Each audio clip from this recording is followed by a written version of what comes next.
who are going to speak on the theme of INBUSH era, empowering change through 5 C's of transformation: collaboration, creativity, critical thinking, communication, and community. For your kind information, we have today with us Professor Ali Krams, Deputy Vice Chancellor, Education and Senior Vice President, Monash University, Australia. You will witness very shortly the presence of Dr. Mandy Mock, CEO and founder, Applied Higher Education Singapore. You are going to witness shortly the presence of Professor Rojira Minana, Vice Provost, Global Engagement, Drexel University, USA. You will also witness the live presence of Dr. Rohit Verma, Dean, Dalra Monry School of Business, South Carolina, USA. You will also be witness the stalwarts of Amity University and various dignitaries who will be showing their presence here on the 24th INBUSH Era 2024. The stage is set with your vibrant presence, and very shortly the guests will arrive. So I would request each one of you to kindly put your mobile phone on silent. There's this wonderful audience who is sitting here in the smooth court since more than 1 hour. I really appreciate your time, and I'm sure that the experience that you are going to gauge today will be milestone to your life. I will again repeat, today's experiential sharing will not come in Chat GPT. So you are going to witness everything which is coming up with the experience of these luminaries, which they have traveled cross world, and they are going to bring with them the mindful and insightful learning which can shape your future to take up any challenges of the VUCA world and come up as a sustainable youth tomorrow. So just wait for another few minutes and we are going to start.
Dear students, kindly note,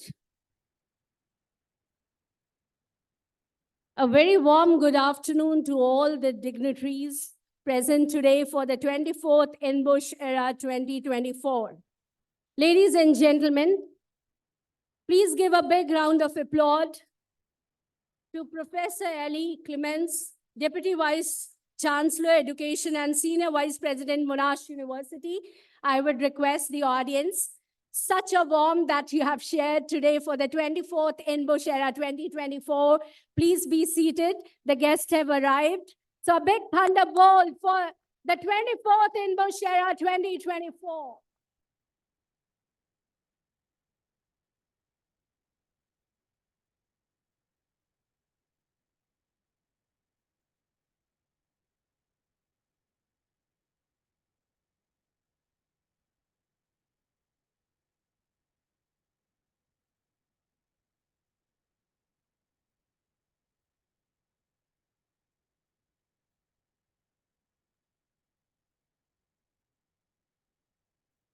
So warm good afternoon to one and all present here. This is a big historical day for Amity International Business School, Amity University, Noida, that we are here celebrating our 3-day International Business Summit on the theme, Empowering Change Through 5 C's of Transformation: Collaboration, Creativity, Critical Thinking, Communication, and Community. So, ladies and gentlemen, give a big round of applause to Professor Ali Clements, Deputy Vice Chancellor, Education and Senior Vice President, Monash University, Australia. Keep on applauding for Dr. Mondi Mok, CEO and founder, Applied Higher Education, Singapore. Keep giving this thunderbolts for Professor Roger Raminana, Vice Provost, Global Engagement, Drexel University, and to Dr. Rohit Verma, Dean Dalramo, School of Business, South Carolina, University of USA, who is joining us live online. Please keep big applauses to our Group Vice Chancellor, Professor Dr. Gurinder Singh, sir, who is the man behind this great show. The Group Vice Chancellors of Amity Universities, who has made this possible for the 24th time. I also take a pride to welcome Dr. Anthony Foster, Vice Chancellor, University of Essex. I also welcome Dr. Gregory, the Chief Coursework Officer, Monash University, Australia. It's a big day for each one of us, and I'm sure, dear student, the knowledge and the wisdom that you are going to take up from this session will be a game changer in your life, and you are going to witness the big historical experiences today for this great session of our inaugural for INBUSH World Summit 2024. Good afternoon, ladies and gentlemen, esteemed guests, delegates, researchers, scholars, media personals, faculty members, student, and member of academia and industry from across the globe. Welcome to the journey that spans 2.5 decades of unwavering commitment to education, innovation, and collaboration. Amity University, Noida proudly presents the 24th International Business Summit, INBUSH Era 2024. This milestone marks not just the passing of air, but a legacy of excellence, growth, and transformation. Throughout this summit, we will explore the 5 C's of transformation: collaboration, creativity, critical thinking, communication, and community. As the cornerstone principles that guide our path forward through panel discussions, research conference, IEEE Research Conference, 8th International Conference on Innovation Practices in Technology and Management, ICI PTM 2024, and Research Conference, Recent Trend in Engineering, Technology and Management, ICR TETBM, Publishing Partner Springer, and various keynote addresses, panel discussions. We will explore strategies to foster these qualities within our organization and communities, flooring the way for positive change on the global scale. Our theme 5 C's: collaboration, creativity, critical thinking, communication, and community. Here we say collaboration means diverse perspective and resources together, fostering synergy and collective problem solving. Creativity ignites innovation, enabling us to explore new solutions and adapt the evoking challenges. Critical thinking empowers us to analyze complexities, make informed decisions, and navigate uncertainties with clarity. Effective communication, in true sense, is a cornerstone of any successful endeavor. Last, but certainly not least, community lies at the heart of our efforts. Whether it is our local or the global village, nurturing strong and inclusive communities is essential for creating meaningful change. By working together and supporting one another, we can build a better future for all. Thank you, Group Vice Chancellor, sir, for bringing such a thoughtful theme for our 24th INBUSH Era 2024. Now I would request all the dignitaries to kindly step forward for the lamp lighting ceremony.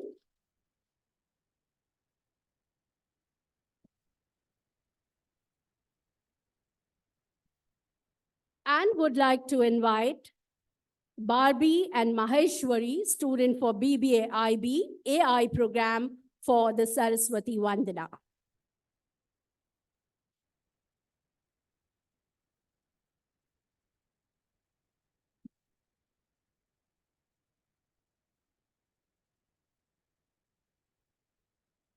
हे शारदे माँ, हे शारदे माँ, अज्ञानता से हमें तार दे माँ। हे शारदे माँ, हे शारदे माँ, अज्ञानता से हमें तार दे माँ। तू स्वर की देवी, ये संगीत तुझसे, हर शब्द तेरा है, हर गीत तुझसे। हम हैं अकेले, हम हैं अधूरे, तेरी शरण में हमें प्यार दे माँ, हमें प्यार दे माँ, हमें प्यार दे माँ। हे शारदे माँ, हे शारदे माँ, अज्ञानता से हमें तार दे माँ, हमें तार दे माँ।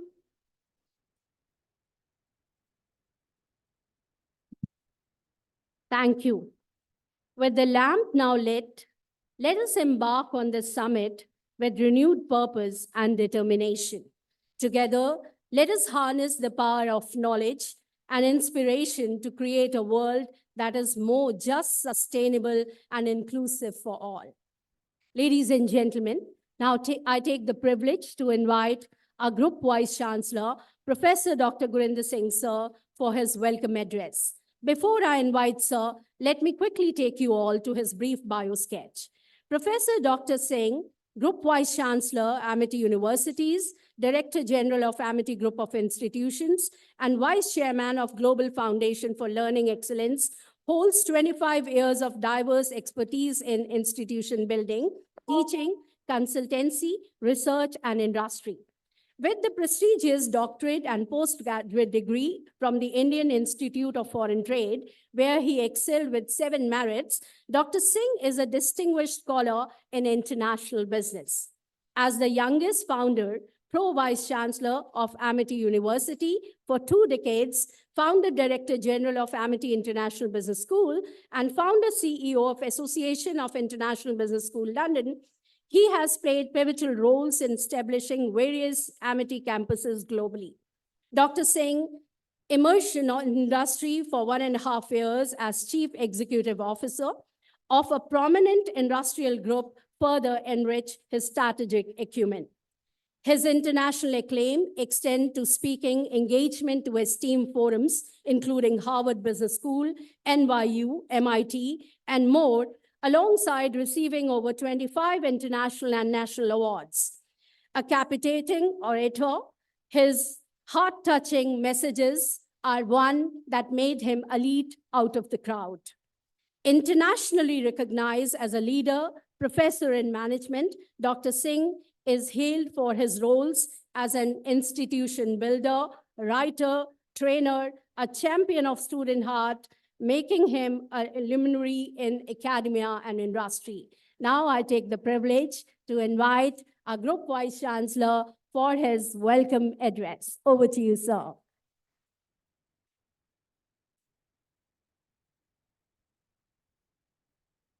"25 years is a long time. In 25 years, almost everything changes. Economies change, countries change, world changes, stock markets change, institutions change. But one thing which has not changed in the world is the passion of our dedicated team, which has been organizing this international conference under the leadership of our founder, Dr. Ashok Chauhan, our Honorable Chancellor, Dr. Atul Chauhan. We have got 12 vice chancellors who are watching you live, 16 director generals from the various parts of the globe.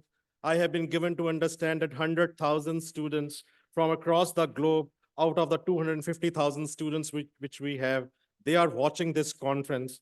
On behalf of everyone and on my own behalf as a Group Vice Chancellor, I welcome each one of you. Give a huge applause to those who are on the stage.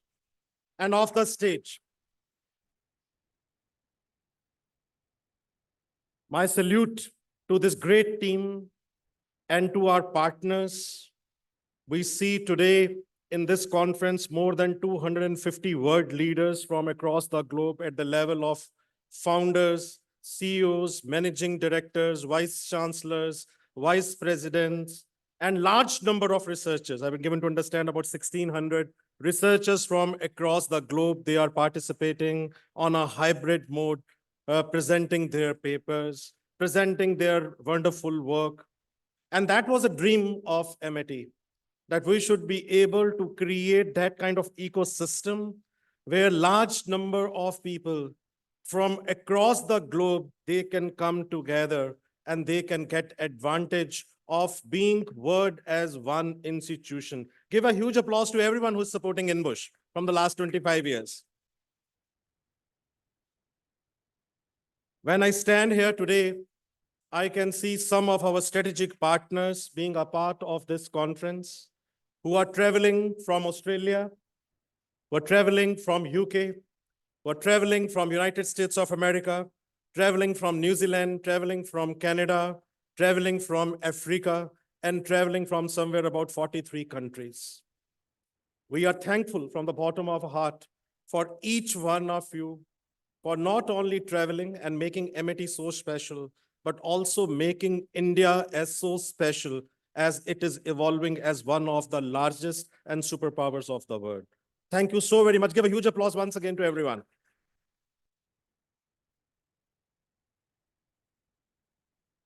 I have been given to understand that I need to speak on the theme which goes on the 5 C's, which is collaboration, creativity, critical thinking, communication, and community.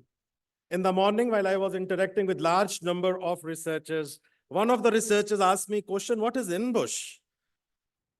We don't find this name in dictionary, INBUSH. Is it related with Bush? Is it related with President Bush? Is it related with something else? No, it is not related with President Bush. But this was a name which our founder gave to this word conference 25 years back. All of us, we sat together. I remember I was very young. I'm not old today also. But I remember that as a very young person, 19 people sat together. And at that time, there were many conferences which were being organized. So our founder asked this question that what is going to be so special in the international conference which you are going to organize. And we discussed that how it is going to be. And the vision was very, very clear. And the vision was that we need to bring the world together. We need to create that ecosystem which can strengthen Asia, which can strengthen India, which can take inspiration from some of the top universities of the world, and which can build MIT as amongst the top brands of the world. Today in the morning, when the research, some of the top researchers were together, we deliberated that how you can create a very good research ecosystem and how you can sustain some of the brightest brains together.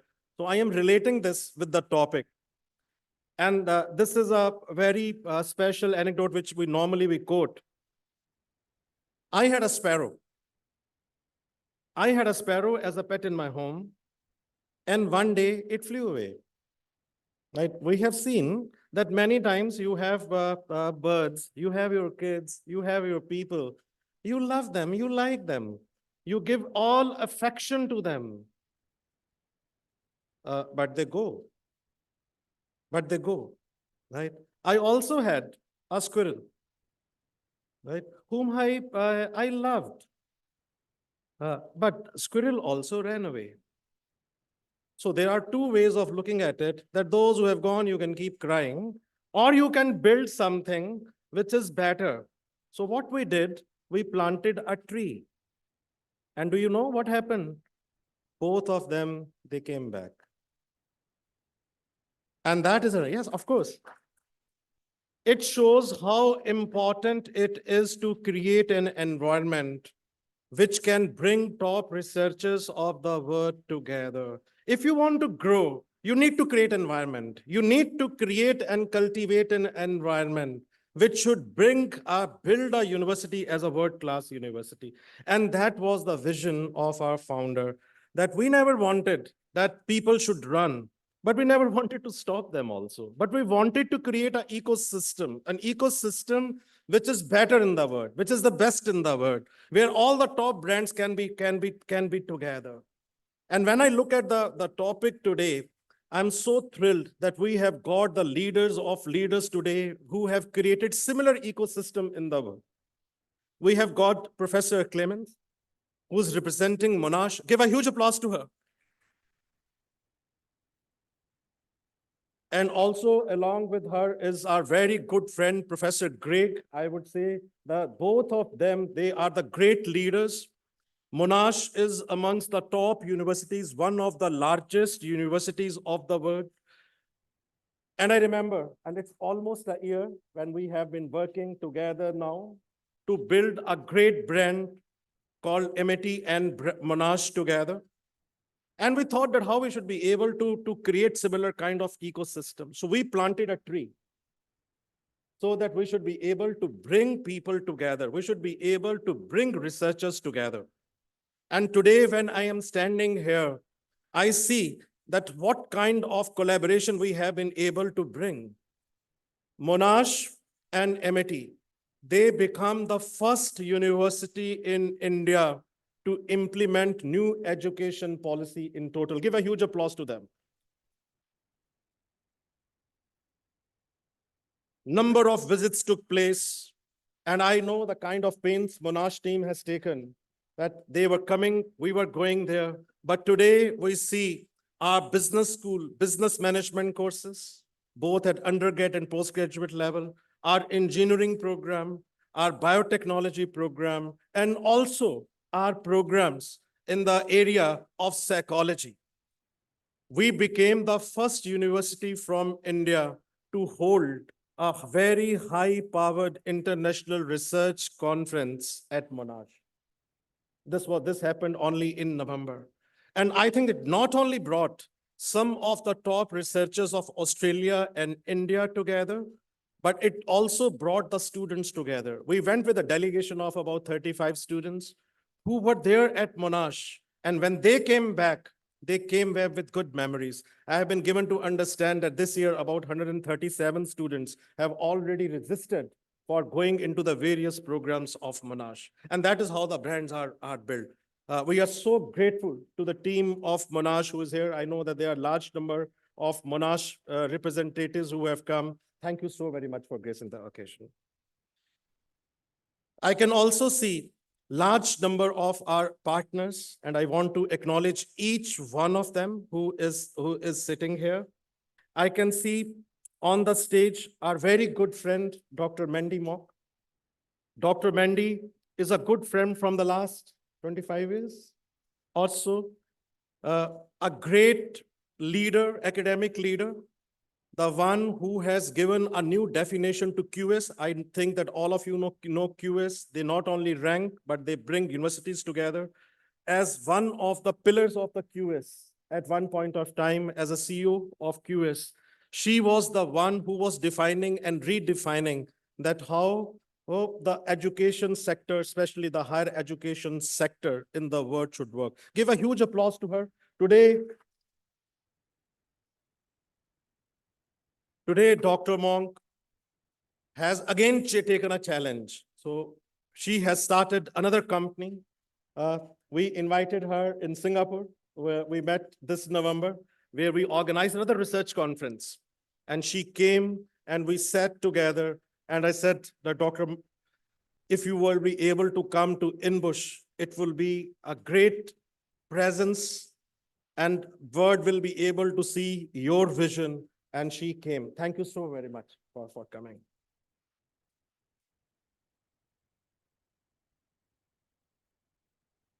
Drexel University, they have been very close to us.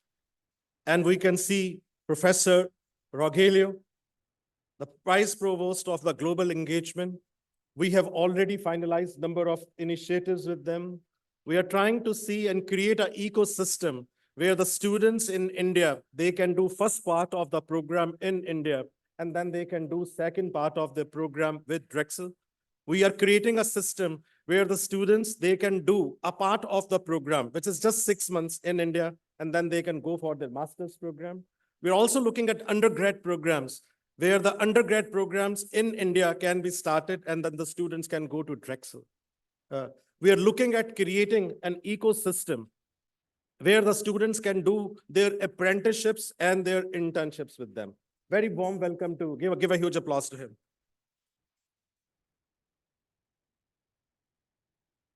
I can see Dr. Rohit Verma, one of our very close friends online.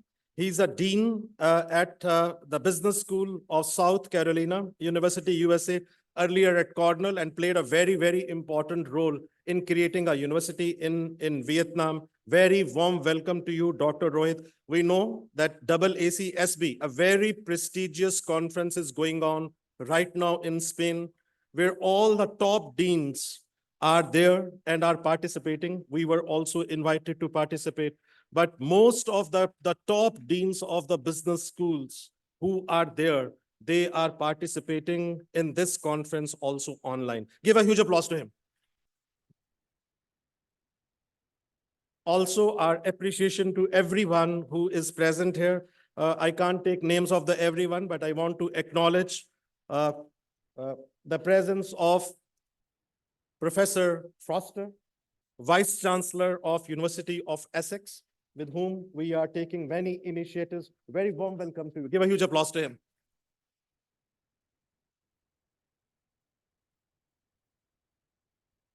We say that industry and academia, when they come together, then amazing thing happens.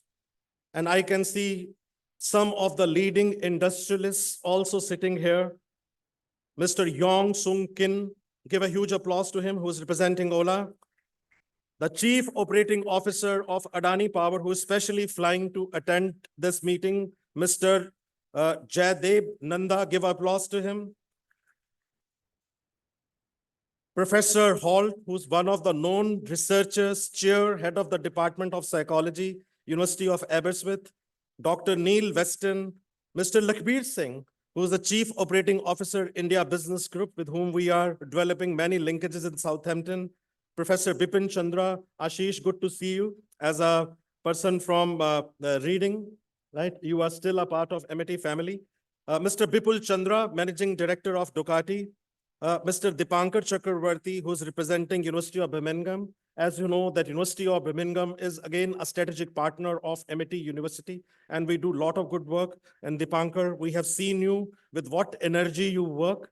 I was with the Chancellor, Lord Moria, and he had all praises for you. Thank you so very much. Also, Mr. Hug Edmiston, Senior Vice President, Singapore Management University, if you are here.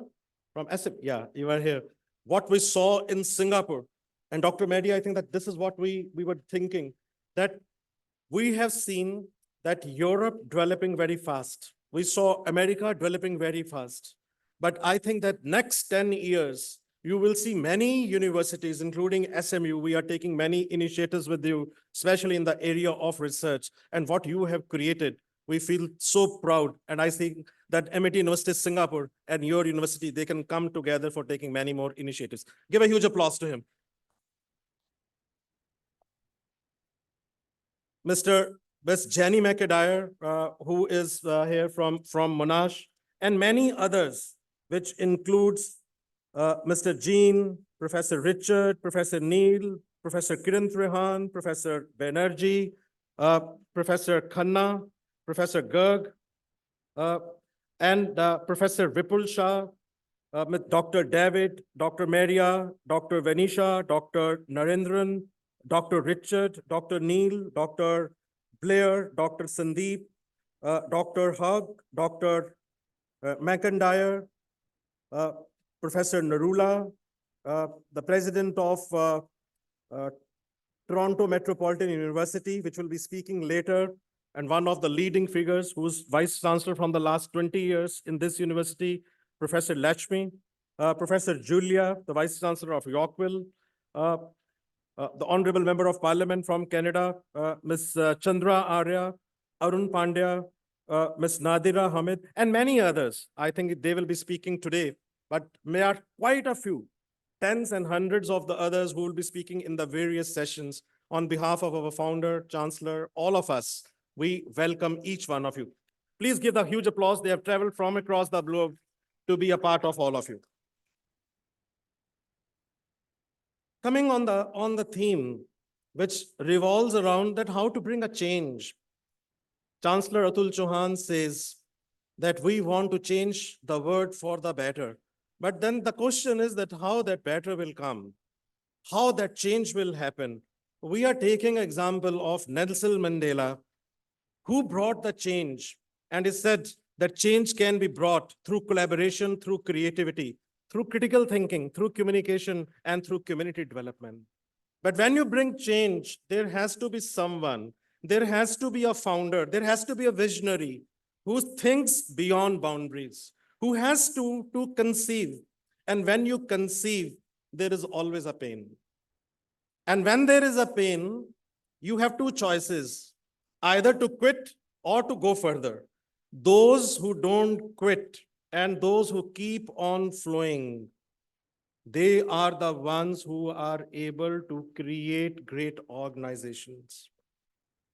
I quote the Mandela's history, and I was reading last evening that what inspiration we can take from there. The Guardian has identified three great leaders who have brought the change in the world: Nelson Mandela, Mahatma Gandhi, and Martin Luther. And I'm going to take the three examples and then comparing it with Dr. Chauhan, who's our founder, that how he has been able to bring and create the education revolution in India. And then how collaboration, creativity, critical thinking, communication, community, along with research is important for the universities. Taking lessons from the history, if we look at Nelson Mandela, he was born in a country where he had only one dream, and he sacrificed his entire life for that dream. If you look at the example of Gandhi, Gandhi also had one dream and he sacrificed his entire life for that dream. If you look at the story of Martin Luther, he had also one dream to bring a change in United States of America, and he lived for that dream. If you look at the story of MIT, you will find that the founder of this university also had one dream, and he lived for that dream. In the biography of Nelson Mandela, it is written that he just wanted his country where there is no discrimination, a country which can grow and breathe in free air. And the fruit of his dream was that he was jailed, imprisoned for 27 years. Just one dream. Dream to bring a change, dream that the country should be without discrimination, the dream that he should be able to contribute in South Africa. Result, 27 years in jail. He sacrificed everything for his vision, for his passion. You will be surprised if you will Google, he was not allowed to attend the funeral to the person he was closest, his mother. When his mother died, he pleaded that I want to attend the funeral. He was not allowed to attend the funeral. He was not allowed to see the dead body of his son. His son was dead. He was very close to his son. He was not able to see the body of his son. Everyone left him. Everyone left him. He was divorced and left alone for his struggle to bring freedom. There were two choices for Mandela: to cry and to say that he quits. And the second choice was to struggle and to see that his country becomes free. But Mandela chose the difficult path, and he brought the freedom to South Africa. It was Mandela later, decades later, who decided when he had to come out of the prison and on what terms. It was Mandela who elected who was elected as an undisputed first president out of South Africa. And it was Mandela who made the mesmerizing speech, which became the history, and everyone clapped and said, "What a president he is."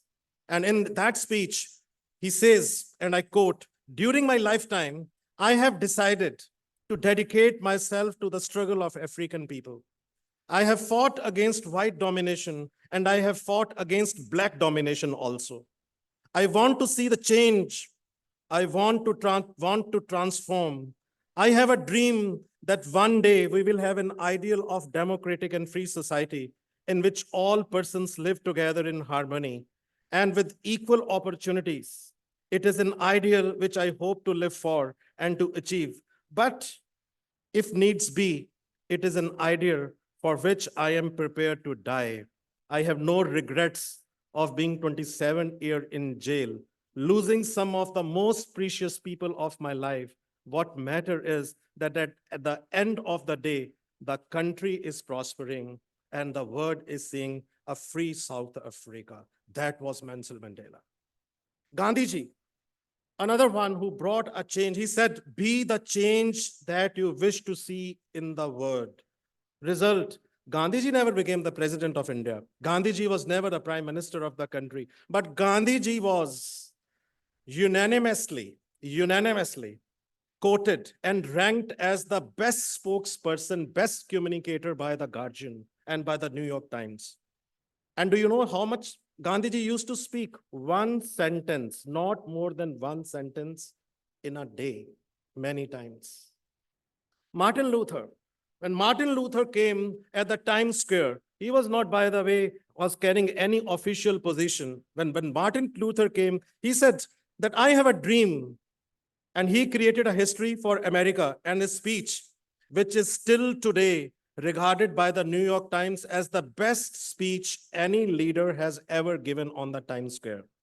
And in his speech, he says, I have a dream that one day this nation will rise up, live out the true meaning of its creed. We hold these truths to be self-evident that all men are created equal. I have a dream that one day on the red hills of Georgia, the sons of the former slaves and the son of the former slave owners will be able to sit down together at the table of brotherhood. I have a dream that my 4 little children will one day live in a nation where they will not be judged by the color of their skin, but by the content of their character. I have a dream today, and I have a dream for a better America for tomorrow, which created a revolution in America. And same is the dream of MIT, where the founder of this university dreamed. And I remember that speech when he spoke at INBUSH, and he said that I have a dream that one day this conference will not only be confined in India, this conference will go to the various parts of the world. One day, MIT will become an international group. And I remember those days people used to laugh at us when we used to say that we will become the best university in Asia. We will be present across the globe. One fine day, we will have a campus in the United States of America. We will have a campus in Canada. We will have a campus in UK. We will have a campus in Singapore. We will have a campus in Mauritius. We will have campuses across the globe. People used to laugh. Today, it is a reality. Give a huge applause to your founder, Dr. Chauhan, a living legend who is watching you online. And why I'm saying you this, not because I'm a group vice chancellor. My relationship with him is a different, maybe a relationship which a father enjoys, maybe a relationship which mentor enjoys, maybe a relationship where a person has a dream and he passes that dream to someone else. Thank you so very much for giving us that dream. I often say that leadership matters. He is the one who wanted people to come back. He wanted sparrows to come back to India. He wanted squirrels to come back to India. He wanted researchers to come back to India. He wanted industrialists to come back to India. We wanted India to grow. We wanted India to create unicorns. We wanted India not only to be saying that they will be doing, but India becoming a superpower. 1998, he came on the stage and from INBUSH, he declared, India will be superpower. Today, when we come here and we see India amongst the top economies of the world, he still says 2047, 2047, I will come again and I will dance with all of you. May God bless him with excellent health. And we are looking for a day when India becomes a superpower with the help of our all partners. And we feel so proud that what we have been able to contribute in the world. MIT is a strong university. It is today an international university. The chancellor of this university himself is a product of London School of Economics. Another chancellor of MIT Group is a product of Wharton Business School, Dr. Aseem Chauhan. Mr. Ajit Chauhan, who is so ably leading distance learning, product of Babson College. Abhay Chauhan ji, product of Wharton, leading schools. Mr. Amol Chauhan, product of Harvard. 98% of our top vice chancellors, our deans, our director generals, they have done their PhD from some of the premier institutions of the world. And what we are trying to do is an ecosystem where we are able to enter into the world slowly, but very, very strongly. When I'm saying that we should be able to plant a tree, we started this journey long time back.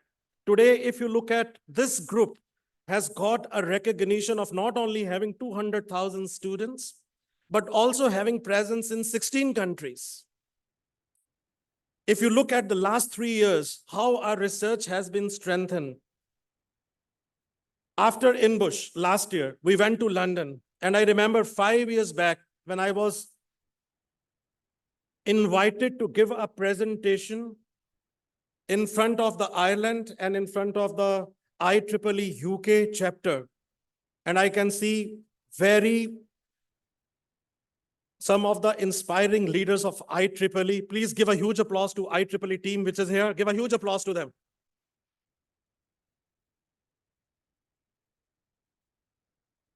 But we were the first one from India who were invited to give a presentation.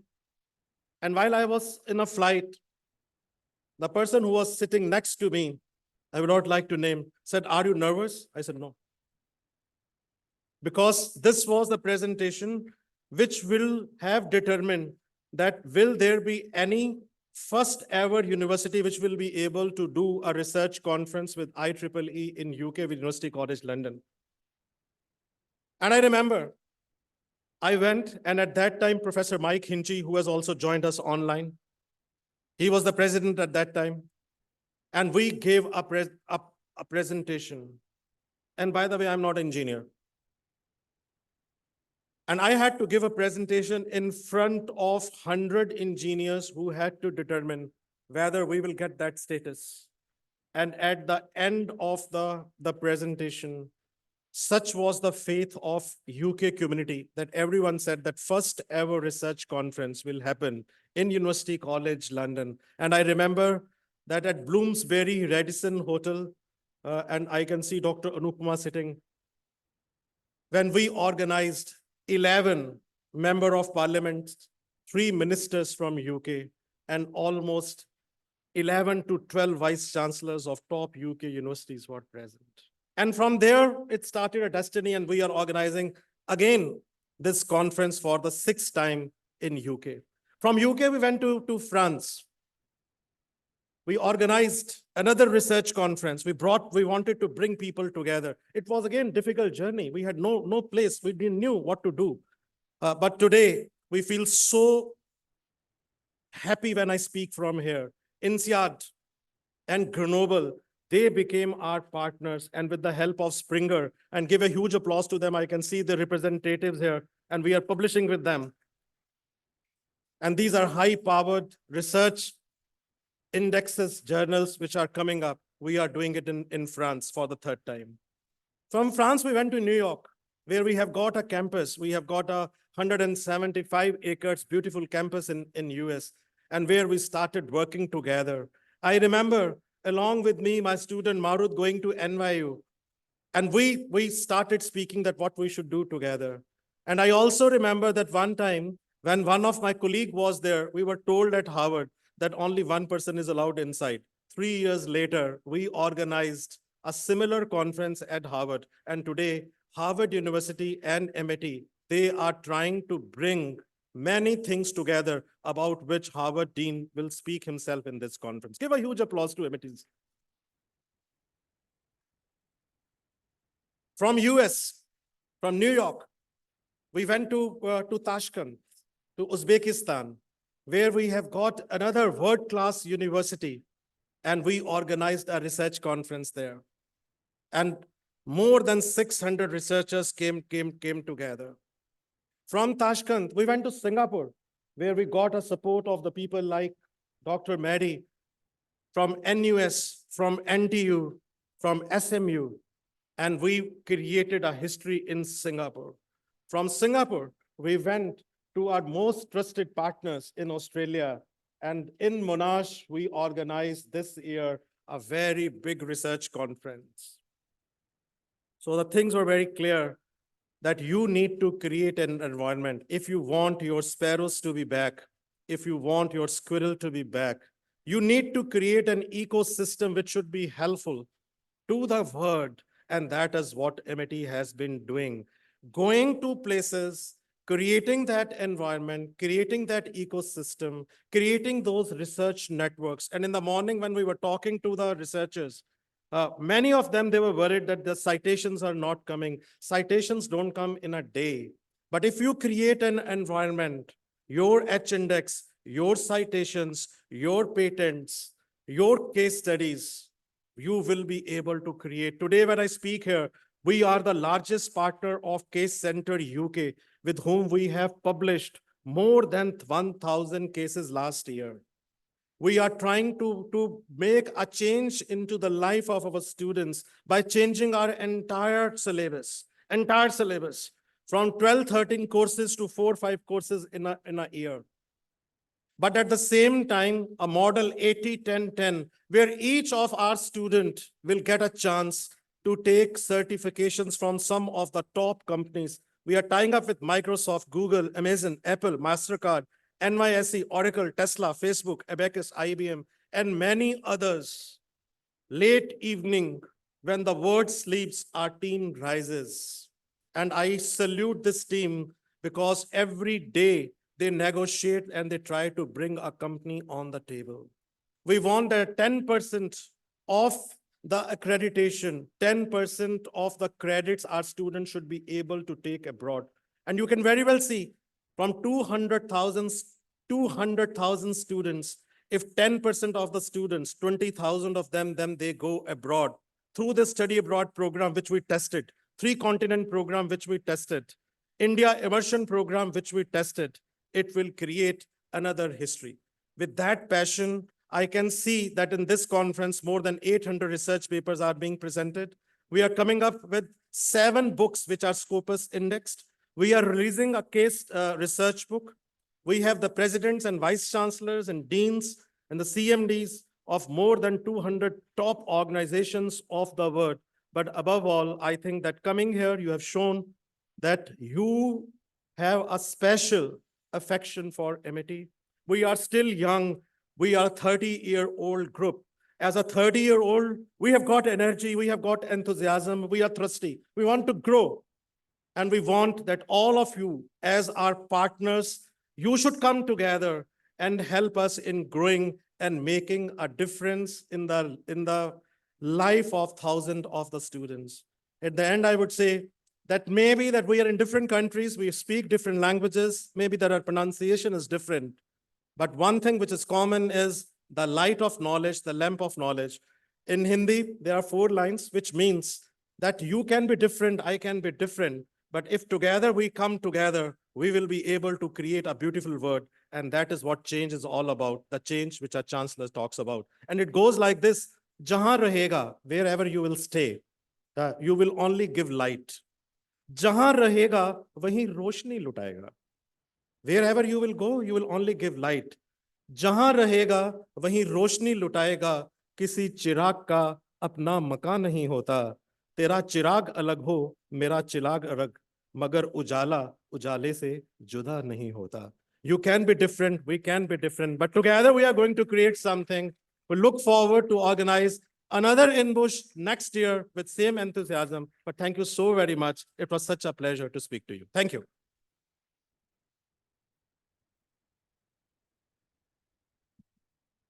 Thank you, Group Vice Chancellor, Professor Dr. Gurinder Singh, sir.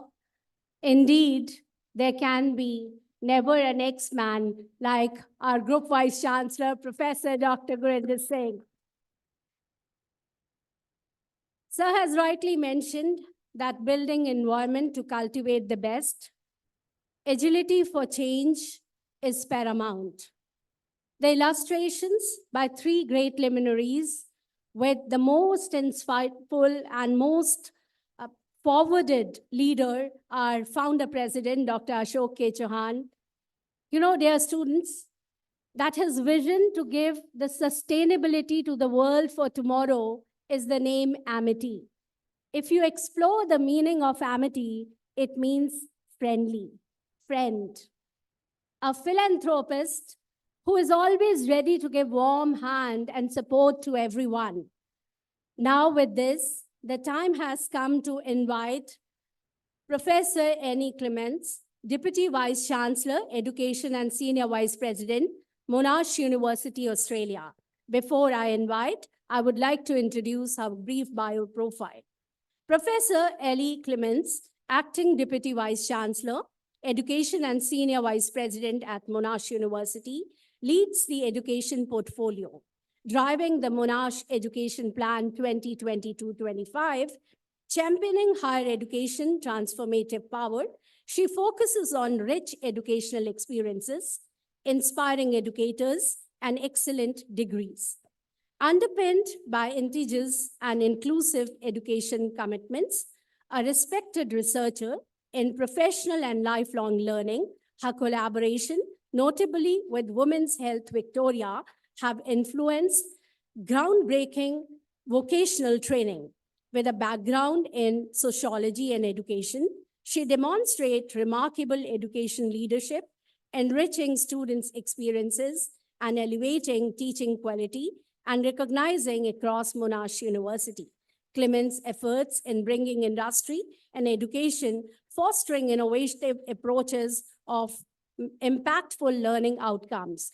I can go bounds and bounds, but when such luminary is on dais, it's better to invite ma'am to have her life experience to share with all of you. A big thunderbolt to none other than Professor Ali Clements, Deputy Vice Chancellor, Monash University, Australia. Over to you, ma'am.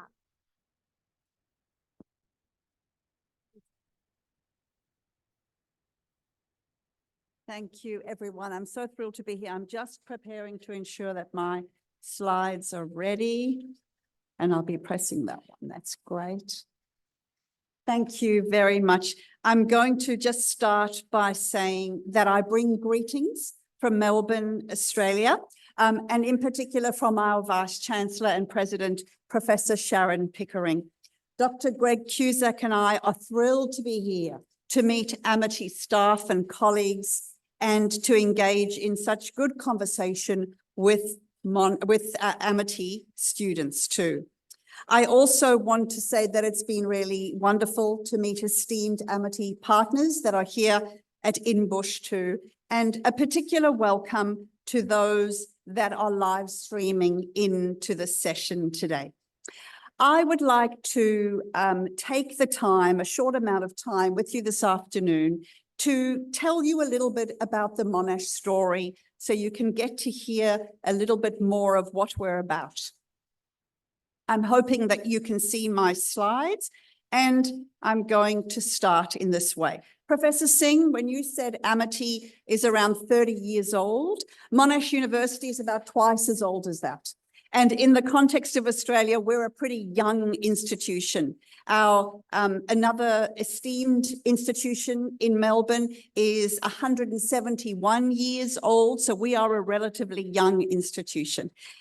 We started in what was then the outskirts of Melbourne, in what could almost be conceived of as farmland. There were animals and there was the small university that grew. but it was, and it has always been, the youthfulness of Monash, the ambition of Monash that is combined to take us where we are today. And of course, that sets the scene for where we want to go as the years go on. And we've built education, research, enterprising endeavours in line with that ambition. Here's a picture of where we've grown from our small beginnings. What you see here is we have 10 faculties at Monash, a large student population of around 85,000 students, a large number of staff. We've grown across the globe, building a network of campuses, and of course, as we continue to educate, building out a strong number of alumni that are located all over the world. Oh, that's not what I wanted to do. I'm going to take us back.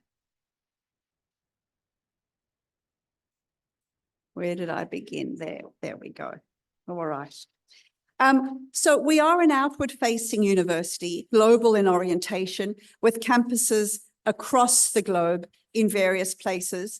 And of course, what allows us to partner and continue to grow are the things that Dr. Mock, for example, would know well, which is our reputation and our rankings. And that sort of esteem allows us to connect to the partners that we have, and of course, to fuel our connection with Amity, which is what we are here to celebrate today. We are particularly strong in particular subject areas based on our rankings, and this is where we are best in breed. Of course, we have a range of subject areas, but are strong in these areas of pharmacy and pharmacology, computer science, and engineering. But the breadth of Monash allows us to develop depth, and you will see here that we are also strong and engaged in humanities, in sciences, in technology, in health, and in business. Being Australia's largest university allows us to offer students a very broad range of courses and degrees, both undergraduate, postgraduate, and doctoral. It allows us to also offer a program of support to deserving students through our scholarship program and to ensure their success as they access this broad range of degrees that we offer. Now, of course, our research profile, our research outputs are strong and they sit at the center of a reputable institution. And research really, along with teaching, is one of the core missions of a university, the production of new knowledge. And we've heard Professor Singh today talk about how active Amity University is in the area of research. Our drive to innovate and to leverage our research and our strengths are strong. Yesterday, in fact, in Australia, all over the news, was the news of a discovery by Monash researchers of the development of an artificial heart that was developed by these researchers going into a large hardware store in Melbourne and engaging with all that this hardware store had, but using their intellectual rigor to put this together in the form of an artificial heart that will clearly save lives and change lives. And this is the way that we intend and seek to drive innovation and leverage our research strengths at Monash University. Now, Monash is driven by impact, yeah?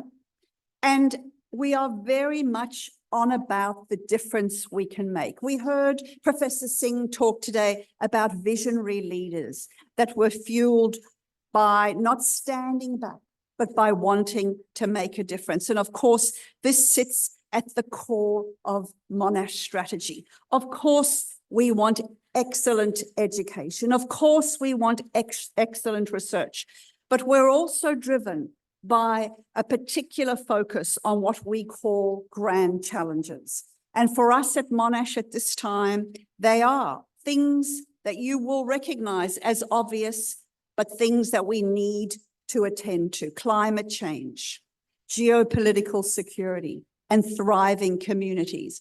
And we look at incorporating that focus through the research that is undertaken and through the education programs that we offer.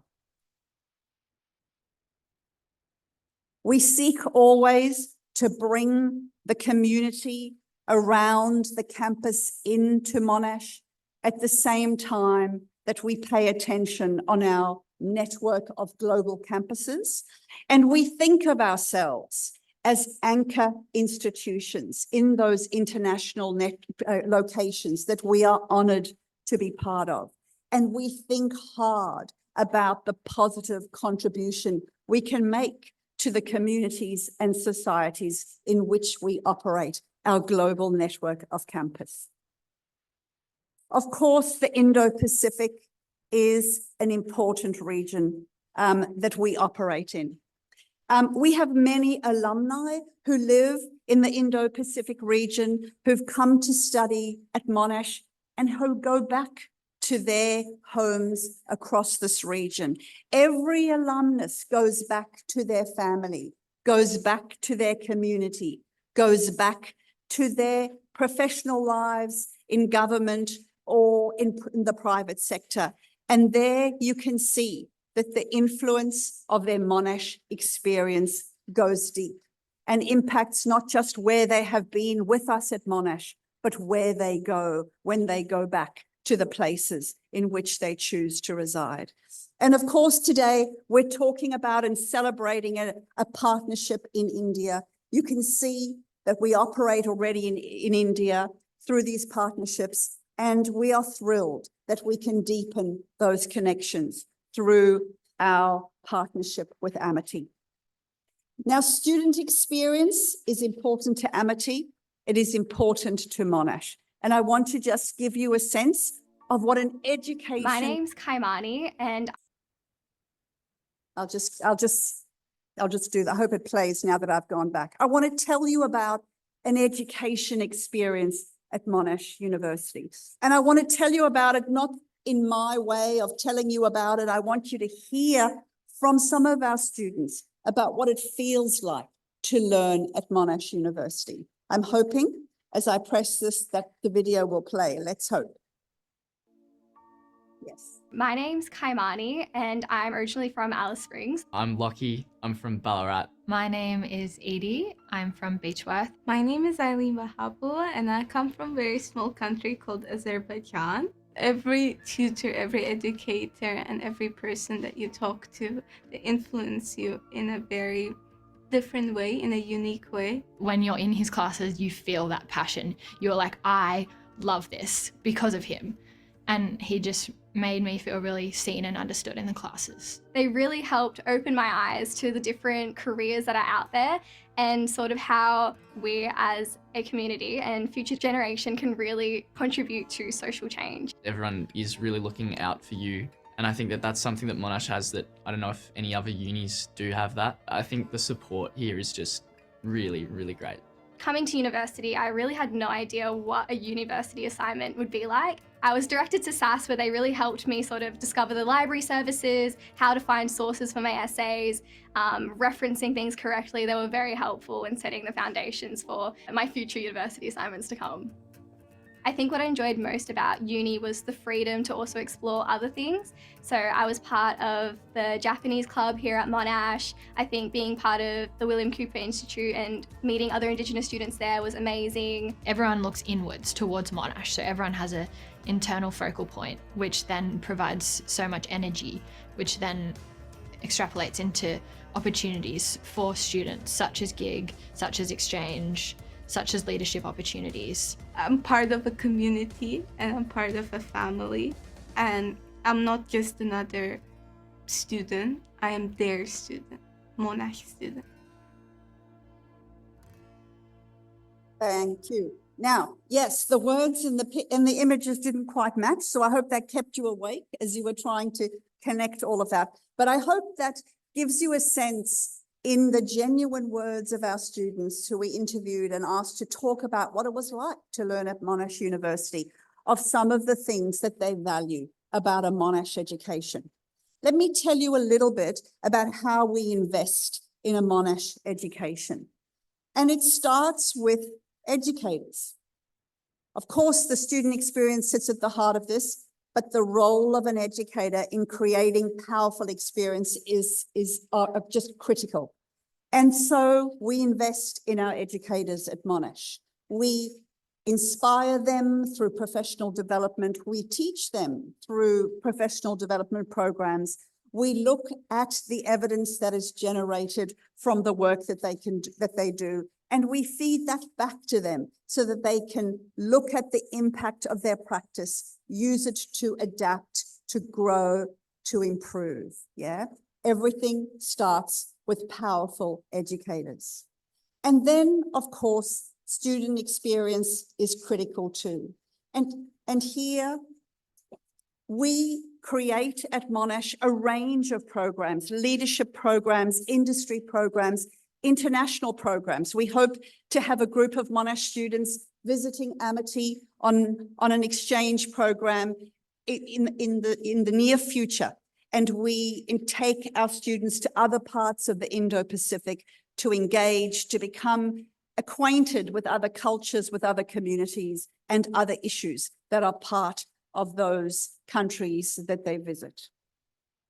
We also provide and wrap around our students strong programs of academic support, because ultimately we want them to be successful. We want them to progress. We want them to go outward with much opportunity. Sorry, this is jumping around a lot. And what do we see as a result?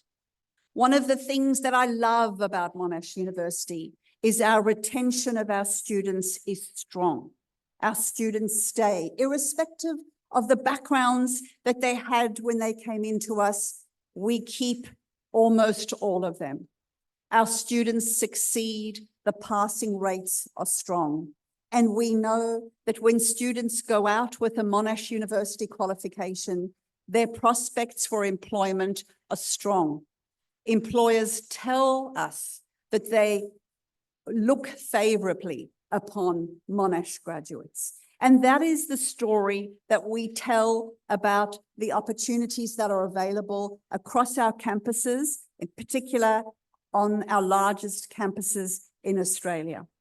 And that means looking forward, we are excited about this partnership with Amity and what that means for the way in which we can exchange researchers, students, and staff. I hope that this presentation has given you a bit of a story about what Monash University stands for. And at the same time, I hope that it's given you a reason to see the basis for a connection with Amity University. I hope that you can see that both institutions prize a dynamic student experience. Both institutions are international and globally focused. Both institutions, of course, prize and are ambitious about their research. And just as the values that Amity holds dear, the values of collaboration, of critical thinking, creativity, and community, there was one more C, but those four stood out to me. Just as that fuels Amity University, those sit in slightly different ways, but at the heart and in the DNA of Monash University. So it won't then surprise you to see that we are a natural fit, two universities that have much prospects together for the kinds of exchanges that we can engage in. Monash University looks forward to those exchanges. We look forward to welcoming staff and students at Monash, and we look forward to our staff and students engaging at this campus and any other of Amity's campuses worldwide. Thank you for the opportunity to speak today. Thank you for your warm welcome, and we look forward to a great partnership.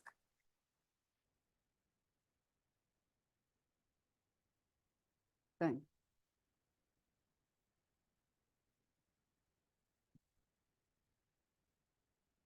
Thank you so much, Clems, ma'am, and what a big holistic review you have given about Monash and Amity. And thank you for adding the another C that you said is culture. The cross-cultural amalgamation, the fusion, a big round of applause. Ladies and gentlemen, such deliberations bring exchange of knowledge. It's not just a summit.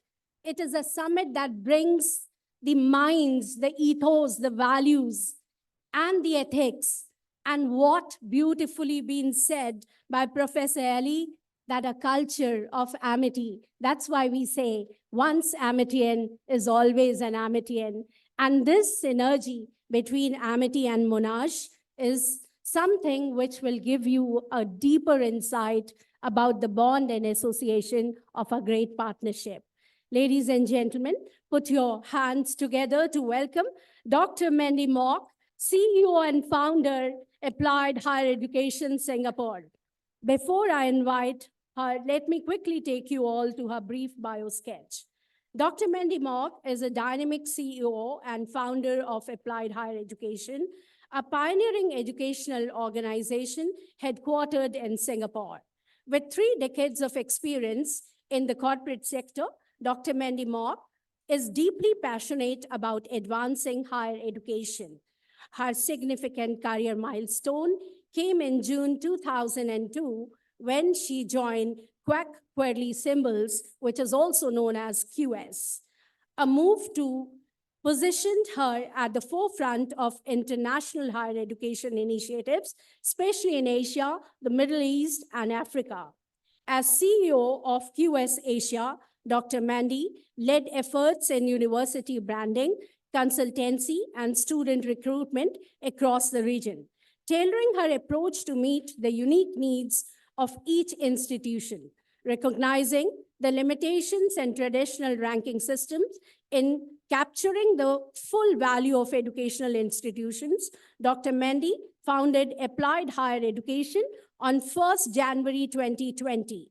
This innovative agency focuses on employability, teaching quality, and industry collaboration, empowering cutting-edge technology like big data, artificial intelligence, and many more.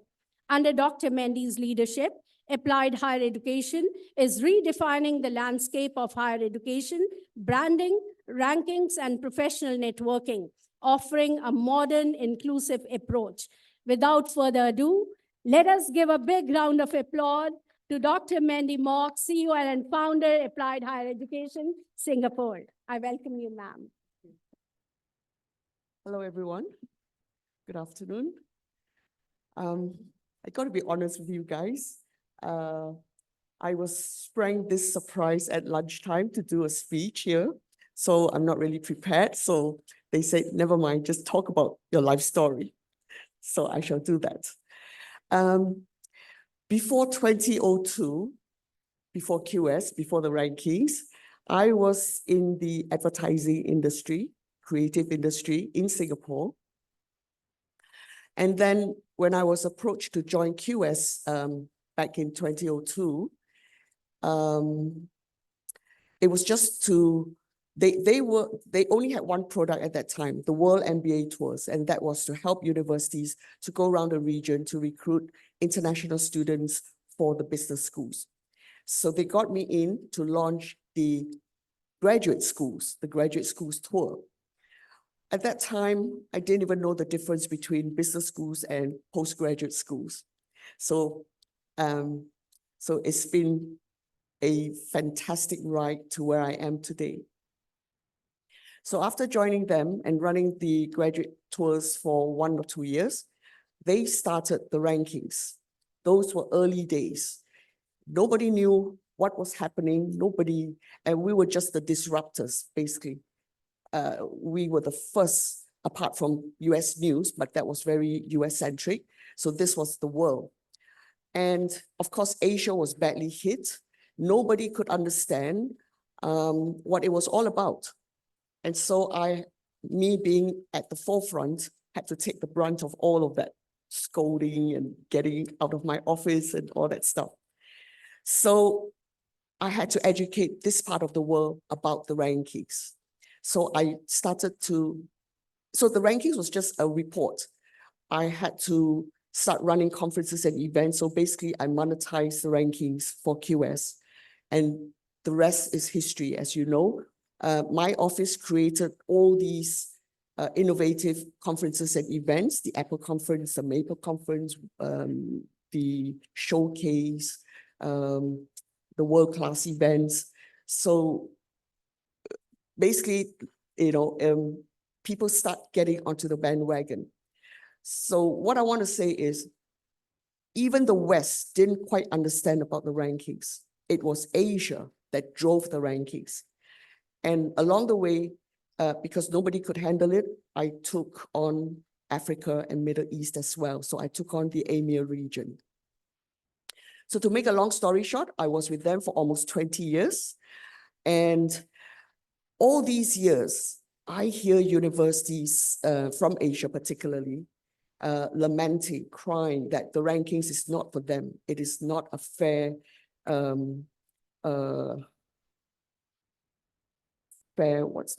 comparison. It's not a fair thing to judge them. So I decided to set up Applied HE. It's not Applied Higher Education, but Applied HE. And so I left QS in 2019, June, waited out my 6 months non-compete, and started Applied HE on the 1st of January, 2020. And in March, we were locked down for 3 years.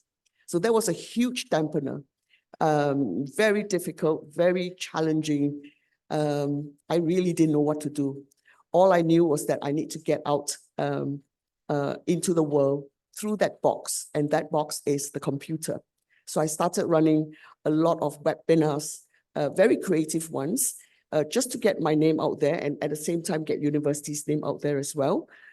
Things like Squaring the Circle debate, which has been running since 2020, and it's still running now, although I wanted to stop. Schools are saying, please continue, but we have lowered the number of sessions, of events.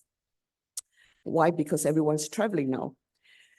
So Applied HE is the new kid in town. It's very new. We literally started operating last year. So although we are 3 years old on paper, we're actually only a year old, but we've already launched a ranking last December. I could only concentrate on the ASEAN region, basically because we're very young, we're very new, and I don't have any investors. So, but it was launched, and it's very innovative because we separated the public and private universities so that it is a fairer game, especially for the private universities. You're comparing apples to apples, and you're not fighting against the public universities where they have a lot of funding. And by doing that, we were able to draw out so many universities from the private sector that we've never heard about. It's not that they're not good, but it's just that they didn't fit the criteria of these current rankings. So in today's landscape, there are only 2 active rankings. The rest are almost, we know it's there, but they're almost dead. Nobody talks about them. Nobody cares about them. Nobody refers to them. And I'm sure you as students would never even have heard of them. It's basically a B2B thing, rankings and the universities. So there's only QS and Times. Times is actually born out of QS. They were our publishing arm from the day we started. After 6 years, They were bought over by venture capitalists, and then they started their own. So basically, they copied everything that QS does, and there they are today. And we're the third one. We're the new kid in town, and we're very Asian focused because we understand this market. So apart from the unique rankings that we have, we also have a consulting program that is really very unique because we actually do the job for you. If you look at the others, they will just give you a report, period. You're supposed to do everything yourself. We not only give you a report, but we also help you do the work. And we're going after the things that matter, like employability, teaching and learning, the alumni. Nobody talks about that in all my 20 years in this industry. So during my stint in this industry, I've had the privilege of meeting with vice chancellors, key decision makers, ministers, etc. And I hear them. And to simplify it, I have nailed down to 3 key crucial observations, which I believe if you get these 3 right, your university would be a success. And I will be touching on this tomorrow, so I won't go into that now. We've also got a lot of innovative products and services lined up. Our events would be unlike the others because here we guarantee results. We guarantee whoever you meet will give you the desired the desired result, whether it's for research collaboration, whether it's for building your reputation, your employer reputation, peer reputation, etc. So I hope you will support this new kid. Before I leave the stage, hand over the mic, somebody once just asked me just now, a student, what can I do? I don't know what to do. I'm in my 2nd year. What do I do? Fret not, you're a young girl. So you should enjoy your life here in university. And when you do go out into the working world, try your hand at several industries. Try until you come to a job that you really love. You would jump out of bed every morning to go to work. If you can't have that, then that job is not right for you. So I had the privilege of having that job at QS, but now my next love is applied HE. Thank you. Thank you, Dr. Mandy Mock. And I would like to also apprise that the experiential sharing, which comes from Applied Higher Education Singapore, is doing tremendously great in the area of higher education. Ma'am, as you have asked for the questions, we have collected a lot of questions from the students, which we will be sharing with you shortly. Ladies and gentlemen, now the time has come to invite Professor Rogero Minana, Vice Provost, Global Engagement, Drexel University, US. Before I invite ma'am, let me sir, I will quickly take you to his profile. As Vice Provost Rogero Minana, PhD, works with faculty, staff, and students on the integration of global opportunities into Drexel, circular of the scholastic practices. His ultimate goal is to establish global engagement together with Drexel cooperative and civil engagement as an interdisciplinary pillar. He holds a strategic position, and this is what the eager audience is eagerly awaiting to listen to him live here. Without further ado, let me invite him to address all of you. Over to you.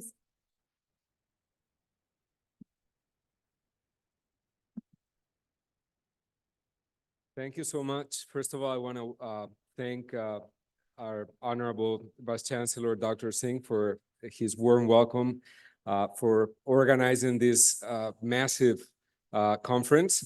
Want to also thank the Chauhan family for founding and leading this institution. This is a very special institution indeed, as you all know. I want to thank my colleagues here. There's a lot of vice chancellors and directors and so on from different universities. But for me, even more importantly, I see a lot of students. And in that regard, I want to also talk to you, not only to my colleagues, but also to the students. In the end, education is about you. It's all about the students. And so I will just leave you, I hope I'll be brief, with just two thoughts about what we're trying to do. So I come from Drexel University in Philadelphia in the United States. I am originally from Spain. My name is Rogelio, and I was an international student as well, many, many years ago. So when we came to India, and when we came to this, my first time actually in Amity, when I came to Amity, we came with a proposal for a collaboration that builds on two main pillars that Dr. Singh has also discussed before. One is partnership, the idea of partnership, collaboration. We cannot do this alone. There's not one university, there's not one scholar, there's not one professor who can provide you with the education that will best prepare you for the world, for the job market and for society. You will be a member of society as much as you will be a worker in society. Not one person, one institution can do that best. So what we came here to do is work in partnership, in collaboration with the best institutions in India, one of them being Amity. And what we're looking at is both mobility exchanges and programs where you will have a chance to come to the US, or our faculty and our students will have a chance to come here, but also going a little deeper, build academic programs that actually educate you both in India and in the US. That binational education, we feel, will be absolutely key for you to really prosper and thrive in the job market, which is very global, as you know.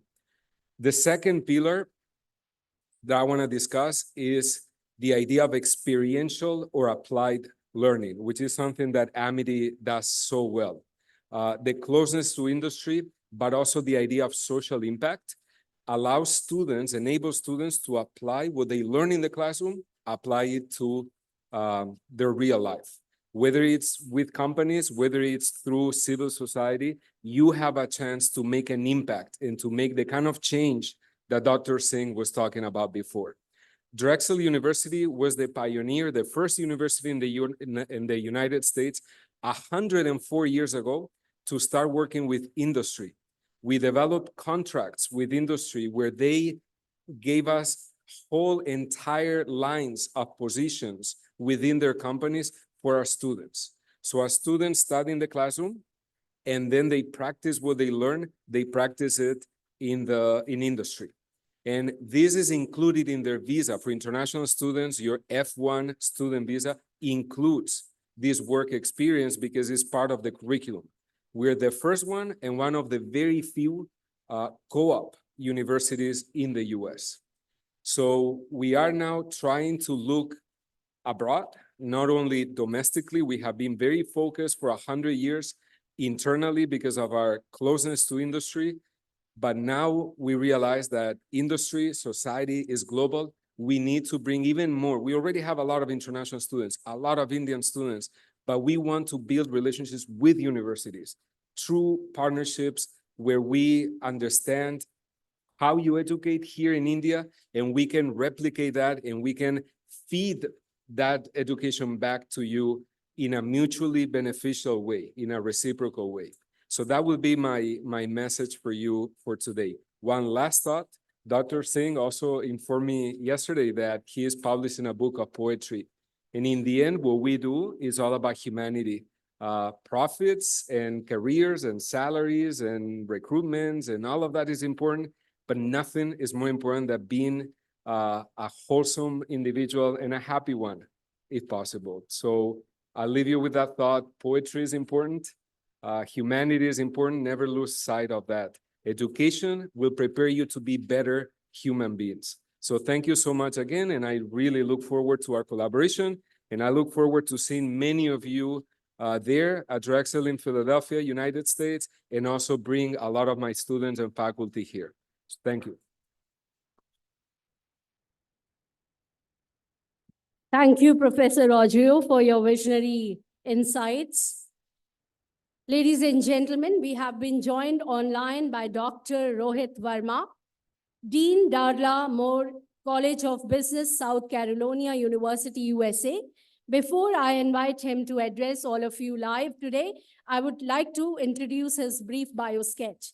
Dr. Rohit Verma, the Dean of USC Educational Foundation, Distinguished Professor at the Darla Moore School of Business, holds a PhD in Business Administration from the University of Utah and MS in Metrical Energy from the same institute.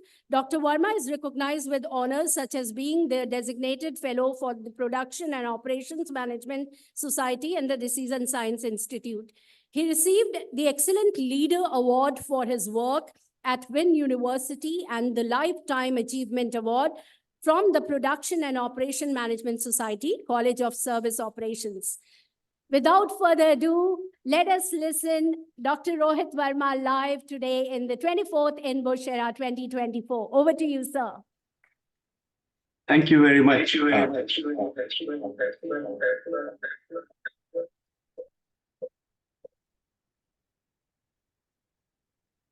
Give me a second, please. Thank you very much. I hope you can hear me. Can somebody just give me a sign? There was an echo earlier. Great. Thank you, Chancellor Chauhan, Group Vice Chancellor Singh, for giving me an opportunity to talk to the esteemed audience here, faculty, students, and visiting dignitaries. I had the honor of visiting Amity University a few years ago while I was at Cornell, and meet Professor Singh and many of the colleagues who are here in the audience. And I must say, it's an outstanding achievements which you have demonstrated in front of all of us. So congratulations to the entire team for doing all you have done. Thank you very much, and for all the contribution you have made to India and then beyond the world. I earlier had a chance to address some other gatherings at MIT, and I talked briefly about Wynn University. This is a university which is also a brand new university in Vietnam, and I had the pleasure of serving as its founding provost for the 4-year period from 2019 to 2023. And many of the remarks which were made by earlier speakers, starting with Professor Singh, actually echoed very well how this new ecosystem of partnership between industry, academic world, government, community organizations, and other universities around the world can create a profound impact. Wynn Uni is in its 4th year in Vietnam. Although I'm not there anymore, it's amazing to see the achievements they're already making. And soon, I hope they will be able to connect with several people in the audience here today. Let me take this opportunity to introduce to you my current institution, and that is the Darla Moore School of Business at the University of South Carolina. University of South Carolina is not a new university. It happens to be founded in 1801. So it has a long-standing record, both positive and some challenging. But what the Moore School people did about 50 years ago is quite inspiring. We are celebrating 50 years of our leadership in international business program. It is hard to imagine that a little college town in a small state of South Carolina will have an international business program which is ranked consistently #1 for last 25 years in the United States, and also in the top 5 by Financial Times ranking for the last, 7 or 8 or 10 years. The question is not about the ranking, but what makes a university or a school gain these reputation.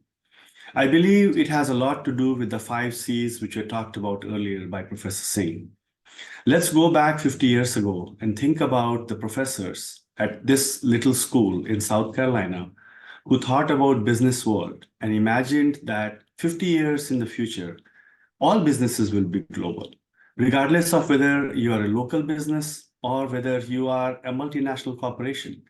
Because nobody can escape the issues surrounding global supply chain, global geopolitical issues, climate issues, which affect all around the world, including human dynamics. And that's what led to creation of a series of programs from undergraduate to graduate to postgraduate, where there's a comprehensive education system built just around taking a holistic global view of business. Today, at our school, we have more than 50 partners around the world. These are 50 universities where we send students, where we receive students from. You see the image of the building behind me, actually. To my left, if you may see, there are some flags. We have in our university, 30,000 students. In our school, we have 6,000 students.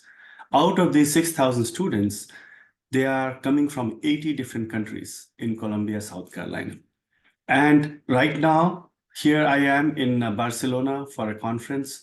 This evening, I will be hosting reception for my 50 students who are doing exchange work here just in Barcelona. I give you these examples because these show creativity. These shows the values the faculty and the programs have put in place so that the students can get not only the best academic experience, but really prepare them for what lies ahead of them. And we have to build a community. I totally agree. If we are not able to build a strong global community, we are not be able to take care of our students and then have them take care of the important needs for the future. So with these brief remarks, I hope you got a little introduction to my university and the Darla School of Business. If you have not been to South Carolina, take the time to visit us. This is part of US, which is growing quite rapidly. The southeastern part of US is where most of the international companies are coming and setting up their shops. South Carolina is home to BMW, Samsung. More recently, when Volkswagen decided to put their entire electric vehicle production in US, they also chose a place about an hour from where I am. So these are just some examples. And I hope that I will get a chance to welcome you there. And if not, maybe I'll see you someplace else around the world. So thank you very much again for giving me an opportunity to share some brief ideas about my school and thoughts around the key theme for this conference. And wish you all the best. Over to you. Thank you. Thank you, Dr. Verma. Indeed, we also invite you to visit to the lush green Amity campus at Noida. And this collaboration is going to take miles ahead. Ladies and gentlemen, give a big round of applause to none other than Dr. Balwinder Shukla, Vice Chancellor, Amity University, who have just joined us. Before I invite ma'am to address all of you, let me quickly take you to her brief bio sketch. Dr. Balwinder Shukla is Vice Chancellor, Amity University, Noida. She has over 24 years of experience in organizations such as Simnet Group, Intra Software, IIHT Systems, and Amity Group of Institution. As a director of Intra Software, she established RMG and Amity Training Institute, played a pivotal role in ISO certification for the company. As the head of the corporate planning and head North at Simnet Group, she was instrumental and responsible for increasing the business turnover by 300% in the first year itself, and also established a strong process-driven organization and a strong sales force. She is on the advisory board of many companies, is a member of several professional bodies, and is closely associated with many CSR projects. Dr. Shuklas is a strategist, institutional builder, mentor, and an inspirational leader and relationship builder. Ladies and gentlemen, our Pride Vice Chancellor has such a rich profile that I can go miles and miles. But now the time has come that all of you should listen to her experiential learning. Over to you, ma'am. I would request ma'am to join us for such a vibrant personality and leading the Amity University as Vice Chancellor. Over to you, ma'am. Welcome.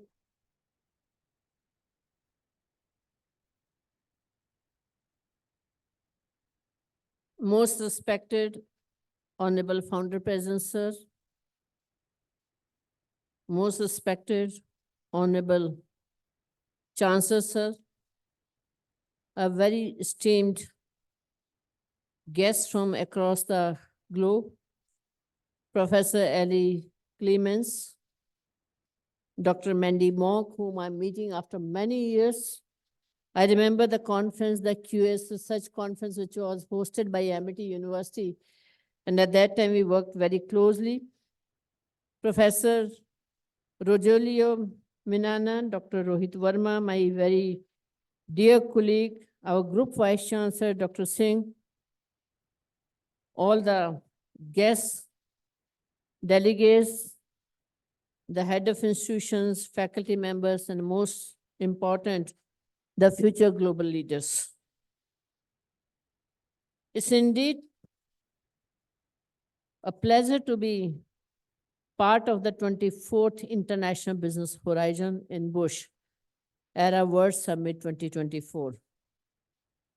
It was vision of our Honorable Founder President that how do we take amity to the world and bring word to amity. And with that vision, Honorable Founder President, right at the beginning when the first higher education institution of Amity was established, the Amity Business School, International Affairs Department was also established at that time. Internationalization and globalization is being talked today by national education policy, but it was the vision of our Honorable Founder President that right from the beginning, giving that global exposure to the students and collaborating with the international organization for research innovation, which will not only develop the skills and competencies of the student, but will contribute to the economic development through innovation, because he envisioned also that India be the superpower by 2030. With that vision, Honorable Founder President have created this global education empire, Amity Education Group.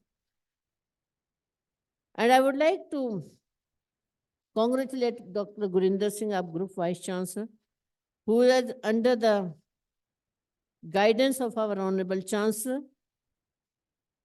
and under the visionary leadership of our Honorable Founder President, who started this INBUSH as an idea, and today it has become a global movement.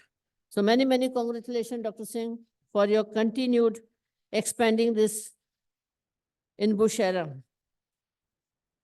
I'm especially thankful to all those international guests from the various universities that our Founder President always believes in outcome-based activity. And I'm sure this INBUSH is not only going to bring the latest aspects on the various themes, whether we are talking about the sustainability or competencies or the 5 C's when we talk about, but more important is that what we will get out of this INBUSH. Today, the national education policy has given so many opportunities for the internationalization, globalization. How can we work for the joint degree? How can we work for the dual degree? How can we focus on the student exchange programs, and how we can work on the students' further progression by giving the global exposure? So it's not only the one-way movement of the student, but how can we really truly make it two-way or multiple ways, the movement of the students? Amity initiated a very unique program, the 3-continent program, where the student can study not only in India, but can go to the various countries.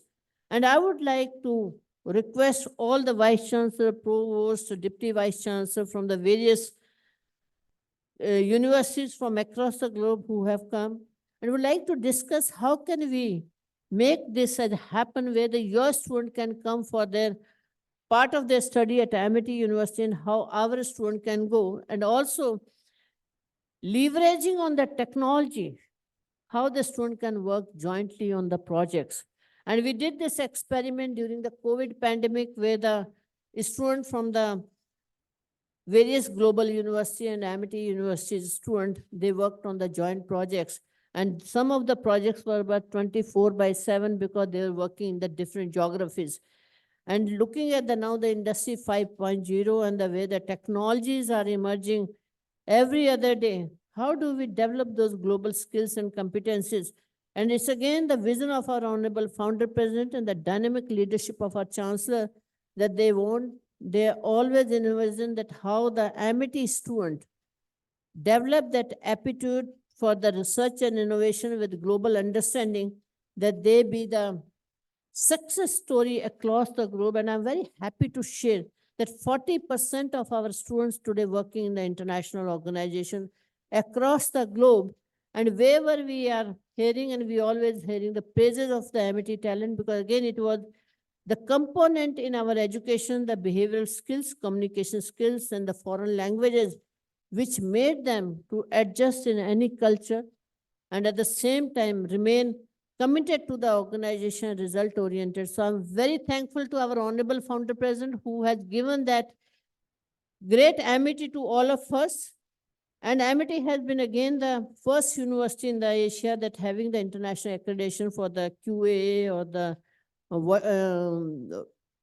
WASC, IET for the program level and many accreditation that we have so that our education is at par with the international education, and also the lot of collaboration with for research and innovation. With this, I would again like to welcome all the Vice Chancellor, Deputy Vice Chancellor, Provost, the presidents at Amity University, and let's discuss together and work together that how we can together make this world a better place through research, innovation, and education, and creating the global talent. Thank you very much.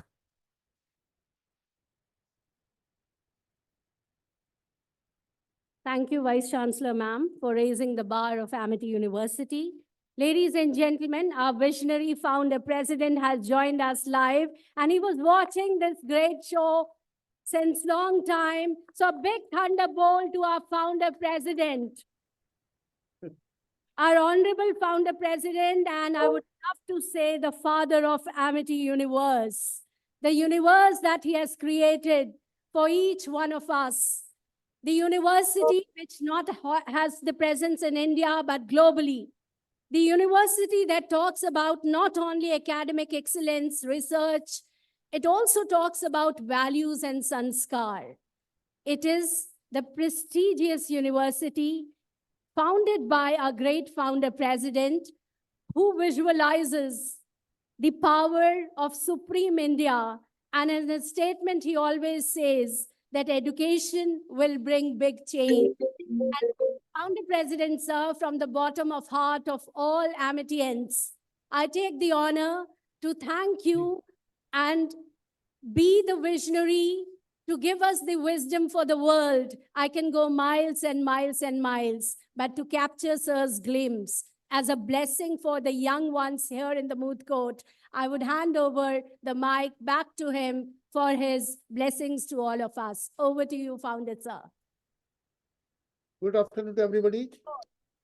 I would say, Gurindarji, if I have to express my real feelings about the great personalities, great leaders, those who have joined today physically online, I would have needed at least 1.5 hours. I am so grateful. I am so impressed from the words, what all have spoken. I am listening it from the very first minute of the program of Dr. Gurinder Singh, and I'm working with him for the last many days. Today morning, he sent me an email which gave me some concern. He told, sir, Gurinder Singh and my team is working since many days, sleeping only 1 or 2 hours every night. I told Gurinder, this has made me concerned. So all leaders, those who have come, I have heard every word of yours. I made my notes. I will listen 2 times again. I will ask my all trustees and other persons from the AKC house, all family members, all my students, those who could not attend, to listen the speech of each and everyone. I would not, because of paucity of time, name all, but I must again tell you, your coming, your speaking and telling the wonderful leadership advice has added to my knowledge, and I think we will have now more success after listening to you. I have just heard my great Vice Chancellor, Dr. Mravindra Shukla, 25 years, 26 years with me now. And I must tell you, today is a very special day. Today is a very special day for her, for our Chancellor, for me, that Dr. Mravindra Shukla has completed yesterday second term of 5 years as Vice Chancellor. And from today, the Chancellor and the President of RBF is going to tell what big role we are giving her in the whole group. Because I think Dr. Shukla, without telling much, I don't think anybody has so much experience in the education world, knowledge, loyalty, dedication. I don't think of any name than my Vice Chancellor, Dr. Shukla. And now Chancellor and President of the Foundation has in mind to give us the responsibility to look after bigger things and look after all our universities in the country and in the world. So Dr. Nassar, first, again, thank you for jumping here. You were in a meeting, but I told you please reach. Now, my dear students, Gurindarji, can you call 5 students on the stage? 5 students on the stage, and I'll ask them from these 14 points, each should tip 1 point. 5 students should come on the mic, and I'll ask them which point they tip. And that is the point to express about Gurinder Singh. Who would say that he's miracle man? Who would say he's unassuming? And I'll give a book prize. So 5 students should come on the stage. 5 students come on stage, and I will ask them to tick 1 point expressing about Dr. Gurinder Singh. And next, Dr. bring another 5 students. I will ask them to express their feelings after listening such great leaders from all over the world. What do they say? What do they say of this unparalleled occasion that they have come? They should express for 1.5 minutes each their feeling, what they learned, and how grateful they are. So these 5 students who are standing, they should tell for Dr. Gurinder Singh about him. He's a miracle man, unassuming, unique. So start from one corner to other, and later you give me your name. Tell, how would you describe Dr. Gurinder Singh, my dear student? How would you describe? You'll get a good book prize. Oh, very good afternoon, sir. So Out this, of 12, have you read these 12 points? Read 12 points and carefully choose 1 point from your point of view about Gurinder Singh. sure, sir. Yeah. So a very good afternoon here. So this is Gaurav Singh from BBIB semester 6. Okay. So Professor Dr. Gurinder Singh, sir, for me has been a very dynamic teacher because Sorry. We have just one second. It means you say number 7, you will say dynamic. Okay. yes, sir, dynamic. Good, Gaurav. Thank you. Now next, Gaurav says number 7. Very good afternoon, sir, all the dignitaries. I personally think that for our esteemed Professor Dr. Gurinder Singh, sir, the most relevant point will be the first one, the miracle man, right? Okay. Tell your name. Tell your name, please. Tell your name. Arnav Kumar, sir, ARNAV, KUMAR. Okay. Next. Very good. You say miracle man. Good morning, sir. This is Apurv Sinha from BBA AI. The one point that I have noticed and have experienced myself from Gurinder sir is that he's our father figure. Okay. No. You have to choose out of these 12 or 14. Out of these 14, you have to choose 1 point. Charismatic. How much, please? That would be charismatic, sir. Oh, charismatic. Number 9. Number 9. Your name, please tell your name. Apurv Sinha. Apurv. Great. So further, now we have got 4. We have 3 now. 2 persons more. 2 students more. Hello, sir. This is Dhaniksha from BBA Bida. And Right. I would like to say for Gurinder, sir, that he's a unique man I've ever met. Okay, Aniksha, yes. Great. 1 more. Great. Good afternoon, sir. My name is Niharika. I am from BBA IB International Business SEM 4.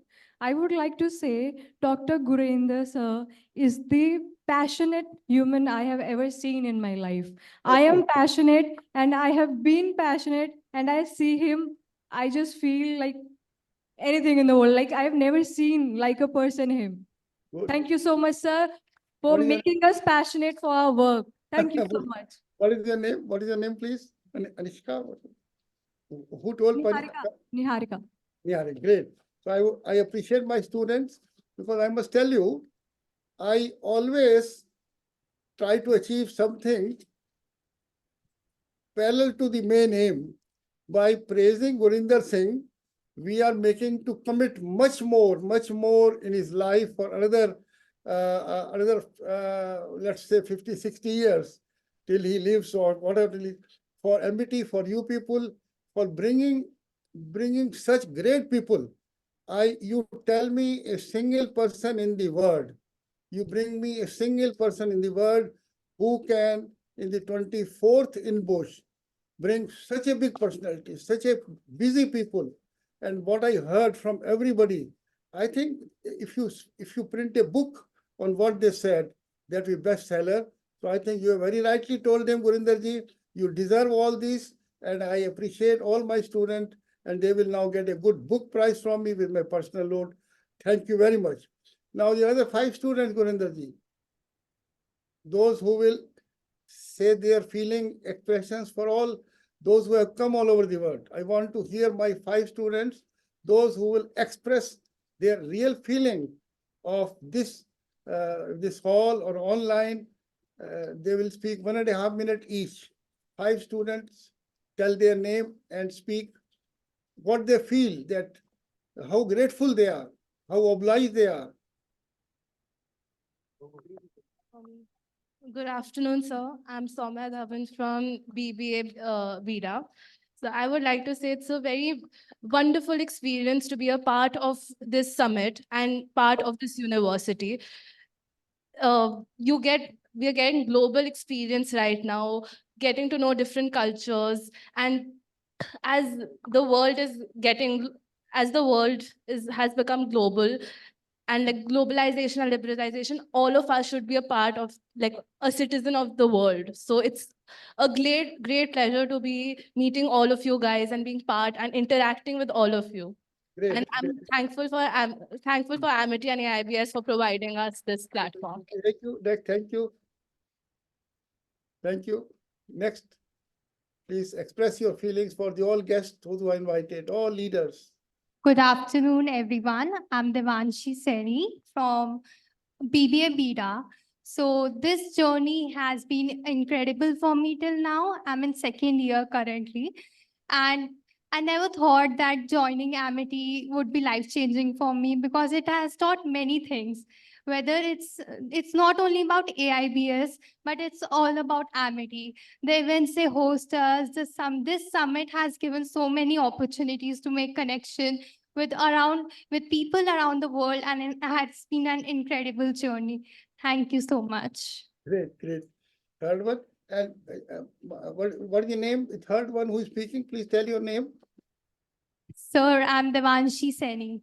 Now, you have spoken just now. Eh? And Yes, now, sir. who is going to speak? Please tell your name. Good afternoon, sir. My name is Adya Rastogi. And I'm a student from Just you tell what you feel having so learned persons all over the world. How did it affect your mind, body, and soul, listening them, and how you are thankful to them, grateful to them, obliged to them that they came and spoke. How will this change your life and so on? the one thing that I've learned from Amity is I developed my personality so much that right now I'm standing here and speaking about how I feel. I can never imagine standing on a stage and speaking for myself. So I feel very grateful that I got this opportunity. Thank you. Thank you very much. So 2 more, I think 3 have spoken. Good afternoon, sir. This is Yashraj Singh from BBA IB Integrated, second SEM. Sir, Amity has really brightened up my horizons. The way I think, the way I perform tasks, the way I can also think about new ventures is next level. Is just unbelievable. Amity has given me so much that I am completely thankful for it, and especially Vice Chancellor, sir. Thank you so much for your words. Great. So one more, I think fourth aspect. Great. The last one. Good afternoon, everyone. I am Ishita Nair from BBA Vida, semester 4. And INBUSH has given me an opportunity to grow so much. And Gurinder sir is a inspiring role model for me. And his speeches have a way of making me feel so inspired, and I feel like I want to achieve something after listening to him. You will never miss him. Okay, very nice. I think, my dear all guest speakers or those who are listening online, do you see with how clear heart, spontaneously they have expressed their feeling to you, and this will be game changer for their life. Your words, your coming, I think this is going to change their whole professional and personal life, I guarantee. Can you imagine that they were just asked to jump to the mic and tell their heart how grateful they are? My dear students, I am greatly proud of you, and each one of you will get also a book from me with my personal note. You have rightly told all those who have come, they will be game changer for life of you, my faculty member, researchers, even myself and other trustees. Thank you very much. Now, I heard Gurinder Singh. Thank you. So you can go now. I heard Gurinder Singh. It was asked, what does INBUSH means? There is no word in the dictionary that gentleman or professor could not find. What does INBUSH mean? And I did some research. INBUSH is a very unique word. INBUSH means something which is just right before us. INBUSH means something which is just right before us, but not visible, as it is hidden somewhere in the bush. So are the opportunities, so are the untapped collaborative chances.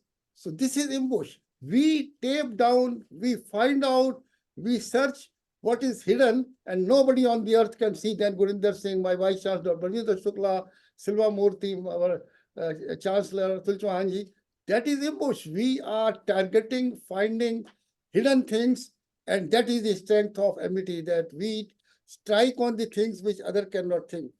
And when we say INBUSH announces a reservoir, INBUSH announces, connotes a reservoir of all such untapped, unexplored, and unrealized opportunities for mutual benefit right before us, not visible.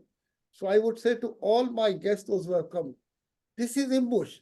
And by inviting you, by taking your time, by listening you, we are taping down the opportunities, the thoughts, and triggering our mind. And that is INBUSH, Dr. Gurinder Singh. So now, which any of my students should tell, today we have 24th INBUSH. In 2047, what will be the number of our INBUSH? In 2047. Any student can stand up and tell, today we have 24th. What will be the number of INBUSH in 2047 when India has reached 100 years of independence? Any student can stand up immediately. Who will stand up and tell me 2047, what will be the number of INBUSH? Yes, anybody. You'll get a prize. You'll get a prize from me. In 2047, what will be the number of INBUSH? Sir, good afternoon, sir. May I take this opportunity, being an ex-student of MET? It will be the Okay, Marut, yes, Marut. Okay. 47th INBUSH, sir. Yeah, great. I think you are right. Great. So now, all my listeners, in 2047, we'll invite you all again to come to a big festival of MET. Today, I have got 2 lakh students, 7 lakh alumni, and you can calculate what number I will have. I will sing and dance with you all, those who are here. Now, many persons must be thinking, how old must be our founder president, must be thinking, the guests, those who have come, what should be the age of our founder president? Very right thought. I must tell you, all those who are here have been blessed by the God. They have been blessed because they have sent Gurinder to me, Dr. Baljinder Shukla to me, Dr. Silva Murthy will speak 3 minutes. God has told Dr. Chauhan, I am sending you on earth. I am sending you on earth and try to change the world, make a better world. But I cannot do alone. They have sent also you all to the earth. It means God is taking care of us. It is his worry to keep us healthy, joyful, charismatic, and so on. So I would say to all, you are blessed by God, and therefore, whatever is your age, I don't mind in 2047, God will keep you healthy so that we can change the world. This is the slogan of my Chancellor, Dr. Atul Chauhan ji, and President of RBF. Together, we can change the world. So I would say, Gurinder ji, now 3 minutes, I will request Dr. Silvamurthy. He is a man, if somebody will bring me in the whole world, a man like him, I will suggest the name for Nobel Prize. Anybody may suggest a person's name who can be like Silvamurthy. Dr. Silvamurthy, 40 minutes, sir. Thank you, sir. First of all, let us express our gratitude to Founder President for spending time, so much time with all of you students and the distinguished guests. Let's give a big clap to Founder President. And your Project 25, which is 2047, when India will be celebrating Viksit Bharat, developed India, and all of us will be there celebrating. Founder President will be there to preside over and then take this celebration forward, maybe setting another goal. So compliments to Professor Gurinder Singh, the Group Vice Chancellor, for bringing such a galaxy of eminent Vice Chancellors, Presidents, and also distinguished guests from abroad. And this INBUSH is growing every year in terms of magnitude, in terms of the number of guests who are coming, the number of collaborative endeavors which we commence on this occasion, the MOUs being signed, partnership being nurtured. So this is a great event. I'm sure the Group Vice Chancellor, Dr. Gurinder Singh, will take it forward. Best wishes. Guests, I want to place on record our deep gratitude to you. Whatever is Amity today, your signature, your contributions are immense. So let's give a big thanks to all our guests who have come today. What India is today, in terms of economy, military power, knowledge power, you people have contributed, your country has contributed, your institutions are contributing. So this is what Amity is today because of your contribution. So we are so grateful, and you found time to be with us on this occasion. You are coming to Amity on a very opportune time when India is the fast growing, youngest country in the world with 1.4 billion people, enlightened citizens, with 50% people below the age of 25 years, you see some of them over here. And then economy, we have come to now 5th position in the world economical power. And we are moving towards the 3rd position very fast, with GDP growing more than 7%. And then adding every year $1 trillion to our GDP, making it to 37 billion by the time founder said, Viksit Bharat 2047, when we will celebrate, our economy size will be $37 trillion. So you are here at this opportune time. When looking for science and technology, today we have reached 3rd position in the world in terms of publication. Nature Index, we are number 7. Patents, we are number 9. Global Innovation Index, we have jumped from 81 to 40th position. And this is India. This is Amity has contributed to all this, what is happening in the last 2.5 decades under the leadership of our founder president, Dr. Chauhan, and also all the leaders who are on the dais, off the dais, faculties, working together. We are contributing. We have published 40,000 research papers in journals of repute. We have executed 500 projects, national, international projects. We have filed more than 2,100 patents. Many of them are getting translated into product technology processes today. And we are transferring technology to the whole community, the society in India and abroad. So this is Amity. So Amity's contribution to whatever merit, global merit, which India is enjoying is Amity's contribution. But founder president has announced 3 important missions. I want to bring it to the knowledge of our guests. One is Mission Connect. Second is mission synergy. Third one is mission outcome. These are the three important missions which are driving, propelling at hypersonic speed for the growth of Amity Group. These are the three missions. We want to connect with you. We want to connect with you actively, not just signing a MOU, but then getting a synergy for your mission in your country, in your institution, and for Amity's growth and development. Mission synergy. Then all this, you are coming here all the way from Australia, from US, from Europe. It should result in an outcome for you, your institution, your country, and similar thing for Amity Group. So this is mission outcome. So these are the three missions which is driving the Amity Group. But our ultimate aim, I'll take one more minute.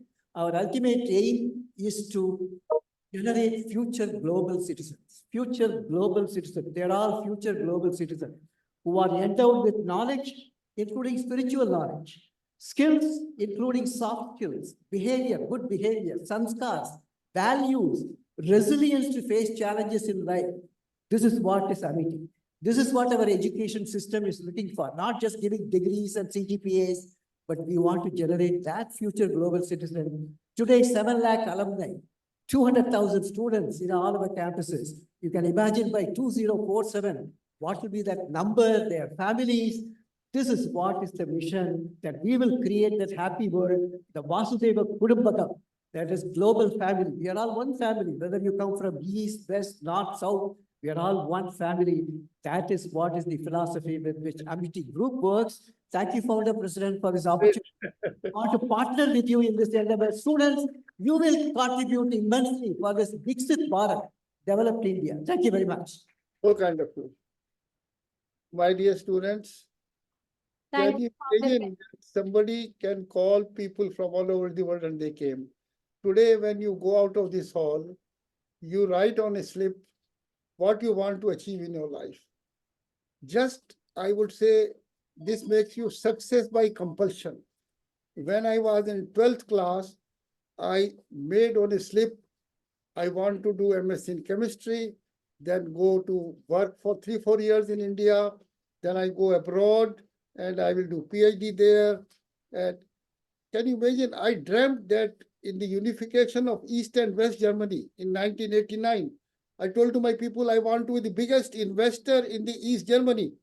Even my most loyal people, I could see they could not believe it. But my dear student, I became the biggest investor by taking 8 big industrial houses with a workforce of 6,000 Germans and European, mostly German, and 2,500, 8,500 Europeans, Germans were on my payroll. Why I'm telling it? Why I'm telling it? Best of the East and best of the West. The best of the East and best of the West. All those who are here, we have to learn a lot from them. And there is a lot of exchange from East also. So I would say, my dear student, you are here having the blessing of all those who have come here. This has enriched you. Just now dream what you want to achieve. I want to be a billionaire. I want to be the biggest industrialist worldwide. And if you do not become, it is my fault. I have not taught you some behavioral science, some attitude, some ambition. It is fault of my faculty members, my vice chancellor, they have not taught you rightly.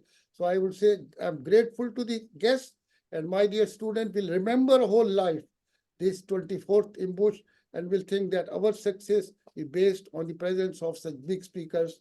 I thank you, everybody. Gurinder, you have heard your praise. Now you're more committed to work still harder. Thank you very much. Thank you very much. Thank you, Founder President, sir. It is well said that God cannot go everywhere, so he sends Mother.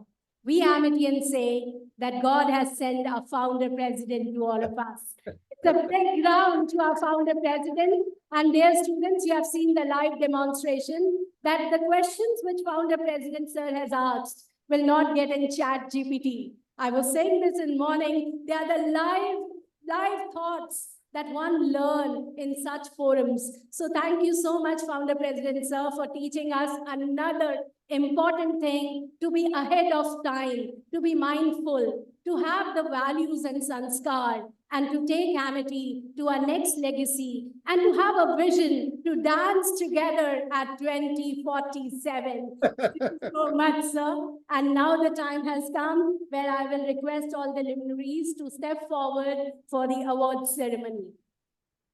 Thank you, thank you.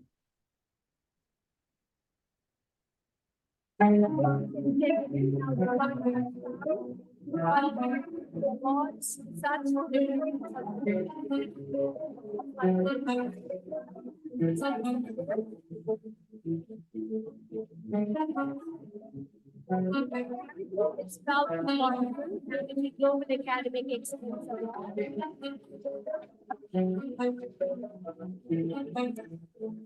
Yes, they are. Step forward.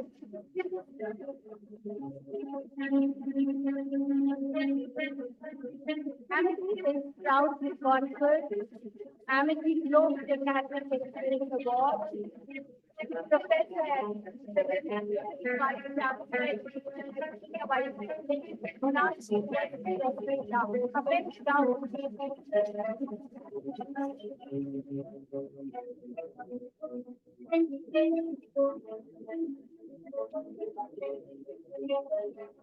Amity is proud to confer Amity Global Excellence Award to Professor of Vice Provost Global Exchange.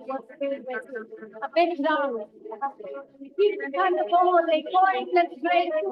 Your technology makes a big impact. I know you are giving this morning, but this cultivation of power is the outcome. Amity is proud to confer Amity Global Excellence Award to Professor and Tony Foster, Vice Chancellor, University of Essex.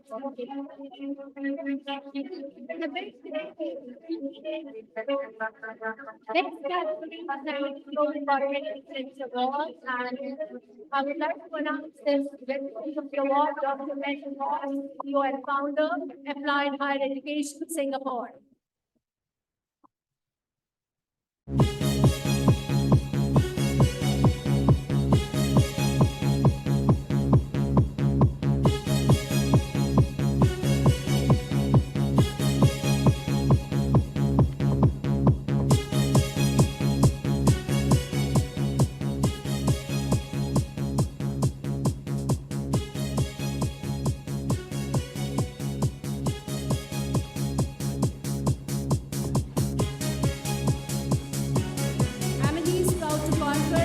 Global Corporate Excellence Award to Mr. Yeri Nanda, Chief Operating Officer, Adani Power Limited. It's a great moment. Adani Power Limited is adding a lot of powers to the country. Amity Global Corporate Excellence Award is conferred to Adani Power Limited, and this award is collected by Mr. Yeri Nanda, Chief Operating Officer, Adani Power Limited.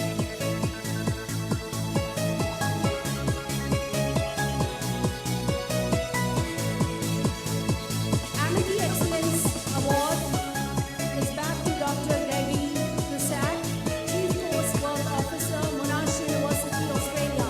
Big round. Why this wonderful audience is so quiet?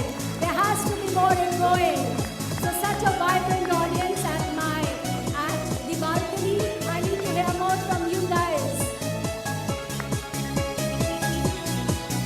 Amity is proud to confer Amity Global Corporate Excellence Award to Mr. Lagbir Singh, Chief Operating Officer, India Business Group, UK.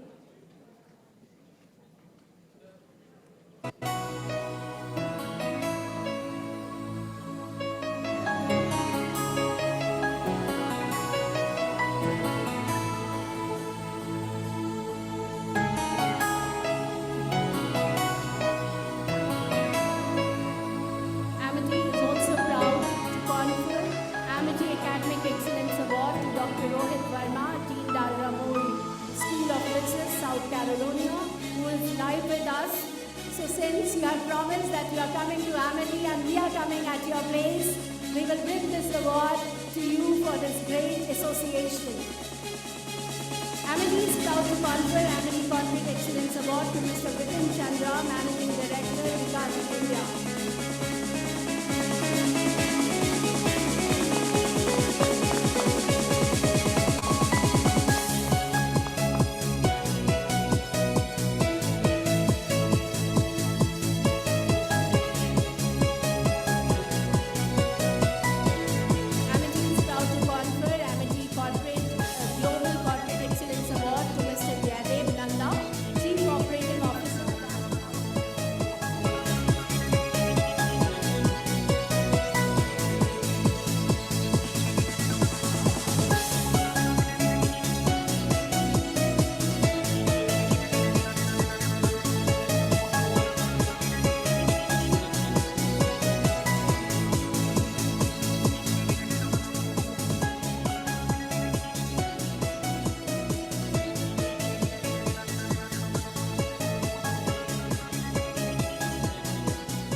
So with this, we come to the end of the first session, the inaugural of INBUSH Era 2024 World Summit theme empowering change through 5 C's of transformation, globalization, creativity, critical thinking, communication, and community.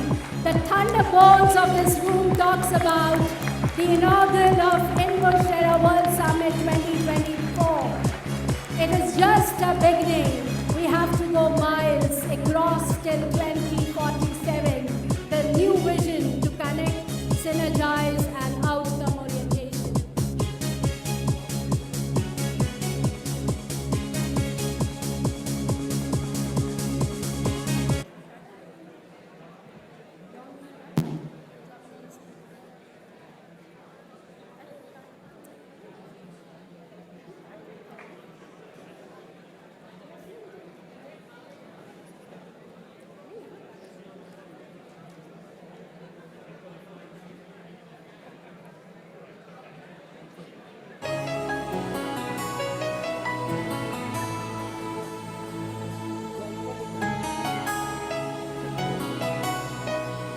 Ladies and gentlemen, I missed out another very important name. I would request our Group Vice Chancellor sir to kindly step forward. In the excitement, I have missed another very great association. Amity is proud to confer Amity Global Corporate Excellence Award to Mr. Yoon Sang Kim, Vice President Global Sales and Distribution, Ola Electrical Technologies Private Limited. Thank you so much, sir. As we say, best for the last, we have the pleasure to welcome you, sir. Thank you for coming on stage. So a bigger thunderbolts from this beautiful audience, which has got so much synergy and energy in this great movement.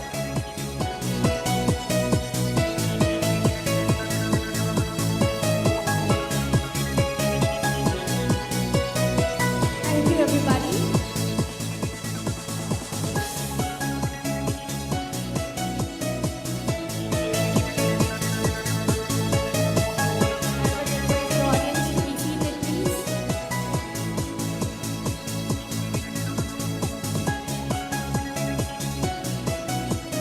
Ladies and gentlemen, for your kind information, we are moving towards our next session that is based on UK.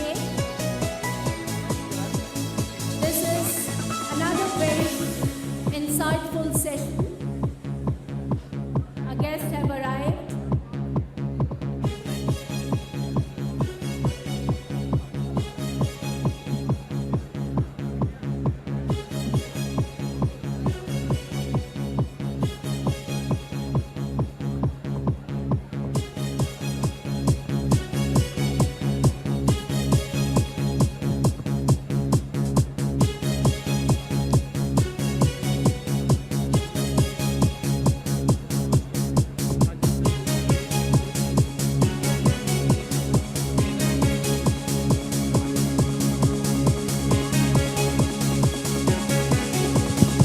We are about to start with the panel discussion first, so please keep seated. In next 2 minutes, next to 2 to 3 minutes, we are starting up with the panel discussion, please. So please settle down. Simple. No.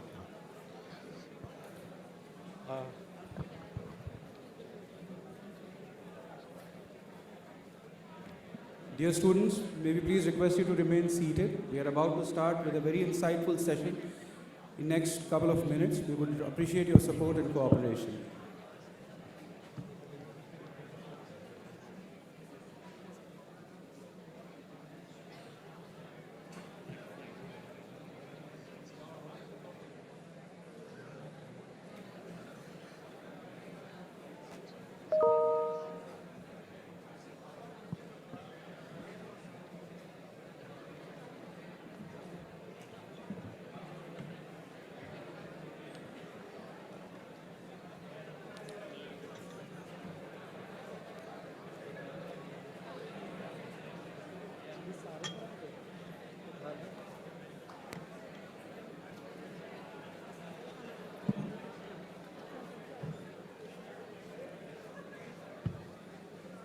I would request the students at the balcony to be seated, please.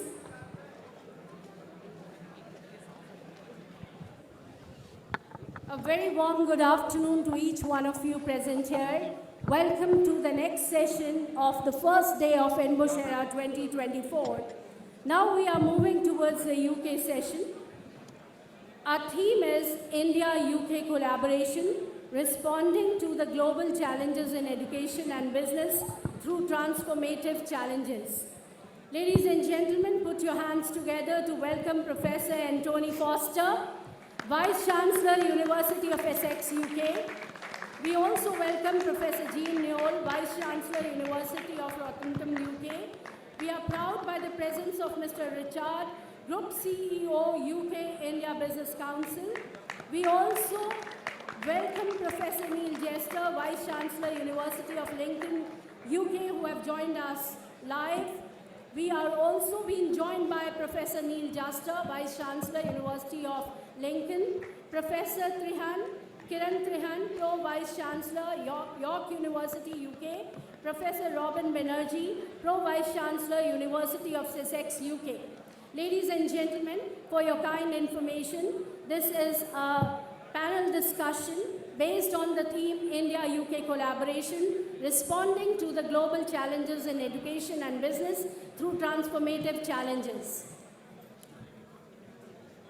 Once again, a warm good afternoon, ladies and gentlemen, esteemed guests and dignitaries. A warm welcome to each one of you to today's Enlightenment panel discussion on India-UK collaboration, responding to the global challenges in education and business through transformative challenges.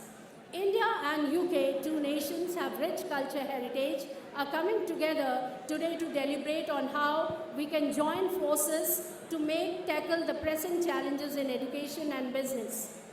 Our discussion today is not just about collaboration, it is about envisioning future where innovation, cooperation and synergy pave the way for transformative challenges and changes that benefit societies across borders. Our esteemed panelists represent a diverse array of backgrounds and expertise, will share their insight, experiences and vision for how India and UK can collaborate effectively to address global challenges in the key areas. The moderation of this panel discussion is in the able and eminent hand of our Group Vice Chancellor, Professor Dr. Gurinder Singh, sir. So thank you, sir, and over to you. Thank you, and I think this is going to be a very interesting panel discussion. We know that traditionally, large number of students from India, they go to UK. They look at UK universities as role models.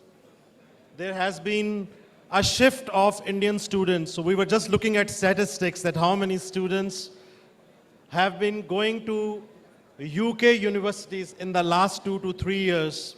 And I share some data with you.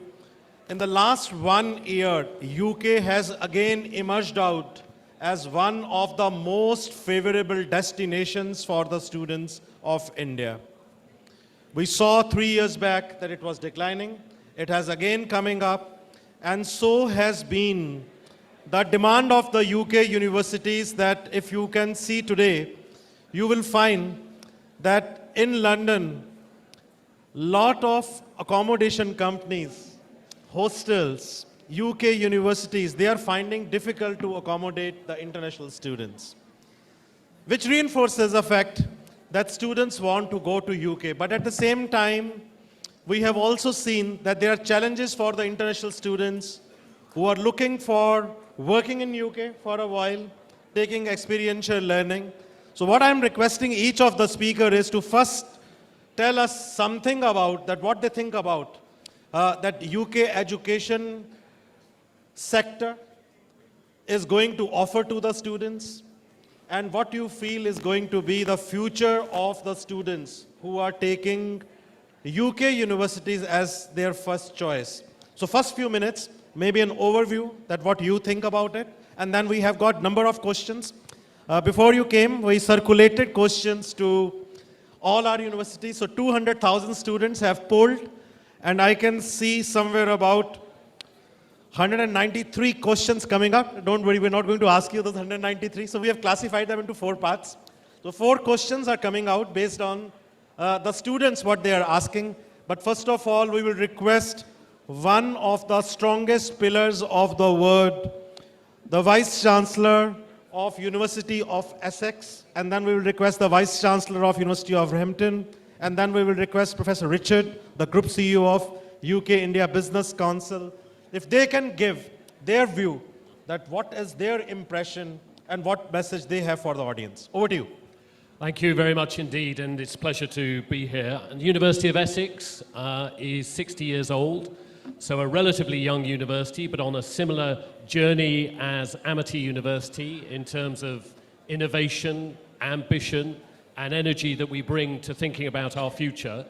We're a university that is ranked 15th in the world for international staff and students on our campuses. We say at Essex, you really can find the world in one place, and we're working really hard to make sure it is not only our international students who have to adapt to the University of Essex way of life, but that we're transforming our own approach in all aspects of our delivery to make sure that our international students really feel at home and can be the best versions of themselves. That really extends from pre-departure support that we have for students coming to the UK.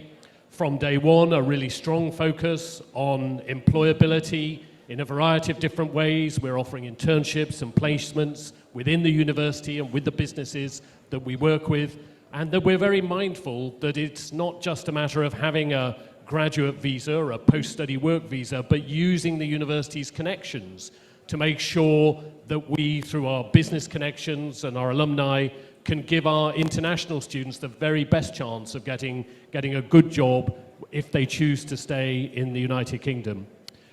We know that the United Kingdom is an absolutely fantastic place to study. The quality of the education is world-class. The cultural links with India, really very strong indeed.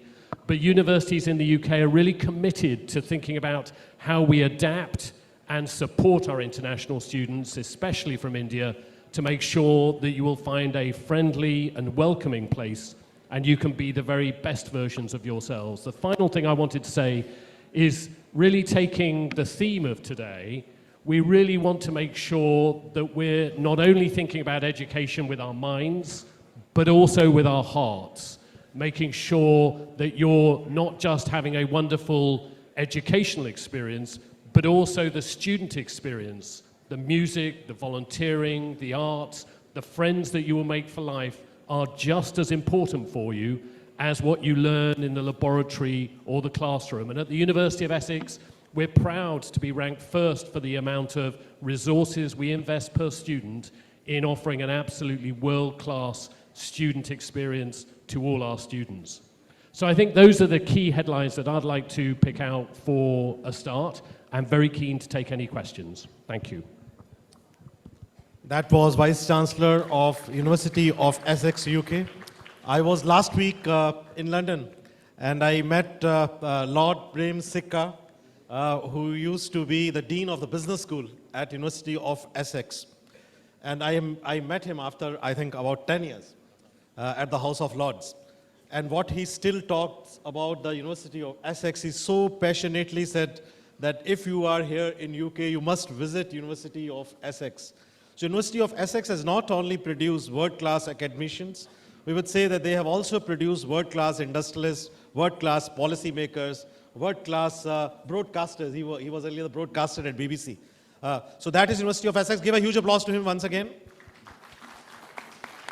We have with us Vice Chancellor of University of Hampton, and we have a privilege that we have the Chancellor of this university, Brandis Verma, who is also a good friend and has been very kind on Amity. We have worked together on a number of projects. But we'd like to hear from you what your university has to offer to the students, and what is your message to the students that if they choose UK as a preferred destination, what kind of career they have?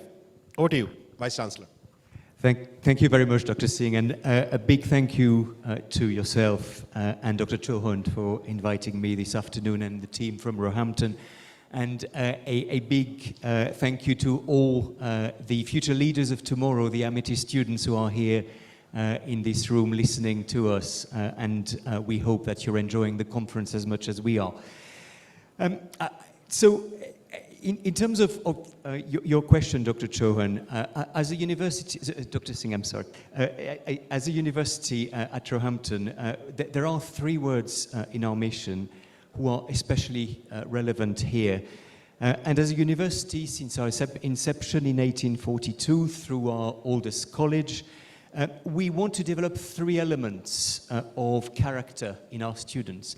And in fact, I was so delighted to recognize those 3 elements in your students this afternoon. The first one is confidence. The second is knowledge. And the third is adaptability, in that order. And we believe that to be a good student, you have to be a confident student. To be a good student, you then have to acquire knowledge, and then to succeed in life, you have to be adaptable. And I think one of the things which the UK higher education system is really good at is developing the whole person, developing that confidence, developing the knowledge, and also developing the adaptability. So we are in awe at how Amity does that. And the students we saw on stage today, who had been here only a few semesters, and the confidence that they had developed just over a few semesters. You asked us an exam question.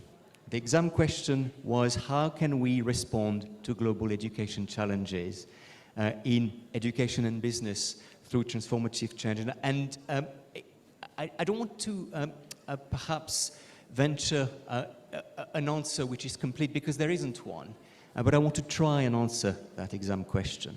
And we find ourselves in a world which is changing very rapidly, and in a world where we need to respond to shifts in the demand for skills, but also the demand for behaviors in the workplace. This is actually a tautology that the world is changing, but it's a tautology which is rarely substantiated. And just a quick reminder, actually, just over a year ago, about a year ago, none of us in this hall knew about generative artificial intelligence. And yet it's completely part of our lives nowadays. So that gives you a sense of how much we need to work not just on the knowledge, but how much as an education sector we need to work on the skills that we inculcate to our students, but also their adaptability, and their adaptability not just for now, but for the long term. So for universities like mine, the University of Roehampton in London, this is very challenging, and I'm sure it's the same here at Amity. It's challenging, but also super, super exciting. We want to actually do something which is going to set us apart as universities from other forms of education, and I firmly believe that the university education that we offer in the UK is one of the best ways of developing life chances. So at Roehampton, the way we do this is through 2 dimensions. The first one is innovation in the curriculum, and the second is innovation in personal development and how we support students. So on the curriculum side, we continue to innovate, and just to give you an example, we are starting in September new courses in sustainable engineering. And this development is a real symbol of our dedication as a university, but also as part of a sector which is dedicated to preparing young people for a changing world, to environmental stewardship and sustainability. And the journey towards net zero, which is an ambitious goal set by both the Indian government and the UK government. So we are starting these new programs, which will include civil engineering and construction, as well as construction management, but in a way which addresses those global challenges of sustainability. So we will have on one side the traditional skills that one would expect to see in a civil engineering program, but on the other side also the skills that the civil engineers of the future are going to need to operate in this net zero world. So I also wanted to then talk a bit about knowledge in the context of how that knowledge needs to be acquired. And I've talked about confidence and I've talked about adaptability. And the human element of knowledge, creativity, critical thinking, compassion, leadership, adaptability, is also something which I believe is a key strength of the UK higher education system. These skills are the foundation, for instance, of all our programs in the business school, which start by an articulation of how we want our students to behave before we try to articulate what knowledge we want them to have acquired. So we're very keen to embrace technology, but it's alongside the core human qualities that will drive collective progress and innovation. So that brings me to the second point I wanted to make, and that's community. And community can only be one thing in 2024. It can only be international. To develop a community on a campus, there is no other way but to develop an international community. And Dr. Singh, you have said the UK is one of the most popular destinations for Indian students for when they want to travel overseas. This is really what makes our campus very special. We are a very multinational community. There are over 150 nationalities represented on our campus. And this is so important to who we are as a London university. I know that Essex is similarly vibrant in terms of the number of nationalities represented on their campus. So we benefit from this truly global student community. We're dedicated to providing the best possible environment for those students. And I was an international student myself, as you can probably tell from my accent. That means different needs as a student. You will, if you travel to the UK, if you travel to any other countries as part of your MIT education or afterwards, there will be things that will surprise you. There will be things that will surprise you, but will stay with you for the rest of your life in terms of the skills, the human skills that you develop as international students. And this is something that international education will strengthen in yourself. And I know that Amity, with its international ambitions, but also its dedication to international education, is very much committed to that creation of a global community.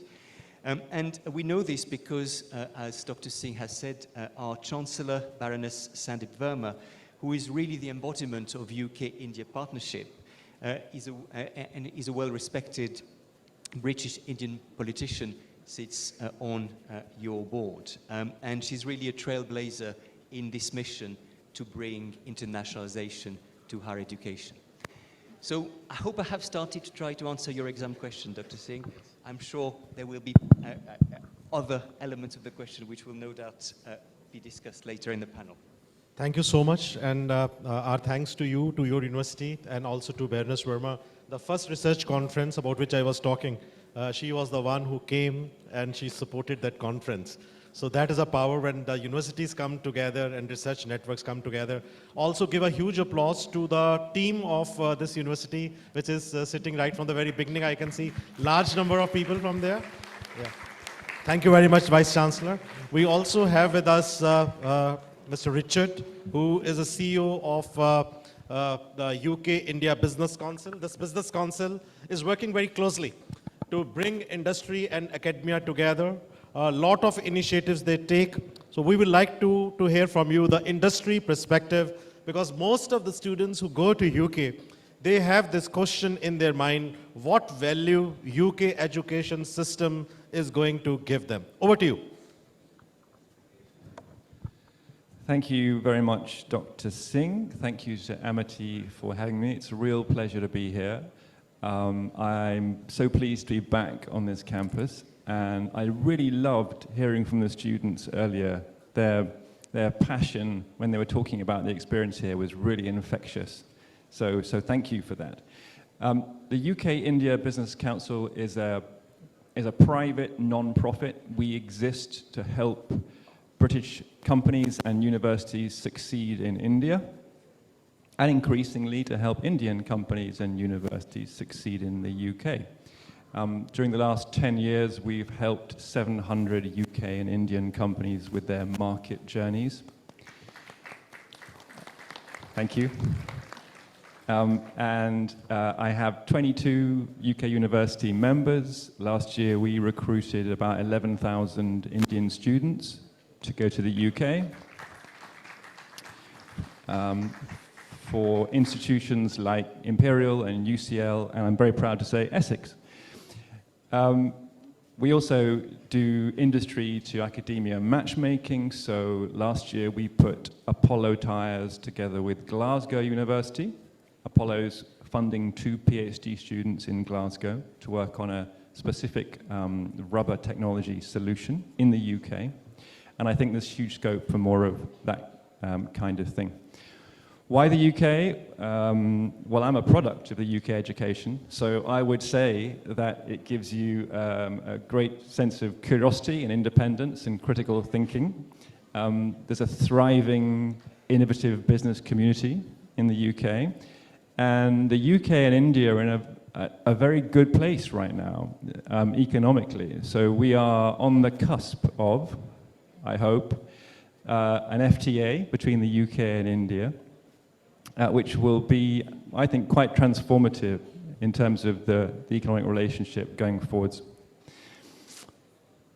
I'm also a migrant. I've lived in India for the last 19 years, and therefore I feel very strongly that mobility is an important thing. Indian students are critical to the UK. This living bridge between the UK and India is a vital part of the relationship, and we should be doing everything we can to welcome you to the UK. I also think that we need to encourage more UK students to come to India. Coming to India in my early 20s changed my life.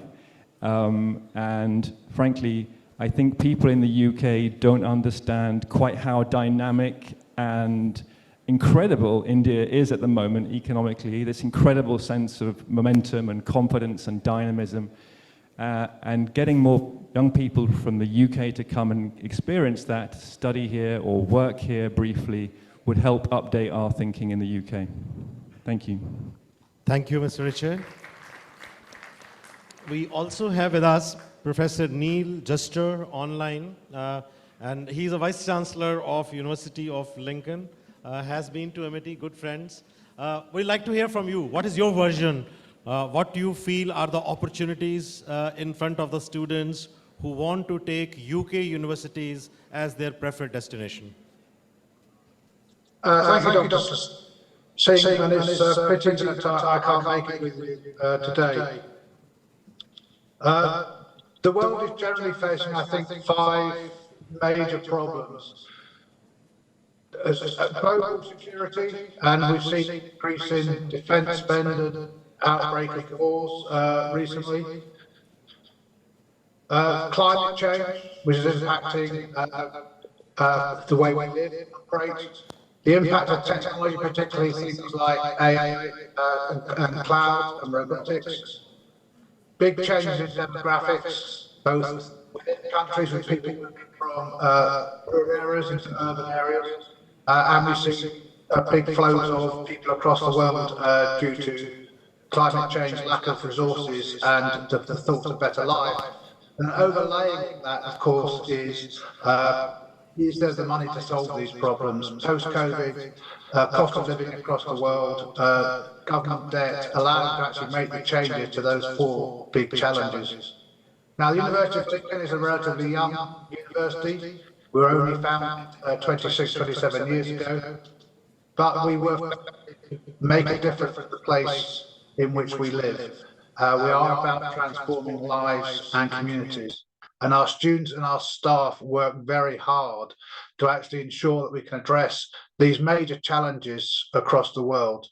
And our expertise is really helping with food security. The county in which we are based, Lincoln, has something like 40% of the UK's food is produced or grown in the county. We're looking at supply chain security.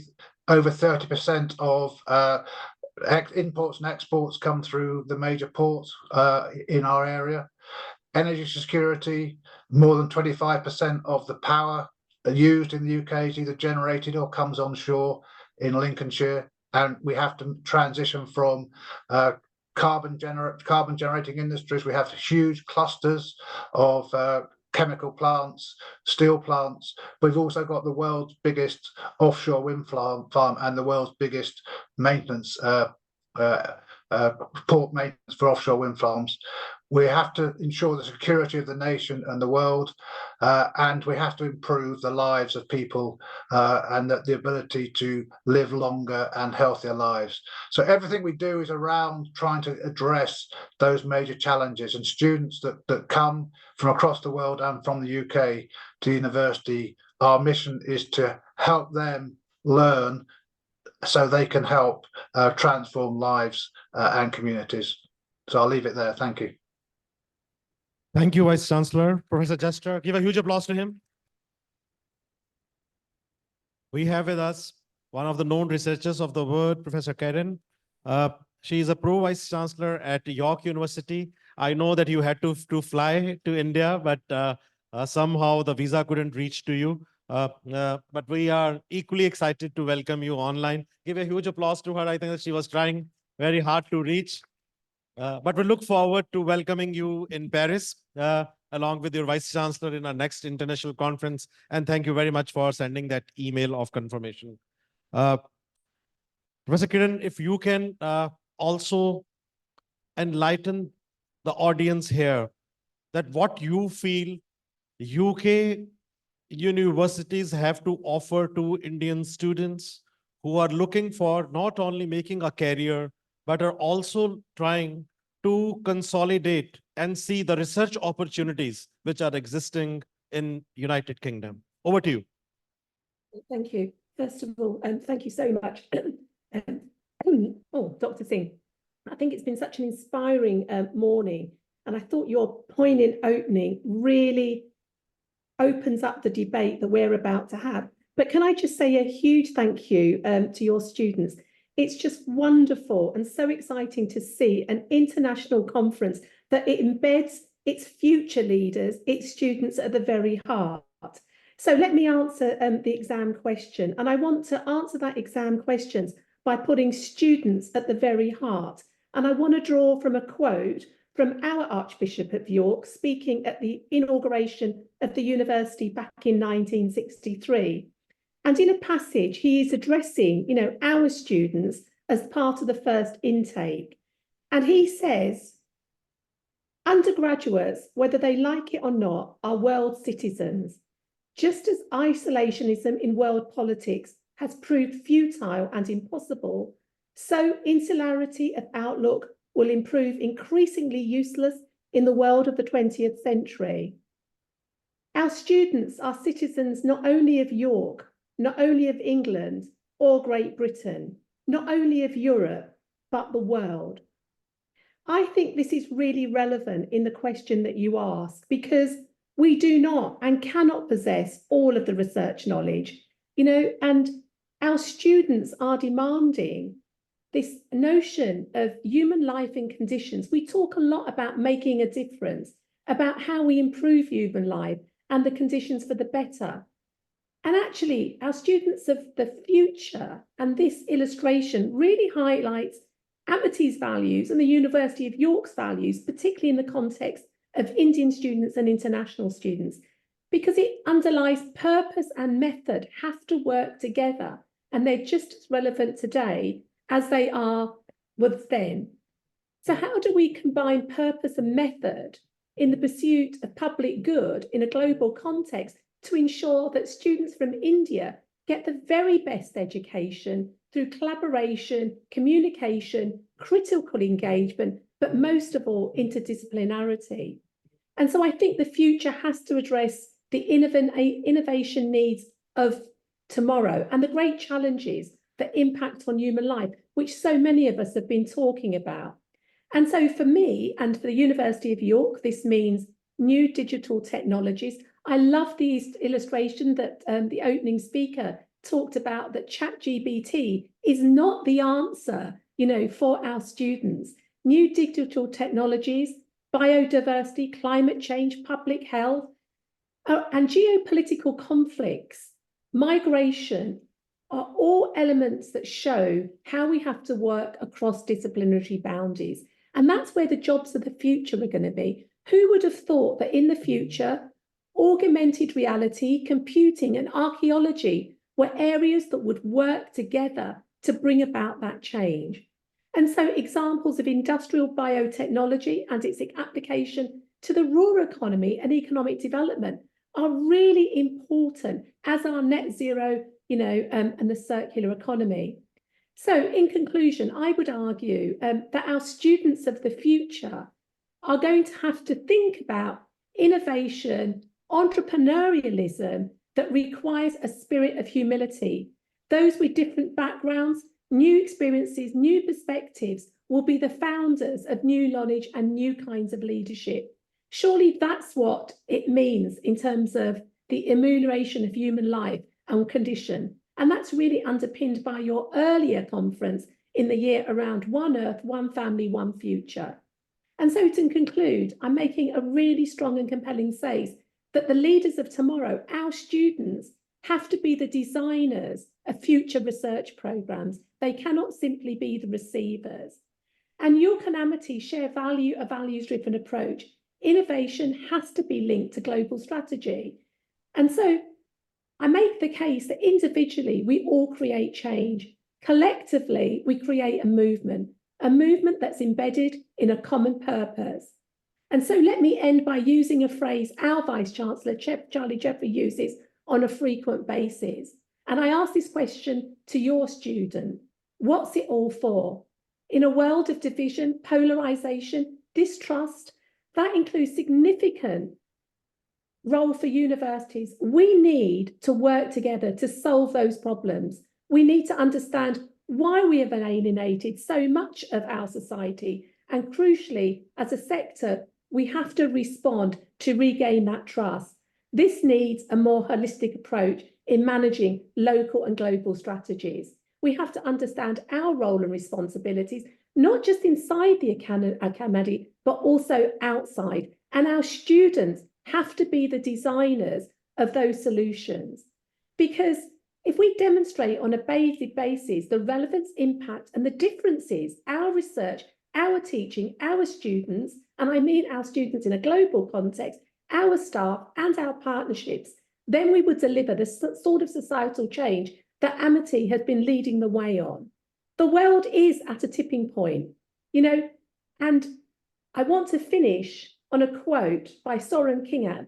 Life can only be understood backwards, but it must be lived forwards.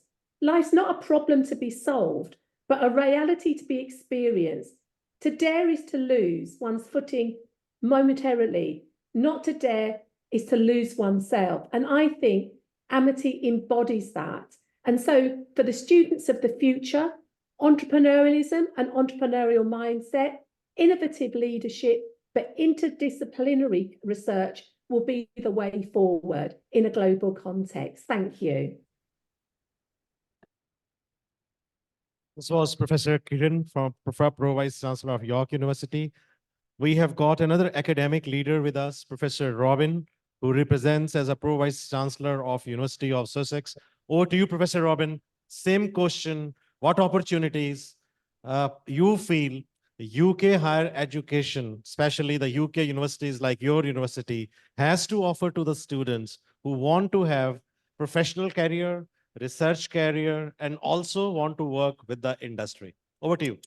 Thank you so much, Professor. It's lovely to be with you virtually. I wish I was there in person, but I have very fond memories of being with you just a few short months ago in Amity. It was a wonderful visit, and I'm very pleased to be here speaking with all of you today. Thank you, Professor, and to the founding president, Dr. Chauhan, as well. I'm going to buck the trend. I'm going to share my screen, if that's all right. And I will show you a little bit of what I would like to do in answer to the question. And that is picking up on many of the strong points that have been made by my colleagues so far, focusing on interdisciplinarity, innovation, and I'm also going to talk about the intersection with entrepreneurship, because I feel that's a really important direction of travel for us.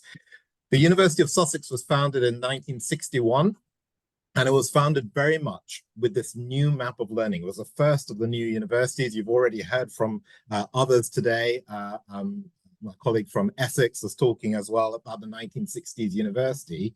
The University of Sussex was the first of these new universities, and it was created with this new map of learning. And I have got a wonderful quote from the founding dean of social studies, who went on to become the vice chancellor a little bit later, Professor Asa Briggs, who said, given the huge changes which are taking place both in the formulation of new knowledge and in the world of action, we did not want to be confined to our own original territory.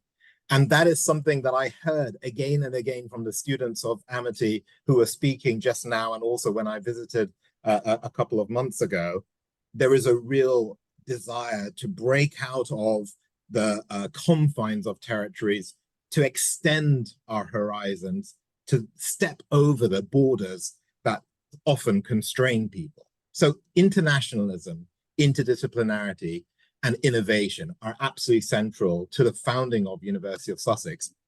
And fast forward 60 years, more than 60 years, and last summer we launched 12 centers of excellence, which are in themselves completely interdisciplinary. These are not confined to any one area. These are across different disciplines, different subjects, different methodologies, different theoretical lenses, different applications. And you can see the range of topics from childhood and youth to sustainability to consciousness to artificial intelligence, quantum technology, migration, and the list goes on.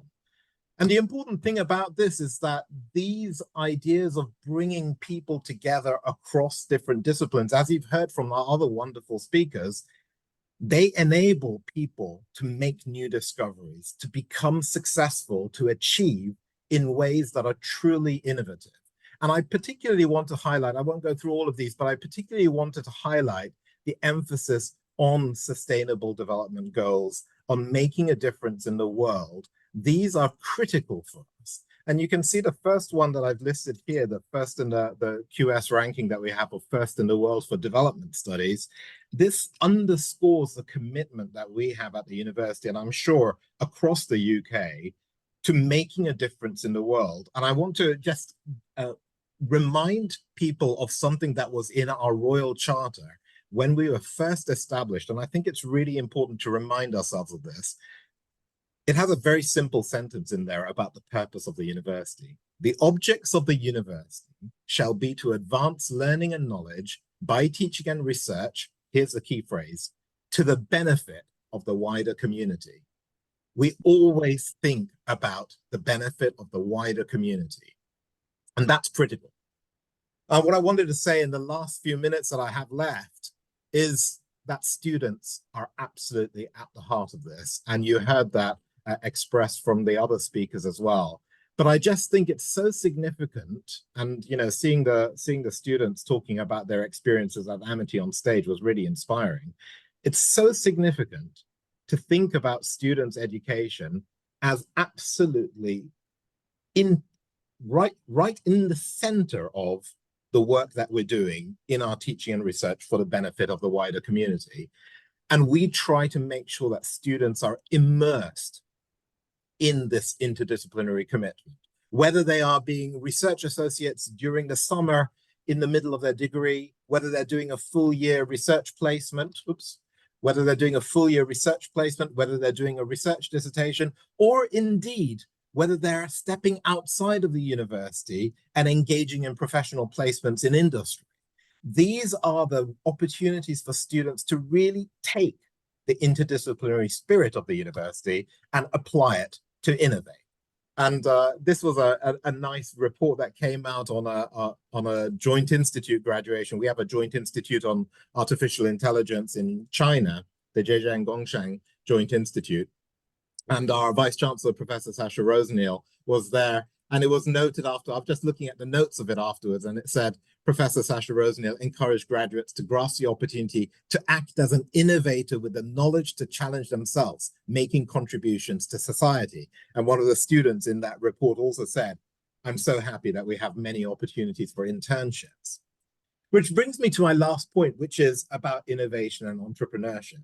At Sussex, we have a subsidiary company, which is called Sussex Innovation, which is all about, well, what you can see on the screen in front of you, inspiring enterprise to shape our world, bringing with it an exclusive investor network in Sussex. This is all about the intersection between interdisciplinarity, innovation, all of those research centers of excellence, and crucially, entrepreneurship.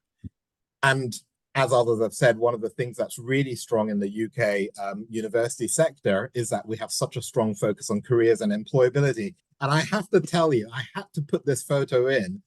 Professor Singh, do you remember just a couple of months ago when I visited, you took me through a corridor and it was busy with so many people. All the students were there. And you were telling me, Professor Singh, these are the entrepreneurs of Amity, because they were selling things in the stalls, they were selling some products, they were encouraged to set up their own opportunities to be entrepreneurs. And I thought that really resonates with everything we're trying to do at Sussex as well. Employability absolutely built into the curriculum, lots of support for outside of curriculum things as well, career programs. Our international students benefit from being able to be student consultants. This has been one of our biggest highlights. Student consultants who work on problems that have been set for them by businesses in the local area. The businesses in the local area will say, this is what we need help with. And we have student teams actually working as consultants. It's amazing work experience, which of course is wonderful for their careers afterwards as well. And I just wanted to showcase just how much we're investing in making entrepreneurship really successful on the part of our students. We want all of that wonderful work that we do, the world-leading work that we're doing in our centers of excellence, to be felt by the students. So they are getting support in one-to-one appointments, doing Dragon's Den type of pitches, thinking about green jobs, green energy, thinking about how we can make a difference to the world, looking after the climate, looking after the people, looking after the communities, not just for people now, but for future generations as well. And you can see we've had hundreds of students taking part in these entrepreneurship opportunities. And I was really pleased. I mean, this is only the beginning of our entrepreneurship activities, but I was really pleased that just in the past year, 27 students registered a new business. And this is just about really incubating new ideas. So I just wanted to end by saying that to me, this is really at the heart of what we're talking about when we refer to equitable partnerships. We want to work with universities around the world, and Amity, of course, as you know, Professor Singh and all the colleagues here in the room and online, is a really important global partner for us. These partnerships are about student exchanges. We have students, of course, who are kindly hosted at Amity not so long ago, faculty exchanges, research collaboration, as well as all the education links. And to me, the really critical thing is that we're co-designing and we're co-producing. This is not about working in silos, it's about working together. My last point, of course, was the alumni. You talked about the 7 lakh alumni of Amity Group, which is extraordinary. We've got a couple of 100,000 students to add to that as well. And it was wonderful when I was in Delhi, back home in Delhi, my family is there. When I was back home in Delhi a few short months ago, it was very, very nice to reconnect with some of the alumni. The person in the middle of this photograph that you can see on the right, she was in the first batch of our students over 50 years ago in our MPhil in development studies, what I talked about, our #1 in the world area of work. She was in the very first batch and is still so passionately engaging with the university. And importantly, look at this last bullet point, the dedicated support to students and graduates with career mentorship from these alumni who have been through it all. They've been at Amity, or they've been at Sussex, or they've been at whichever global partner Amity has. and they're able to pass that knowledge on to future generations. So with that, I will stop sharing my screen and just say this intersection of interdisciplinarity, innovation, entrepreneurship is right at the heart of what I think the Amity Global Partnership ideal is. And we're making it a reality right now. Thank you very much. Thank you very much, Professor Robin. Wonderful presentation you have given. I'm coming now on the questions which we have gathered from the various campuses. And this question revolves around the new education policy. And I think you have touched on very important point, which revolves around the entrepreneurship. We have seen universities right from in the 90s, their focus was on teaching. Then we saw on research. But if we look today, the students, this is a community which is very restless. They will put something on the Instagram and they want Insta results. They will start looking at likes. How many likes are there? So if there are 500 likes, they're happy. If there is no like, they're sad, right? And so is reflected in their behavior. If you look at, they become restless. After 10 minutes, their behavior is different. So we want to understand from the leading academic and industry leaders who are on the stage or who are online, whereas most of the universities around the world, they are concentrating on giving credits. The students are expecting apprenticeships. Students are expecting industry training. Students are expecting that they should be working on the projects. Under the new education policy, we have allowed students to do their final semester in the leading companies. So you will find in the next 2 to 5 years, the model of education is going to change in India. It will not be articulation. It will not be advanced entry into the program. It will not be franchising of the programs. But the model of the education is going to be that the students from India, from Delhi, Noida, Mumbai, Bangalore, they will like to go to a foreign university, but they will like to take up a co-op model. And that is the poll which we just did, and we wanted to understand that what you want to do. So they want to have employment experience. They want to have practical experience. We got a study abroad program from MIT. There are about 10,000 students who go almost every year to various universities, not only in UK. So we like to understand from the vice chancellors who are from UK, the academic leaders, industry leaders, what is your opinion if students from India, instead of just transferring credits, they want to take up industry training and then transforming into the academic credits? Is UK education system ready for it? If it is ready, what is your message to my students? Thank you. Should I start? This is a really, really important question. Thank you, Dr. Singh, for the question around how we make academic transfer work with professional transfer, which I think is a big subject for all of us. And actually, as you were speaking, I was reflecting on my own experience. When I did my master's degree, the dissertation project I undertook was not based at the university, it was based in industry. And if I reflect on my own master's program, this is probably the most valuable part of my own education. And so I can absolutely not just understand, but advocate for that as a model. Just as the Indian government is developing the new education policy, the UK government is actually developing a very similar system called the lifelong learning entitlement. And that lifelong learning entitlement is about credit accumulation.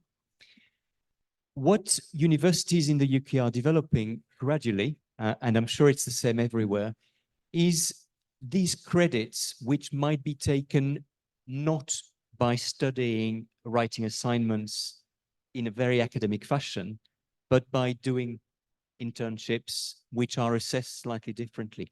So we're talking about micro apprenticeships or slightly bigger apprenticeships. And I think as we develop international exchanges, this is something that we collectively have to think about. It's already part of what used to be the Erasmus program in Europe. but there is funding for students going abroad on internships. And this is something which I think collectively we need to think about as we develop new programs. A lot of what the NEP and the UK system can do together, or through the NEP, universities in India and UK universities can do together, is brought by the fact that there is this credit accumulation system. And I think that opens up a lot of opportunities that will no doubt develop very quickly. Thank you. This was Vice Chancellor of University of Hampton. Give a huge applause to him, please. Mr. Richard, you represent industry. You understand the requirements of young minds. What is your message? Do you think UK is ready for such models where the students are not only accumulating the academic credits, but are going for short-term programs or maybe for a year, a program where they can be trained on the job, and then they bring back that experience and can take credits, as well as it will help them in getting the good jobs in the international arena and also in India? Thanks, Dr. Singh. It's a really interesting question. Obviously, I operate in India. We help UK universities in India and the business community in India. So I can't really speak for how the UK universities would handle this challenge and how they deal with the credit issue. But I think it's a really valid requirement that students have internship opportunities when they study. I wish I had had that kind of opportunity when I was at university back in the UK. We've actually recently put an Indian company together with a UK university to offer internships back in India for both UK students studying at that university and also Indian students who want to return back to India. And I do think this issue of employability is absolutely critical. We as a business council have about 100 corporate members, and we're constantly thinking about how we can leverage that group to provide better employability opportunities for Indian students who want to return back from the UK. I think there's lots more work to do on this though. Thanks. Thank you. And I'm taking another question, which is about 30% of the students from MIT universities have been able to ask, and I'm again linking it with the employment, which is worrying most of the students who are going for the higher education. And we are trying to create the largest network of working with some of the leading universities as well as the companies of the world. That is what we are trying to do. And the more we go deep into it, we feel that the co-op model, where the students can do 2 years, then they can take a break, they can do 1 year in the industry internationally, bring back those credits, or doing their apprenticeships last semester in the industry, not only in India, but across the globe, but real tough training, and then taking back the credits, and then seeing that what is in front of them. We're trying at our end, at MIT, that what we can do. But we would like to understand from our friends who are online, maybe that we can go to Professor Kiran, who is a very good researcher, who travels abroad, who knows what research is. What do you feel is going to be the shift? We saw in 90s, the concentration of the students, especially from Asia, not only from India, but Asia, Chinese students, Indian students, Bangladeshi, Pakistan, their concentration was to do PhD. Then we saw in 2000s that the concentration was postgraduate program. So most of the students who were going for advanced studies, it was master's program. Then we saw lately, last 5 years, the shift was towards the undergrad programs. Large number of students, now they go for undergrad programs. Last 1 year, research suggests that the behavior of youngsters, it's changing very fast. So what you feel as a researcher or as an academic leader, what is going to be the education scenario next 2 to 3 years? You feel that the shift will be towards industry, or do you feel that the model of right now just simply doing BS or MS programs, this is going to be the model which students should inherit from the universities where they want to go. Over to you. I'd like to hear from you three. Thank you. What a superb question. So let me go to the heart of it. The research, the evidence, the data, the intelligence tells us the nature of work is changing. So that old concept of going through graduates to masters, to PhDs is actually not current or relevant, but also not where the aspiration of young minds lie. I think, Robin, you really highlighted something that all my research over a decade is showing. At the University of York will be one of the first universities that is going for a modern Russell Group University of the future, where entrepreneurialism is in everything that we do. Because the students of the future are not necessarily interested in lifelong learning, they're interested in learning for life. Now, that's a very different concept, from getting lots and lots of degrees or masters. What they want is practice-based learning.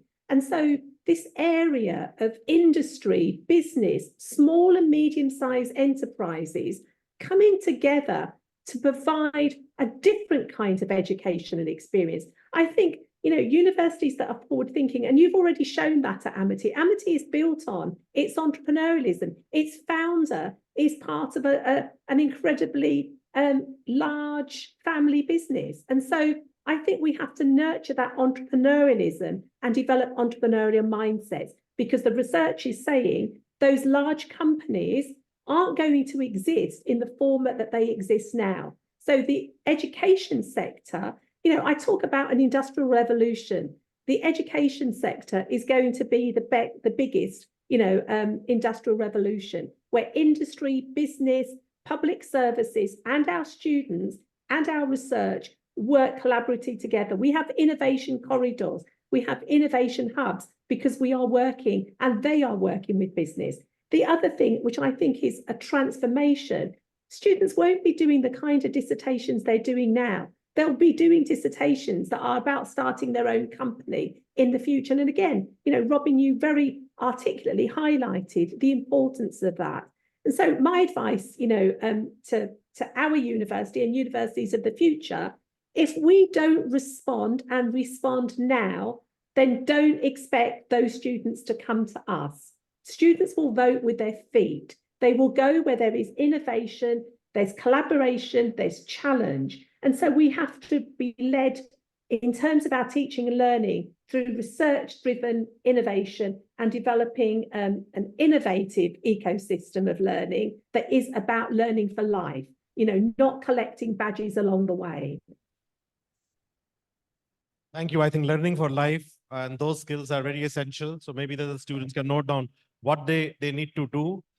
We have with us the Vice Chancellor of the University of Lincoln. We'd like to hear from you.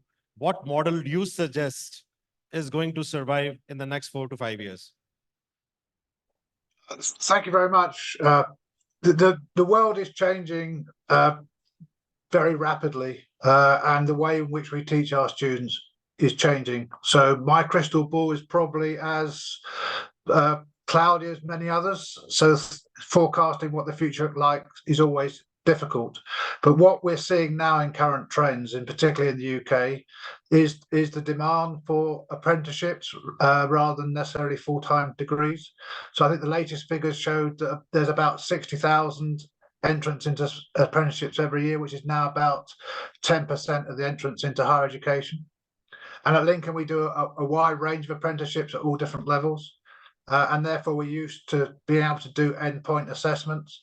So we can set up with companies activities that will lead to credit. So that's all very good. We also, I think in your introduction, Dr. Singh, you were talking about students going to one place and getting credits and then going back to Amity and adding those credits. Like many UK universities, we are very able to give credits to students that can then be taken back to the university and vice versa. We're happy to accept credits from other universities, providing we've all gone through the right quality procedures, which is what we all expect. And we have many relations like that across the world. And then picking up on a theme from other contributors this afternoon, student entrepreneurship is vitally important. And like many UK universities, we really encourage our students to set up their own companies. And in fact, the latest data that I've seen, I think the University of Lincoln was top 5 in the UK for the number of spin-out companies created by students. And we have a whole ecosystem within the university and within the county. The students starting up, giving them support to get the company going, and then for the number of student entrepreneurship spin-outs which are scalable is actually helping them create or identify move on space and recruiting staff. So we have that whole range of spaces and support mechanisms. So I see that the way in which students learn and the way in which they get their credits will be changing. And it will be because I mentioned in my introduction the big challenges that the world is undergoing.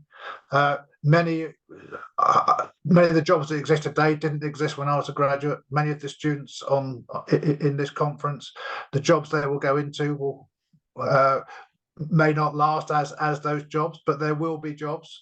So on the job learning, because companies also have a deficit of the skills within the companies, and the quicker they can get their employees up to skill as they move through the companies, the better. And apprenticeships and on job learning, and particularly if you get it for credits, and although Karen said maybe not necessarily collecting the badges, I do think that credits are important to students to actually understand they're recognised for what they've learned, so they are then transferable in the job market. So I think that's a whole range of things that will change, and probably in the UK the number of students as a proportion of those with higher education qualifications, those that come in when they leave school, study for 3 or 4 years and graduate, having studied all their time in the classroom, that number is going to drop at the expense of those who are either doing entrepreneurship modules, setting up their own companies, or working in existing companies. Thank you, Professor Juster. This was the Vice Chancellor of University of Lincoln from UK.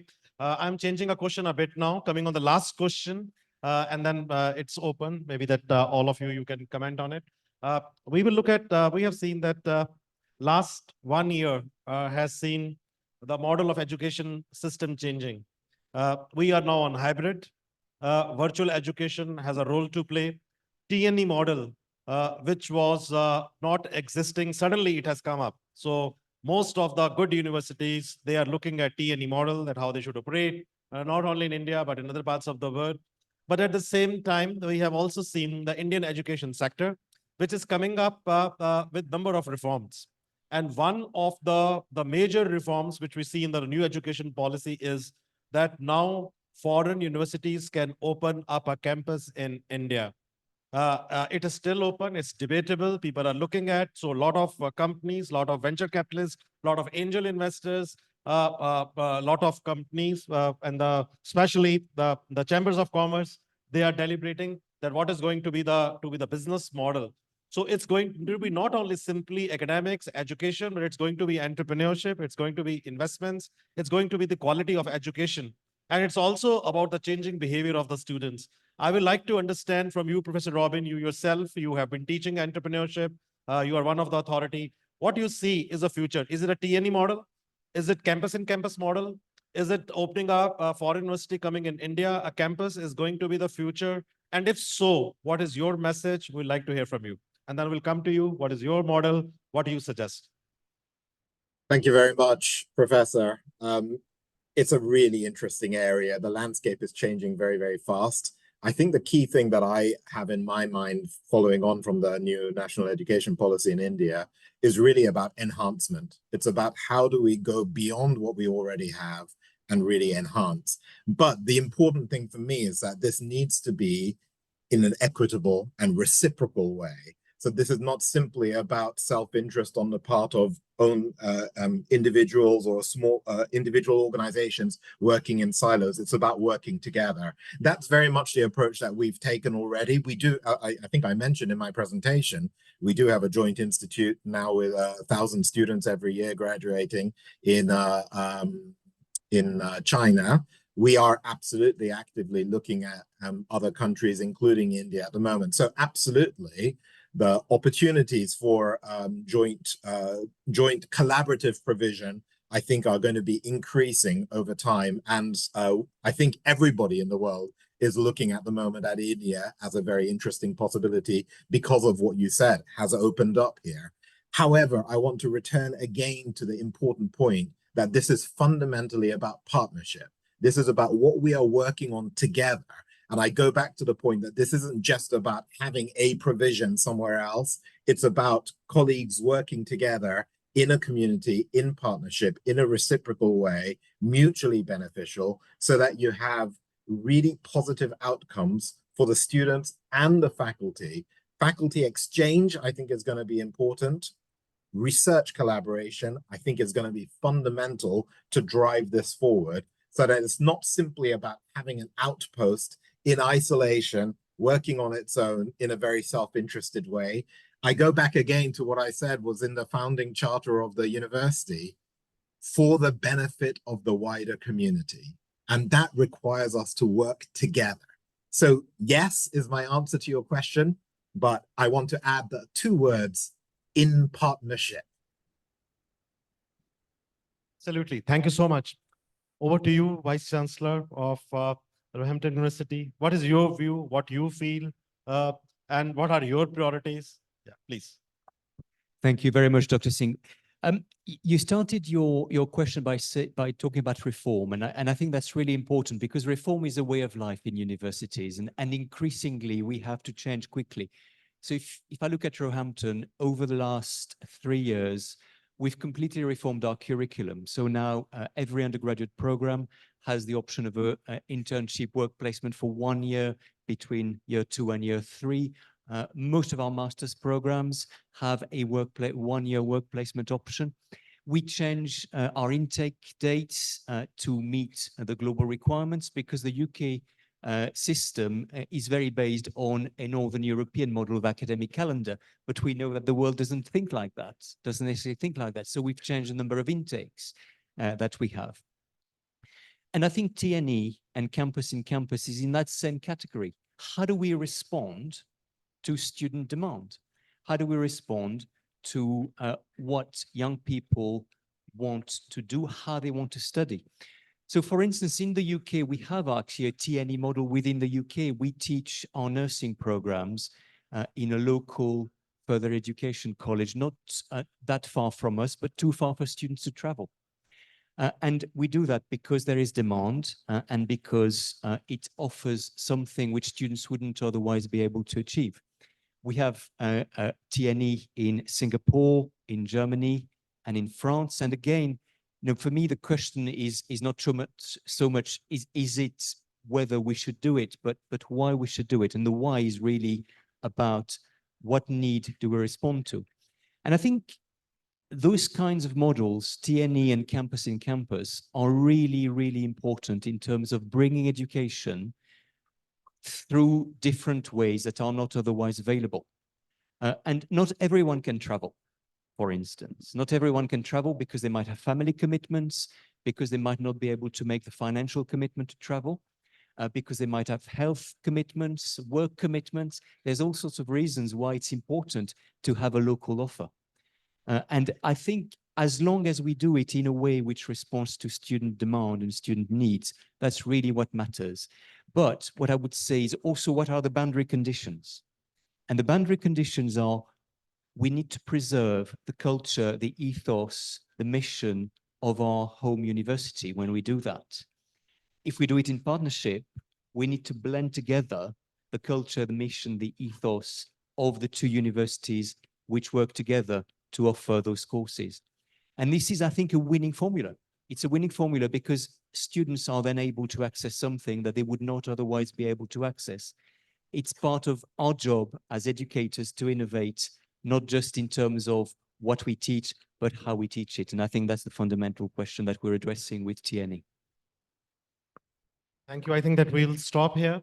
I'm very cautious of the time. We had to finish in next 2 to 3 minutes. But any speaker, if they want to conclude, but we have seen that the education sector is changing very, very fast. from the research-based programs where people are only going for a PhD. We see that the numbers dropping for research, people going for masters, from masters to graduation, from graduation to skill-based programs. But Word still needs a lot of research. Word needs quality education. We also need to see that what value it is going to add to the biodatas and to the CVs of the students, what they are planning to do. But it was such a pleasure to see all of you. Any closing comments from any of the speakers? Most welcome. We have 2 more minutes. You can raise hand. Yeah, you have a question? Okay, fine. If you have got a question, quickly ask. Yeah, I think she has got a question.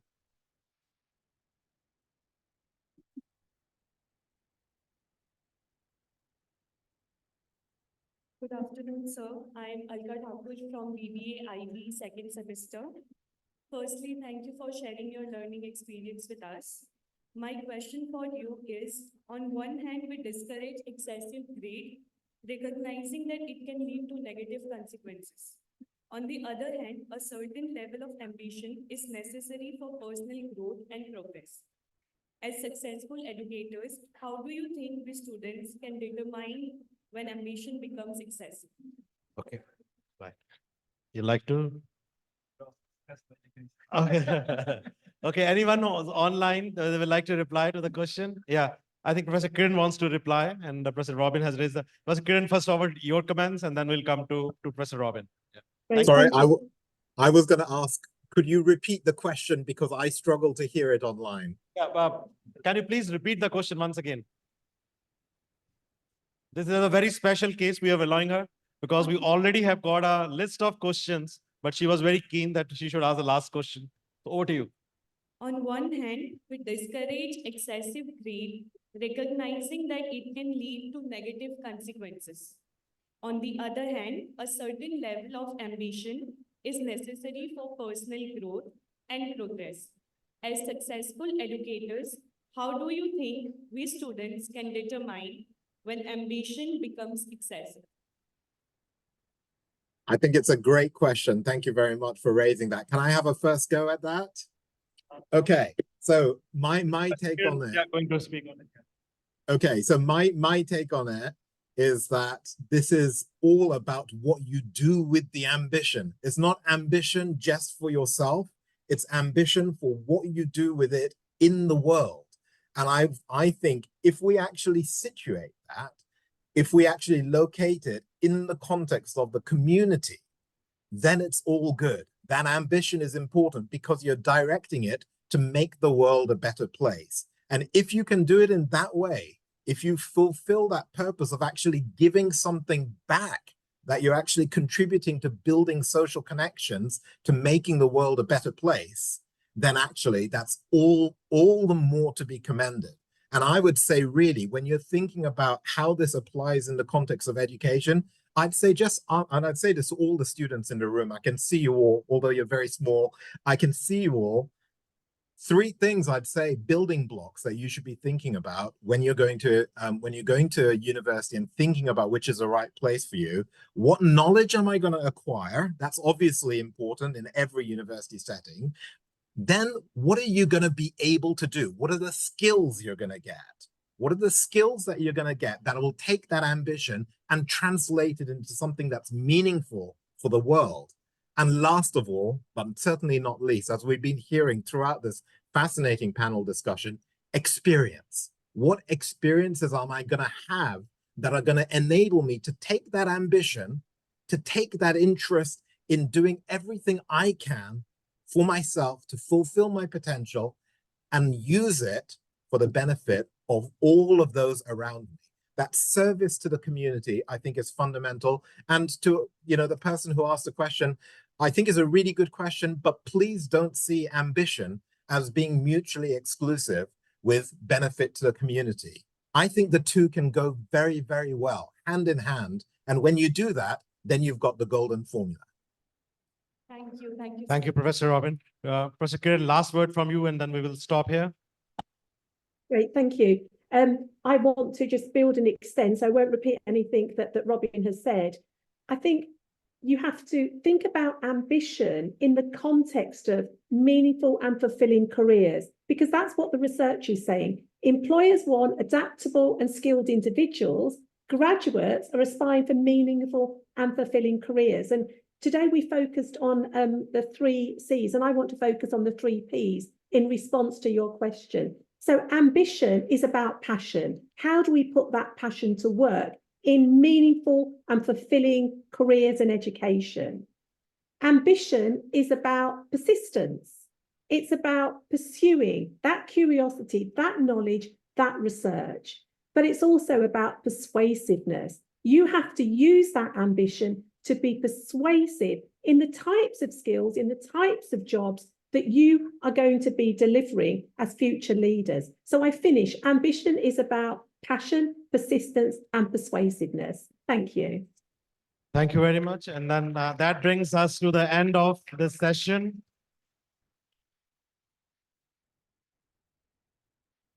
And what a privilege for this very distinguished audience to have a company of such very distinguished vice chancellors and the people from the industry. And we can see that the future of the education is going to be different in the next 2 to 3 years. Research is very important, innovation is very important, but at the same time, traveling is also going to be very important, and the exposure which you will get internationally is also going to be very important. Universities in the times to come, those universities will survive who are able to bring most innovative models in their university system. At MIT, we are trying it. We are trying to create the largest network of universities worldwide, where our students, they can transfer their credits, they can go on apprenticeships, they can go on internships, and in return of those apprenticeships and internships, they can get a credit. The Honorable Prime Minister of this country, he is trying his level best to change the education policy, which was not at all being changed from last many decades. And we can see a sea change. Last semester, each student can go now abroad or they can work in the industry on those credits, which can make them employable and which can create an ecosystem, which is the base of the industrial growth and the economic growth. But such a pleasure to see all of you once again. Thank you so very much. Give a huge applause to everyone. Professor Foster, who's the Vice Chancellor of University of Essex, he had to catch a flight, so he has just gone. Professor G. Noel, thank you so very much for coming. Give a huge applause to him as a Vice Chancellor of University of Brampton and the President of that university, and your colleagues who are sitting right from the very morning. Thank you so very much. Also, Professor Neil Juster, Vice Chancellor and President of University of Lincoln, thank you so much for joining us. Give a huge applause to him. Mr. Richard, a good friend who has been guiding various companies and also universities, bringing them closer, thousands of students. I think you are responsible for sending them abroad. Give a huge applause to him also. Professor Kiran Trohan, so sorry that you couldn't get your visa, but look forward for interacting with you. You met us in London. We were together, but we look forward to welcoming you in Paris along with your Vice Chancellor. Give a huge applause to her. And of course, our friend, Professor Robin, it was a pleasure meeting you few weeks back in India, but we look forward to establish long-lasting relationship with you and your university. Thank you so very much. It was such a pleasure to see all of you. Thank you. Over to you, Master Sarabin. Thank you so much for such insightful thoughts, and to the great moderator, Group Vice Chancellor, Professor Dr. Gurinder Singh Sir. Ladies and gentlemen, now the time has come to confer the awards. Conferring of mementos to the distinguished speakers for their memorable address. And I would like to request the dignitaries to kindly step forward. One without you, nothing was possible. Confer mementos to the distinguished for their memorable Group CEO, India.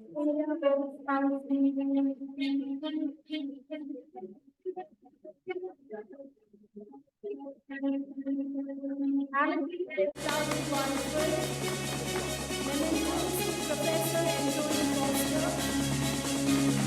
Amity is proud to confer Amity Global Academic Excellence Award to Professor and Lord Vice Chancellor, University of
Mr. Bhavika Basu collected this award from National Writing Instrument Private Limited.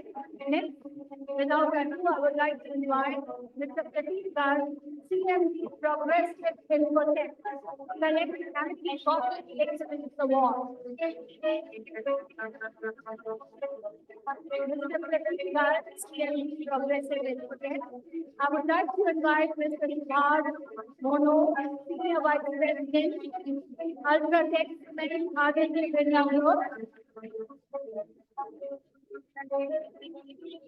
Amity Proud Sponsor,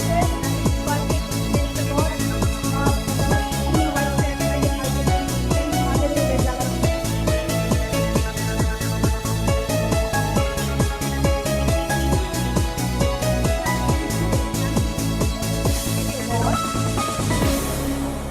Collect Amity Export Excellence Award, I would like to invite Mr. Vipul Shah, Chairman, the Gem and Jewelry Export Promotion Council. This award is received by Mr. Ashok Singh, Chairman, Northern Region. It is indeed an honor to confer Amity Export Excellence Award. The Gem and Jewelry Export Promotion Council, and this award is presented by Mr. Ashok Singh, Chairman, Northern Region. I know, dear students, you have hundreds of questions lined up. Some students sitting live in front of me have a lot of questions, but due to the paucity of time and the constraint of the session, I would like to take your questions and would send these questions to the eminent guests. I would also like to thank Dr. Pedro International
please, on the dais, off the dais, the stalwarts of Amity University, and a big cheers and round to our Group Vice Chancellor, Professor Dr. Gurinder Singh, sir.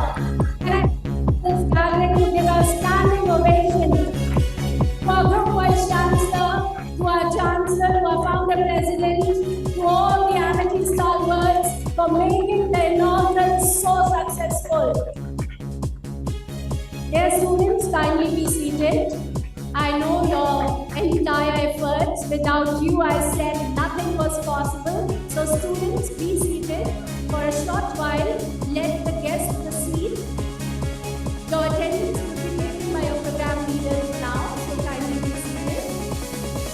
A big cheer to my student community and to the faculty, researchers and scholars, staff and the support staff of Amity University.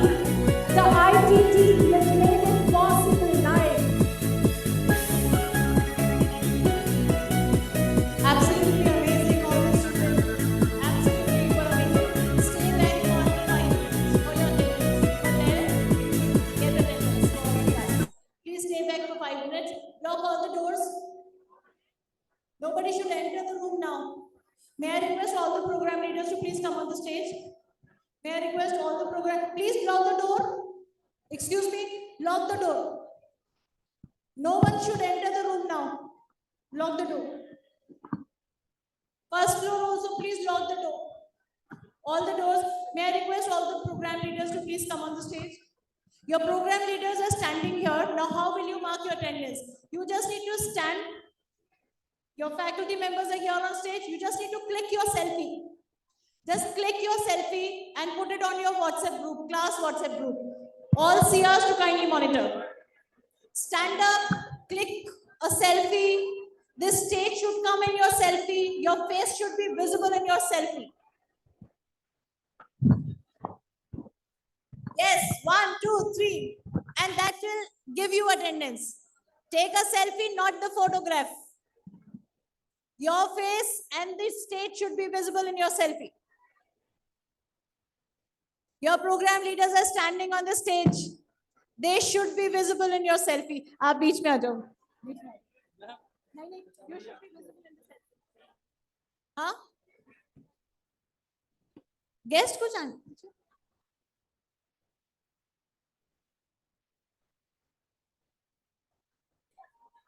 Viva ma'am, come and join us on the stage so that all those who on first floor can click a photograph with you. Everybody, Animesh sir, Neha ma'am. Selfie with the PL. That will give you attendance. Selfie with the PL. Wonderful. All those who are there, your PLs are here. You can click the selfie with the PL. Selfie with the PL. Your Jia ma'am, Madhu ma'am, they are there. If you can't see your PL, Jia ma'am, Madhu ma'am are there. On first floor. Anamika ma'am. In case Anamika ma'am is not there, Viva ma'am is there. कोई बात नहीं, Ravneet sir हैं, किसी के साथ भी ले लो. We all are on stage. All are on stage. We have 5 more minutes. That is it. Then we'll open the gates. Huh? Do not allow anybody to enter. Only exit. No new selfie. All the security members, please be careful. Only exit. No entry. Amazing. Wow. Very good.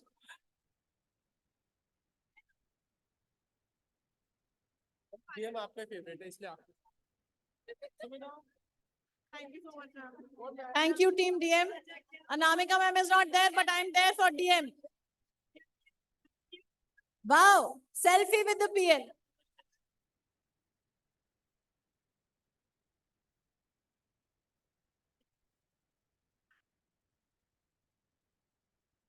Thank you, ma'am. Wow. Thank you so much. You all were amazing. Thank you so much. DM. अब मेरी तो ले लो. आ गई. Hashtag selfie with your PL.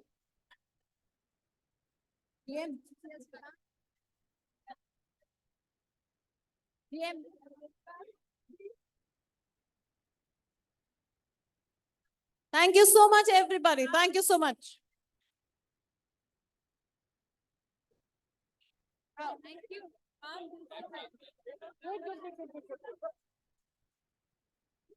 Thank you.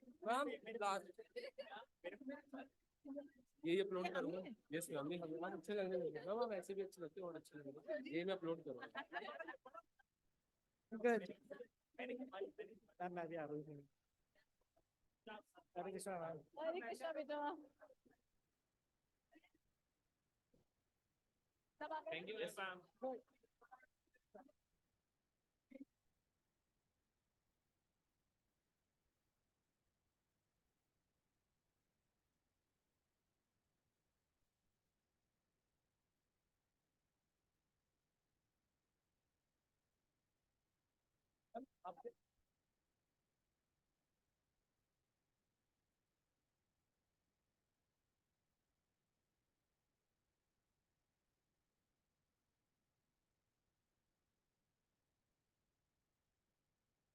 Now, all the CRs, please help your program leaders in marking the attendance. By default, we'll mark everybody absent right now. We'll update it by end of the day. And for us, it is end of the day is 10 o'clock. For you guys on. New set will join the next session. Sir, आपका selfie है ना बच्चों की? बिल्कुल ठीक है. I have 2 attendance sessions. एक minute.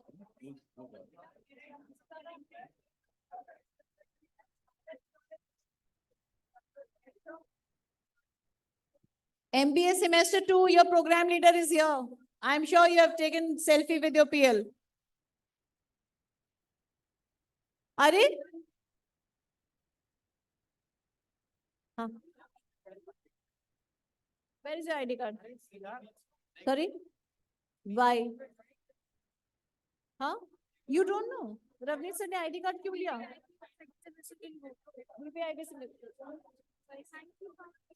Next session, we'll have new set of students. You all are free. Though we have one more session now, but you are free. 6th semester, for next session, all UG programs, 6th semester, UG PG program evening, and PG semester 4 will be attending the next session. अभी पता करना पड़ेगा हाँ बेटा वो तेरा पहले मैंने बताया ना विवाह मैम को अप्लाई कर रखा है तूने वो मेरे को थोड़ा सा विवाह मैम को बताया विवाह मैम कर देगी अगर नहीं करती है मधु मैम जी मैम से जान दिया उनसे जाके एक मिनट बस hello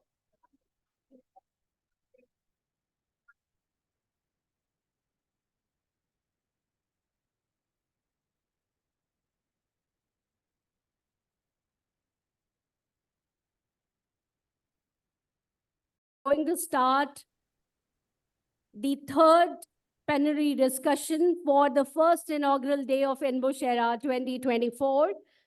Ladies and gentlemen, it is a big honor that we have been joined by Professor Dr. Mohammed Lechmi, President and Vice Chancellor, Toronto Metropolitan University, Canada Online. We welcome you, sir, for this INBUSH Era. You are live here in the moot court of Amity University. A big round of applause. You could hear the thunderbolts coming up. Thank you so much. A very inspiring and very charming student sitting in this late evening for this great intellectual treat that they will be having with all of you today in this session. I also welcome Professor Dr. Julia Kristen Hughes, President and Vice Chancellor, Walkwilly University, Canada. Welcome you, ma'am, for this INBUSH Era great summit. And you are dazzling on the screen and the students are very excited to hear you. Thank you very much. It's my pleasure to join you here this morning. Arya, Member of Parliament, Nepean, Ontario, Canada, online to us. We welcome you, sir, for this great session. And very shortly, we will be live and the rest guests will also join us in a short time now. So from the Master of Ceremony, I'm Dr. Kavita Thaplyal, representing Amity International Business School, Amity University, and on behalf of all the faculty members, students, scholars, and researchers, we welcome you to this great session. Shortly, we are resuming back.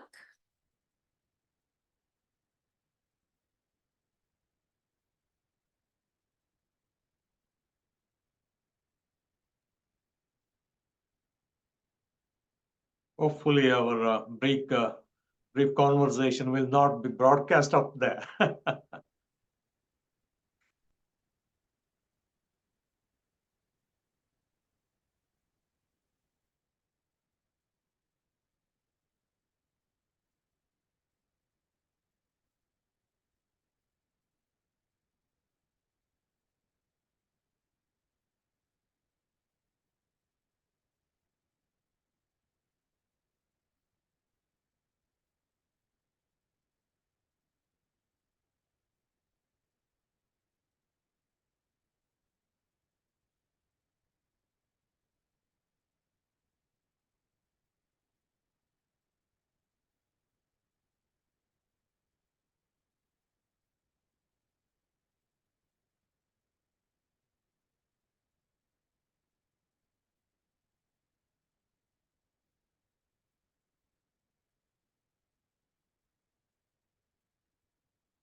Very good evening to one and all present here. It's a big honor. A big round of applause to all the guests, eminent luminaries on the dais and online to all of us. Welcome to INBUSH Era 2024. Please be seated. Thank you so much. Ladies and gentlemen, we are now live on the first day of third session of INBUSH World Summit 2024. The prime theme of INBUSH Era 2024 is empowering change through 5 C's and transformation: collaboration, creativity, critical thinking, communication, and community. Give a big round of applause to our great panelists, Professor Dr. Mohammed Lechmi, President and Vice Chancellor, Toronto Metropolitan University, Canada, who is live with us. Please keep applauding for Professor Dr. Julia Kristen Hughes, President and Vice Chancellor, York-Willie University, Canada. We welcome you, ma'am. We also welcome Honorable Mr. Chandra Arya, Member of Parliament, Nepean, Orontario, Canada. We welcome you, sir. We also welcome Mr. Arun Pandya, Country Head, Air Canada, India, and South Asia. We welcome you, sir. We welcome Ms. Nadira Hamid, CEO, Indo-Canadian Business Chambers.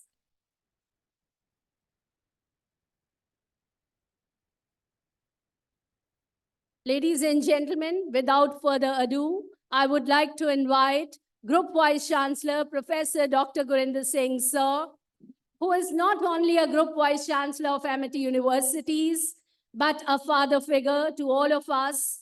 His brainchild is now becoming adult. The legacy for 24 years of INBUSH is not just built in one day. It is a history.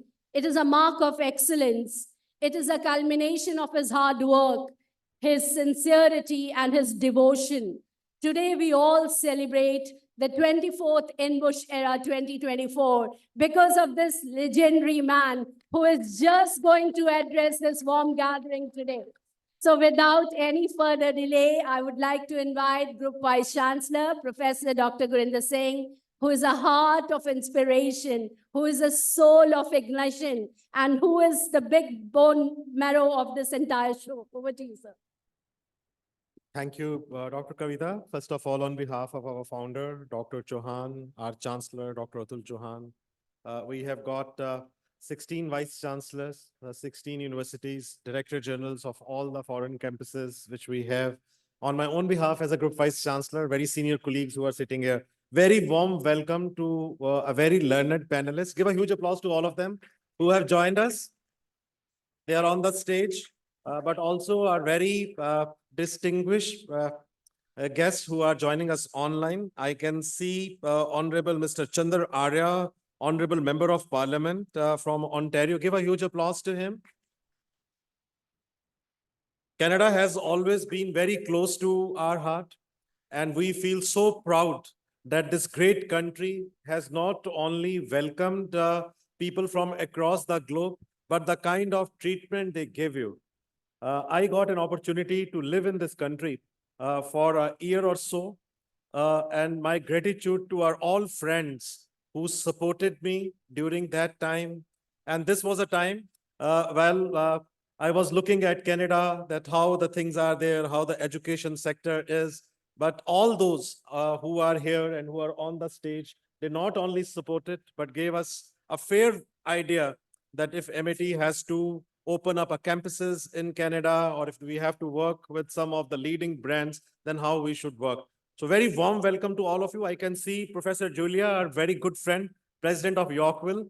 Last time your delegation was here, but great to see you online. Give a huge applause to the President of Yorkville, Professor Julia. I remember spending some time with you and you coming to the apartment, taking me to your wonderful university, and then we started taking number of initiatives. I'm sure that times to come, we will further strengthen our relationship for all times to come. Professor Mohammed Hashmi, what you have created in Toronto, I think very few in the world would be able to create. Those who don't know, Professor Hashmi is the president and vice chancellor of Toronto Metropolitan University, Canada. They changed their name, they really re-engineered. And I got a chance to see that what they have created in CBD area.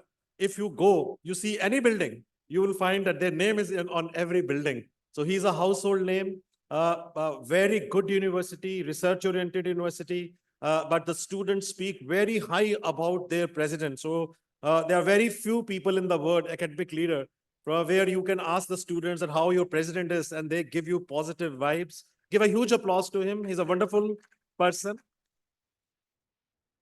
Very warm welcome. We can see Mr. Arun Pandya, a man who is a country head, Air Canada, India, and South Asia. And I was telling him that I spoke to you on the phone. There was a time we wanted to travel to Canada, and we had just 5 minutes.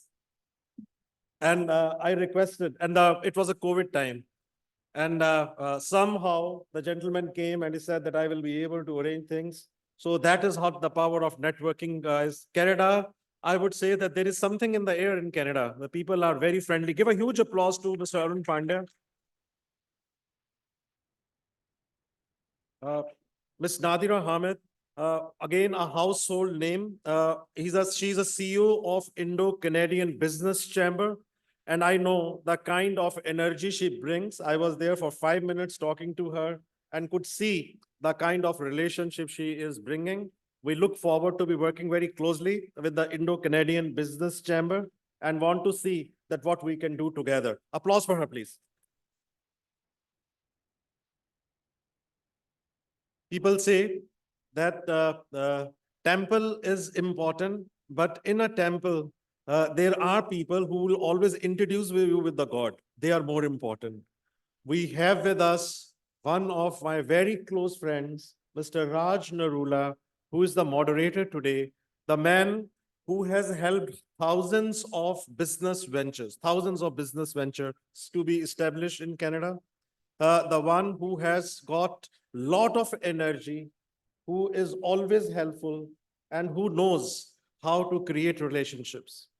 Give a huge applause to a great friend of Amity, Mr. Raj Narula, who's the founder CEO of Inca Synergies, but has been helping a number of people to identify land, to identify business opportunities, and to work together on number of projects.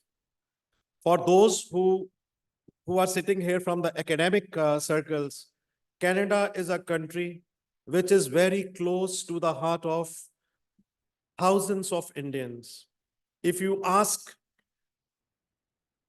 people in this hall that how many of you have your families in Canada, you will find that out of the 5, at least one will say that we have got a family in Canada. I was just looking at, we have got an alumni chapter, a very strong alumni chapter in Canada. And I was just counting, we have got somewhere about 400 alumni members who are from Amity, and they are doing so well there. And my own experience has been that Canada is a country which is very friendly. Canada is a country which will always welcome immigrants. Canada is a country which will always give you equal opportunities. Canada is a country which will not only be able to offer you world-class education, but at the same time, they will also be offering you a training, practical training. And if you look at the salary structure of the people, you will find that it is one of the amazing countries in the world, which is offering one of the highest wage rates in the world. With those words, I will leave it to the moderator to moderate the session, but we would like to understand. We have got a list of questions before this session started. We have got 200,000 students now. Professor Julia knows about it because she and her colleagues, they have visited us. But Professor Lashmi, Mr. Arya, Mr. Pandya, Ms. Nadira, you are coming for the first time. So I'm just giving you a brief that today MIT is the largest education group of India. We have got 200,000 students. We have got 12 universities, and there is no education group which has got 12 universities in India. We have got 16 foreign campuses, and we are expanding very, very fast. In Canada, we want to have strategic ties with some of the leading universities of Canada, and we want to send students in great numbers to experience the kind of environment you have been able to build. With these words, I pass this to the moderator, Mr. Raj Narula. Your mics are in front of you. You can ask questions. I'll be passing some questions which we have been able to get from our various universities, but such a privilege to welcome all of you. Thank you so very much.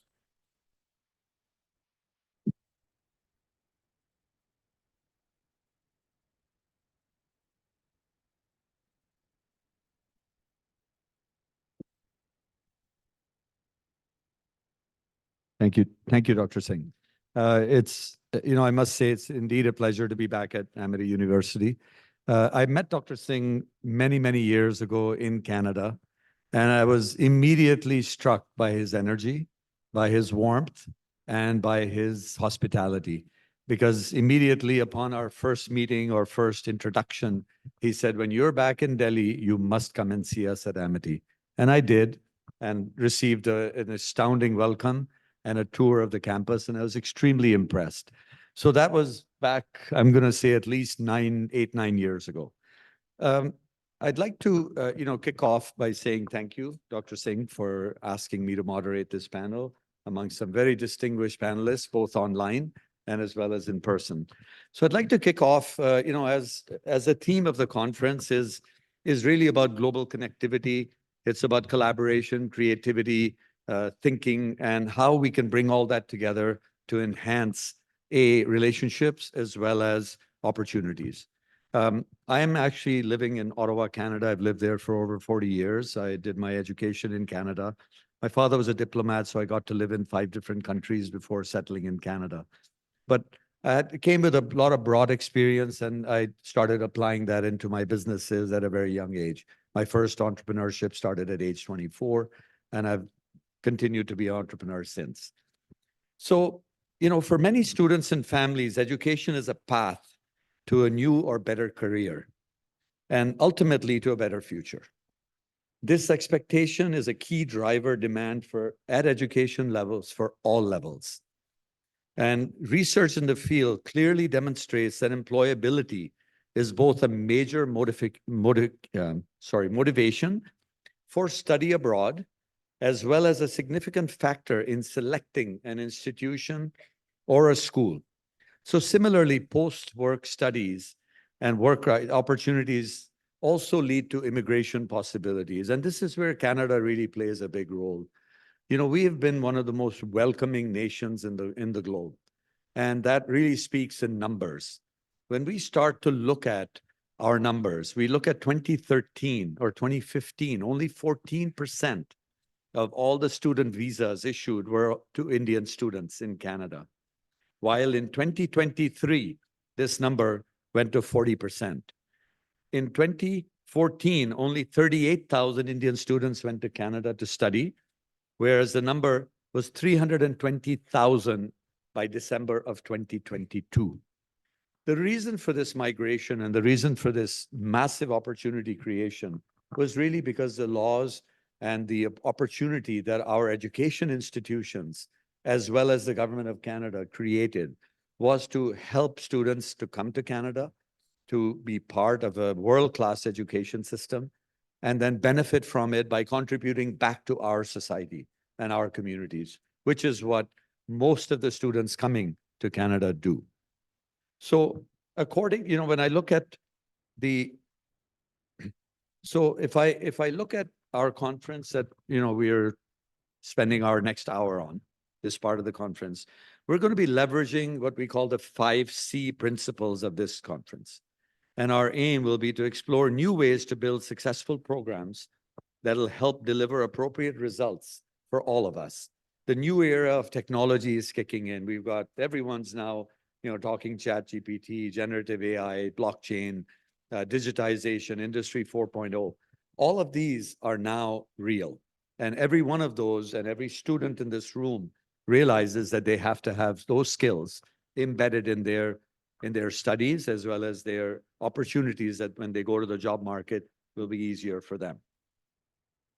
So, when we talk to employers in the industry, a lot of them are looking at hiring graduates with good skills. They're looking for good communications. They're looking for good writing skills. They're looking for strategic thinking that typically goes beyond a school book. And hence, when I spoke to many students today, I got a chance to interact with a good 40, 50 students before the panel started. And I have to tell you, I was very impressed. They're asking a lot of questions. They're asking and they're communicating very effectively. So I believe that is a massive kudos to the organization that Dr. Singh, you're building here. So in essence, in closing my opening remarks, I would say that a university curriculum that focuses on outcomes such as transferable future skills and facilitating student choice have to include things like experiential learning. They have to look at work-related learning goals, and they have to go and make sure that the alignment of the curriculum is important to industry. So on that note, I'm going to say that I'm going to start, starting with our initial question.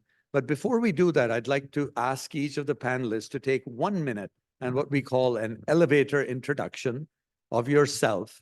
And I'll start with Chandraji. Chandra, it's great to see you, and I'll start off with you. Thank you so much, Raj. I know it's great to meet my friend Raj Narula in India. I can tell you guys, the students, talk to him. He is a permanent fixture in our technology sector in Ottawa. In Ottawa, we have got 1,700 knowledge-based companies, and Raj Narula is one of the key guys. In fact, he's the founder of the Indus Entrepreneurs, which helps provide a platform for the technology entrepreneurs in Ottawa.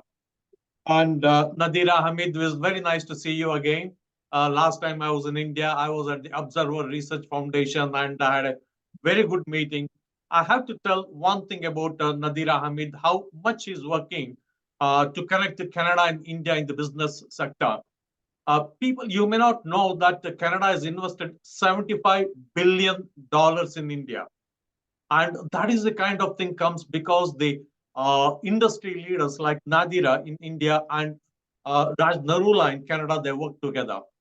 And just to give another small example, what organizations like Canada India Business Chamber does, Indian government in the last budget, I think in February 1st, I think, they exempted insurance companies from the Indian income tax provision. And only for the pension funds investing in India, the only pension funds that are investing in India are Canadian. And I believe that particular provision in the Indian budget has given a windfall of about $500 million to Canadian pension funds. Anyway, so nice to see you, Nadira. Mr. Singh, it's very nice to see you. I heard about this Amity University, and it's a great time to be here. Just 1 minute, 30 seconds about me. I came to this wonderful country, Canada, about 20 years back. Within 11 years of me landing here, I became a member of parliament.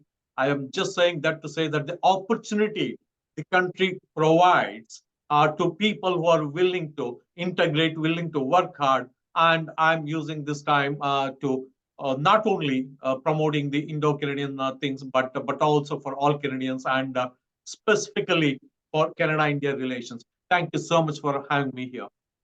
Thank you, Honorable Arya. Really appreciate that. And I must state that Chandraji in the Ottawa community is extremely well known for his tenacity and his hard work that he does at the community grassroots level.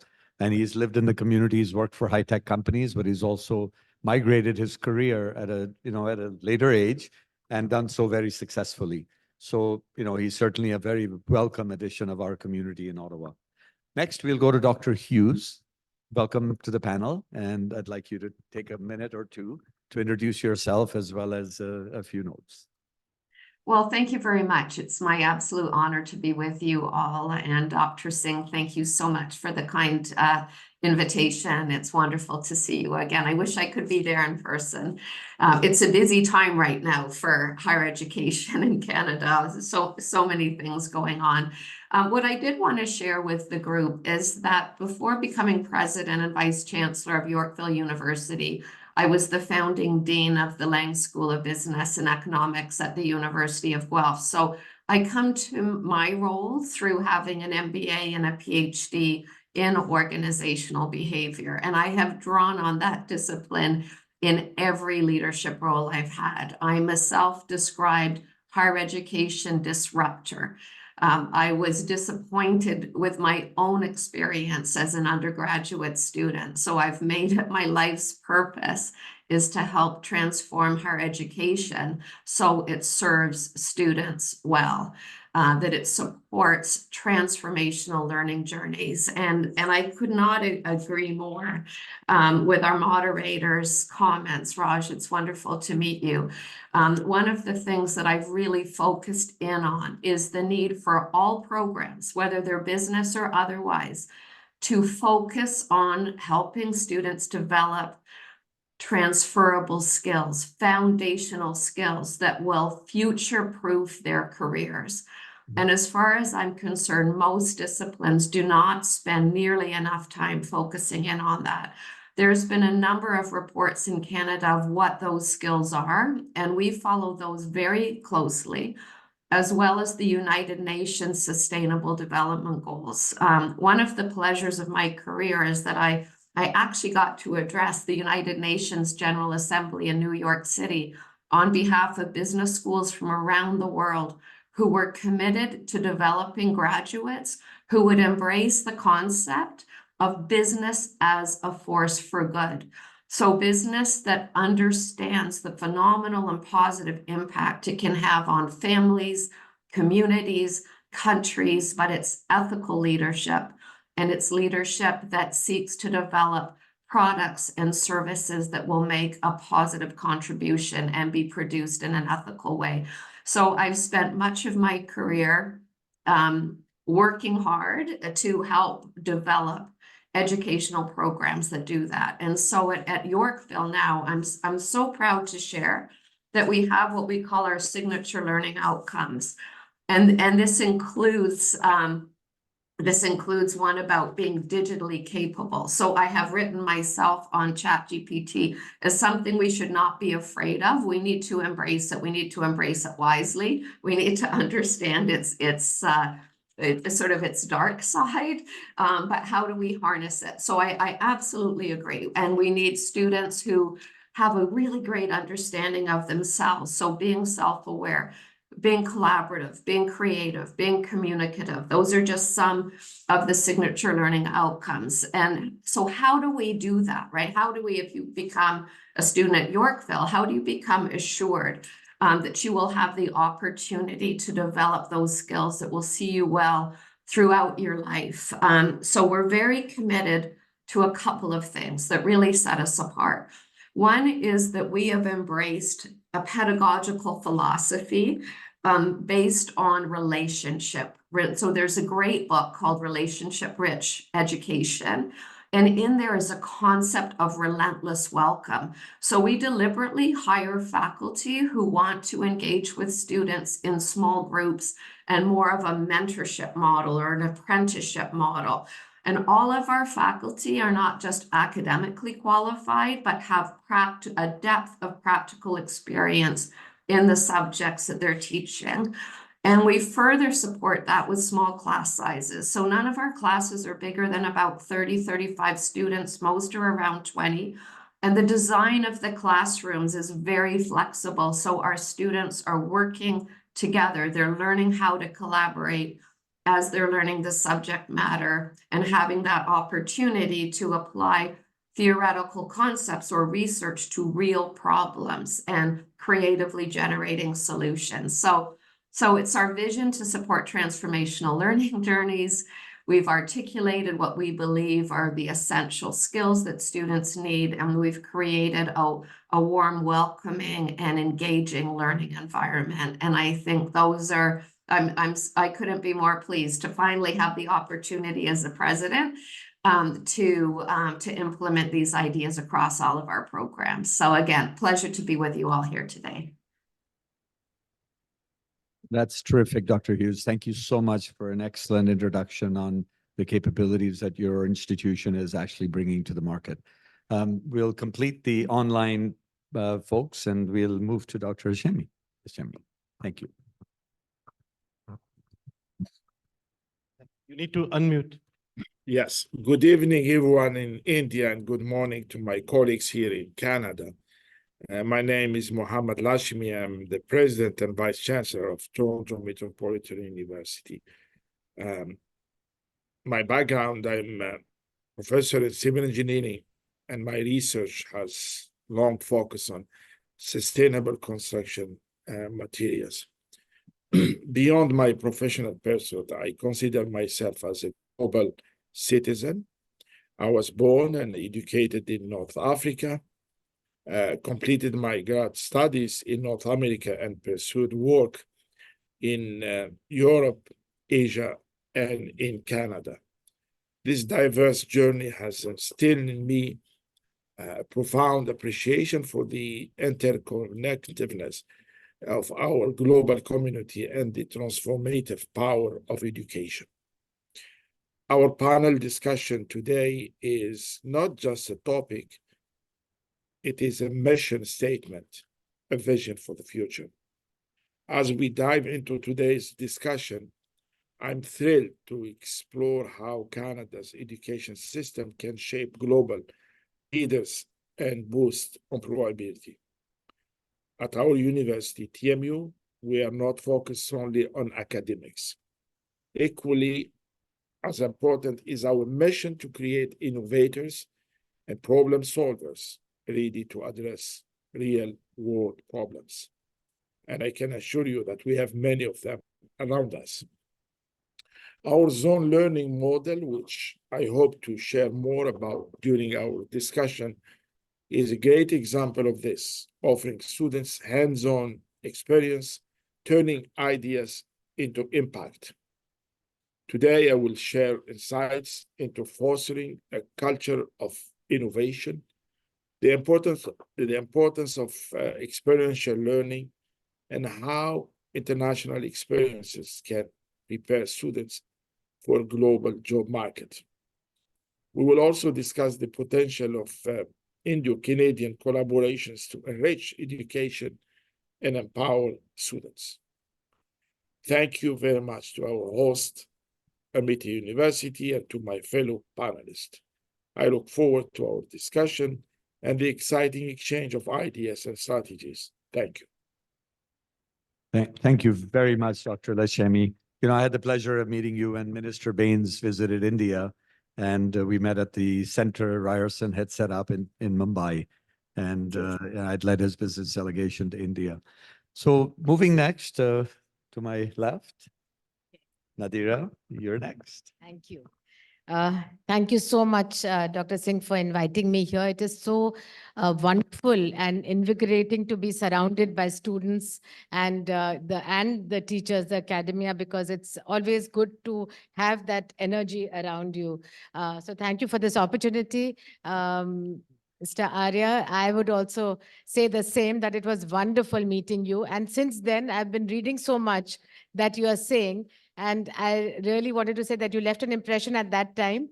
I think, you know, he is a man who I think speaks his mind, but works with his heart. So I think you are constantly doing the right thing out there.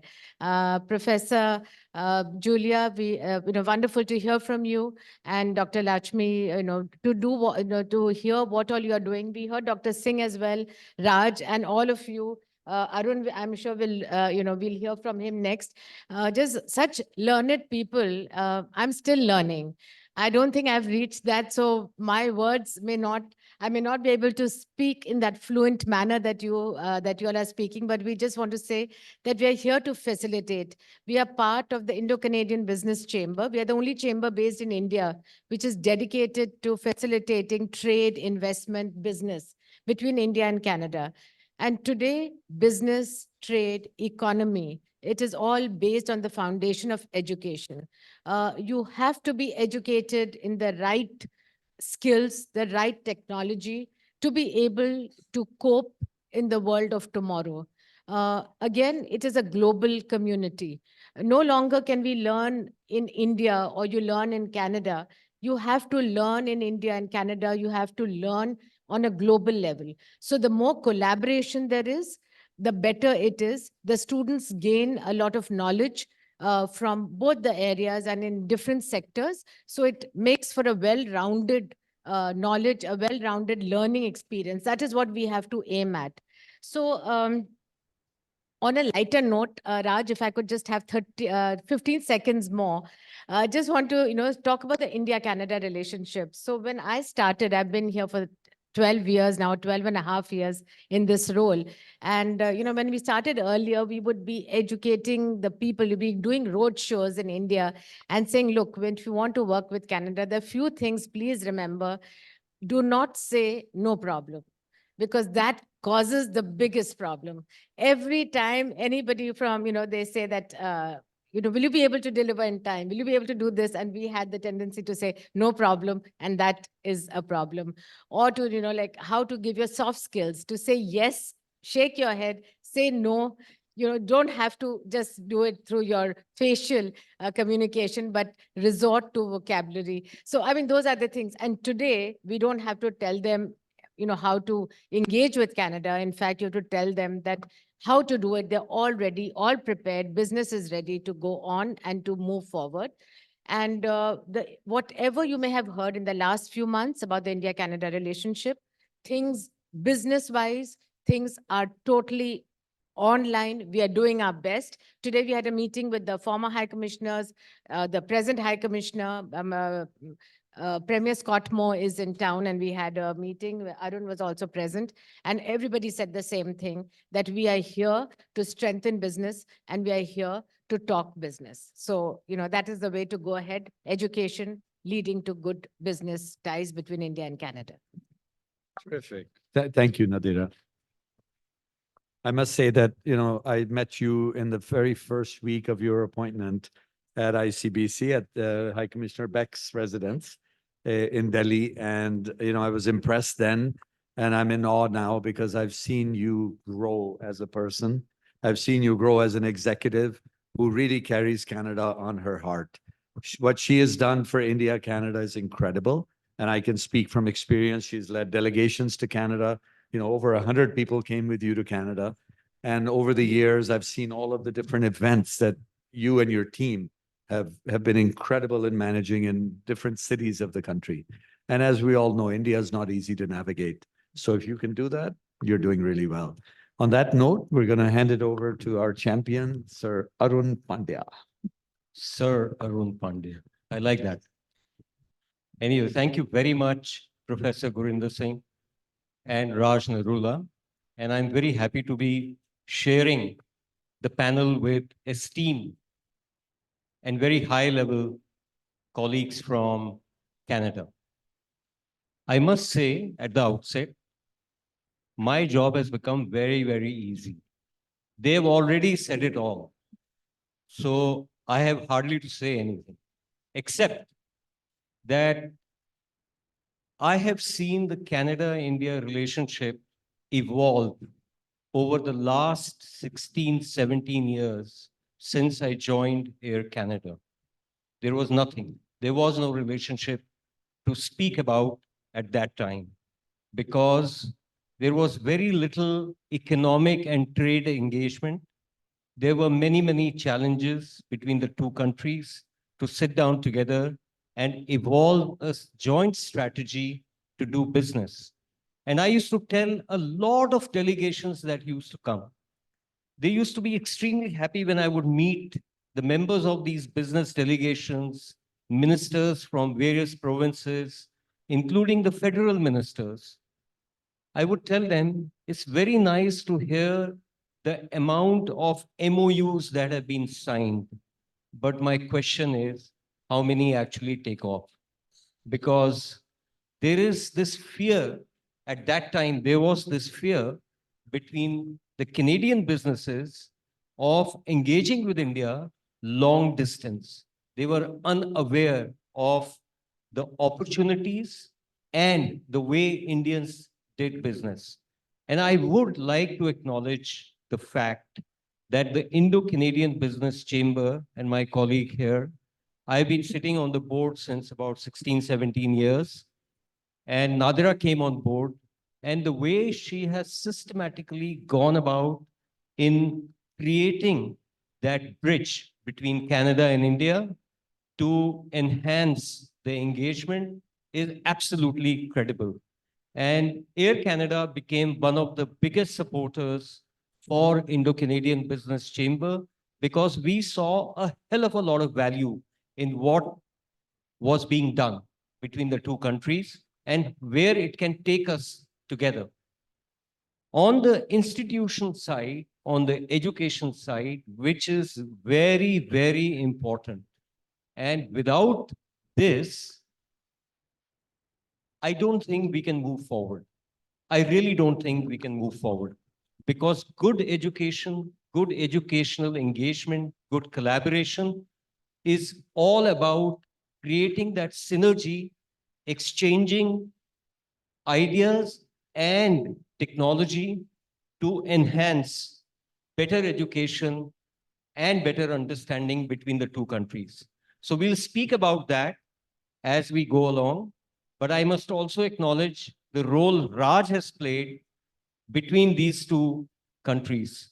I call him really a mentor of startups and a mentor of how he has been guiding businesses to set up and do deals and trade between the two countries.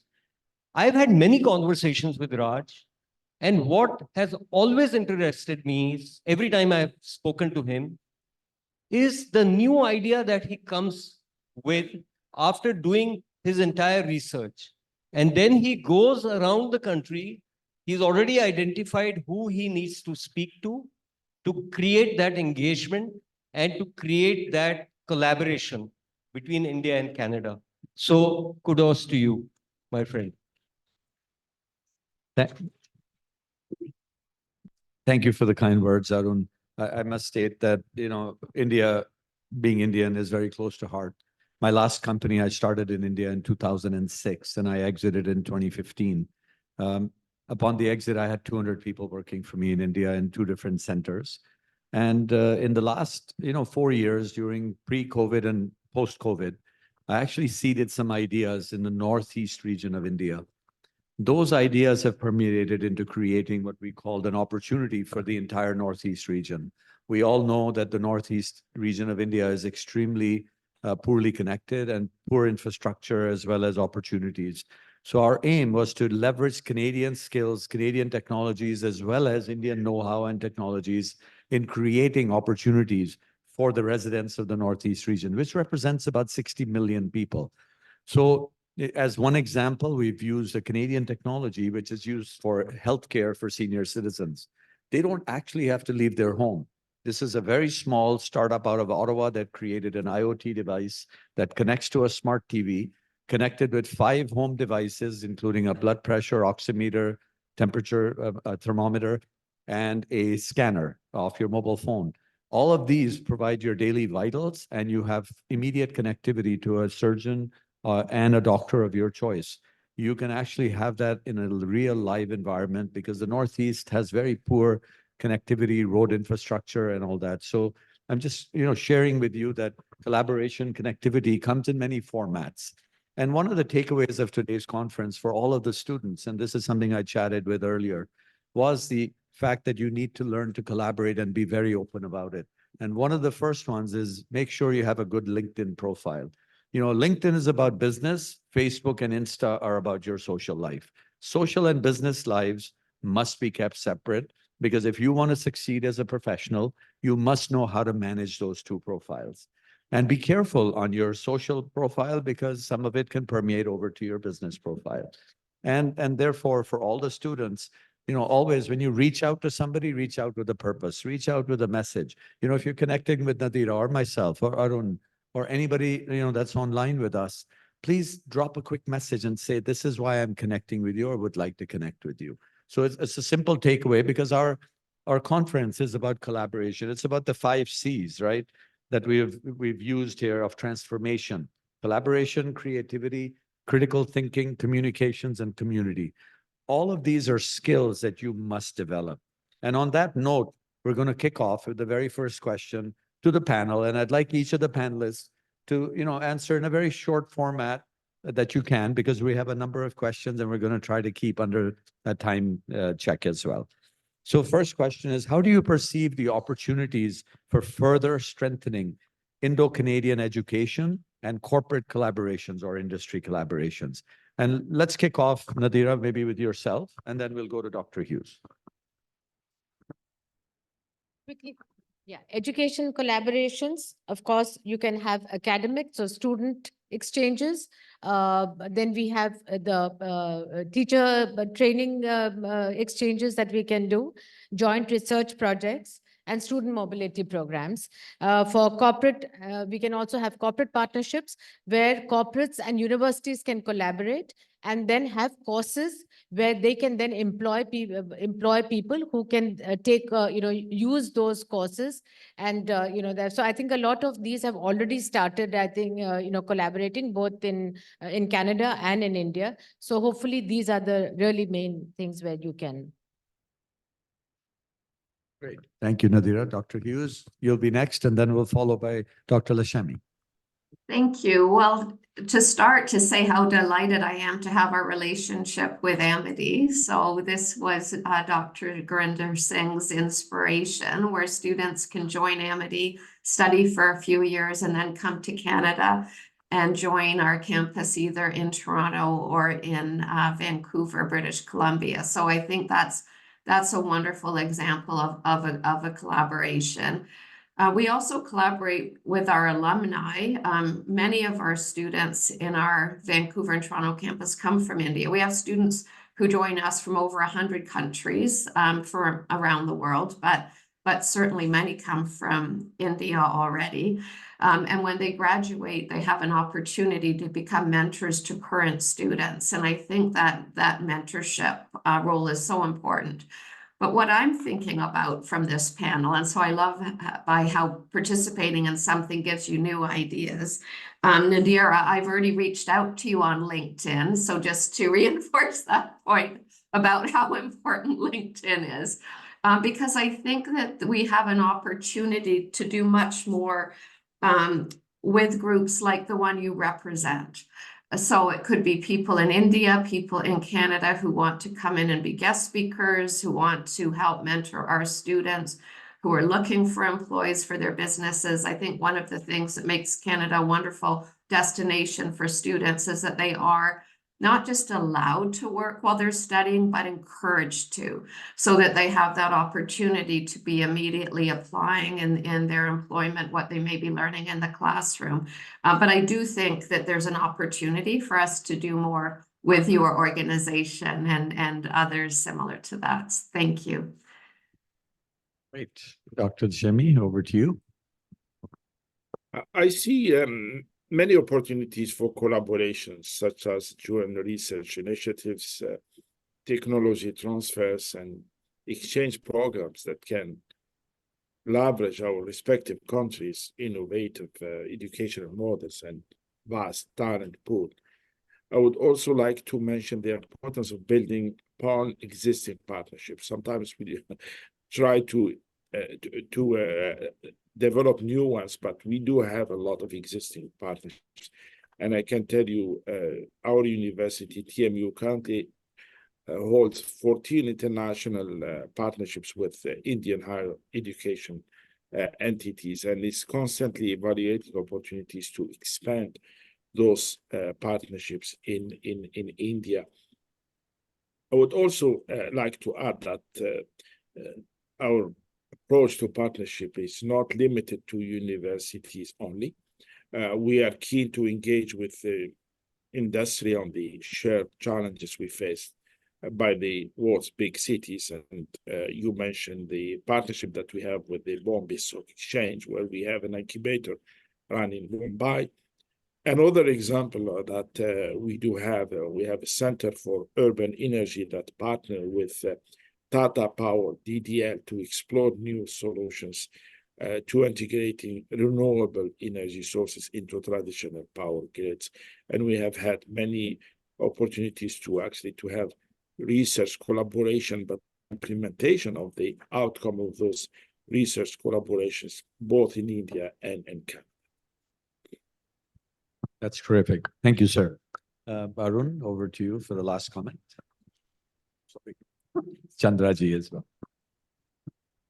So in terms of collaboration, so in my previous avatar, I used to work with the Taj Group of Hotels. I was heading international marketing for them.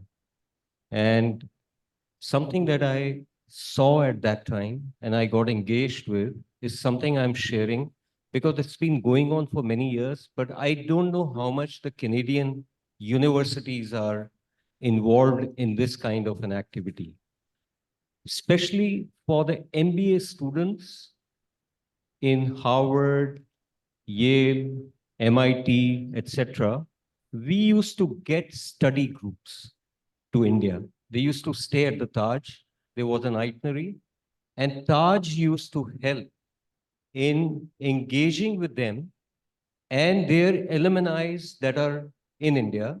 So, for example, Harvard Business School has an alumni in India, for example. And they used to set up interactive study tour and engagement with very senior people in different industry sectors, not just in Delhi and Mumbai, but they would visit maybe 3 or 4 cities. and be here for about 2 weeks.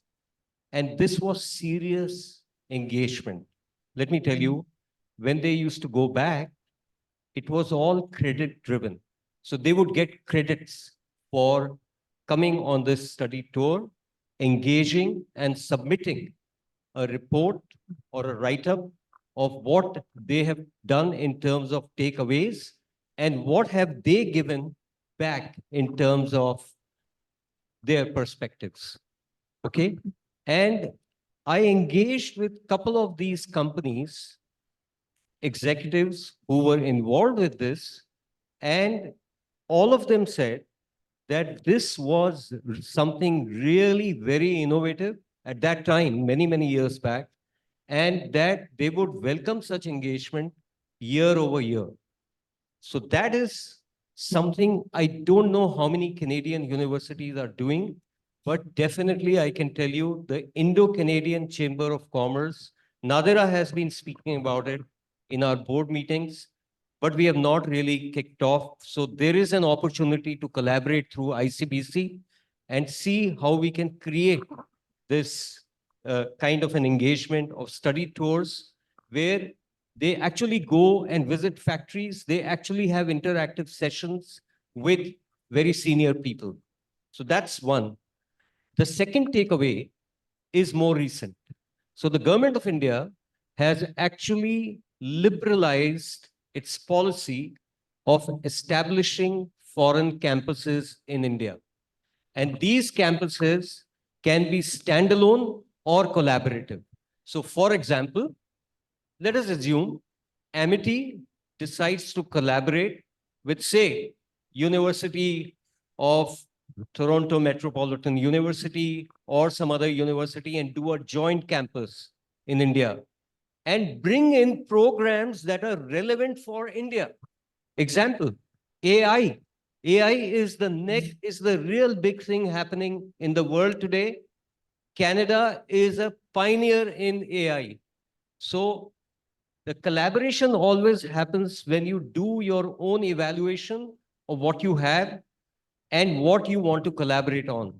And that is something that is another very interesting opportunity that has emerged because the government of India recognizes this as an opportunity to exchange and engage in the sector of education.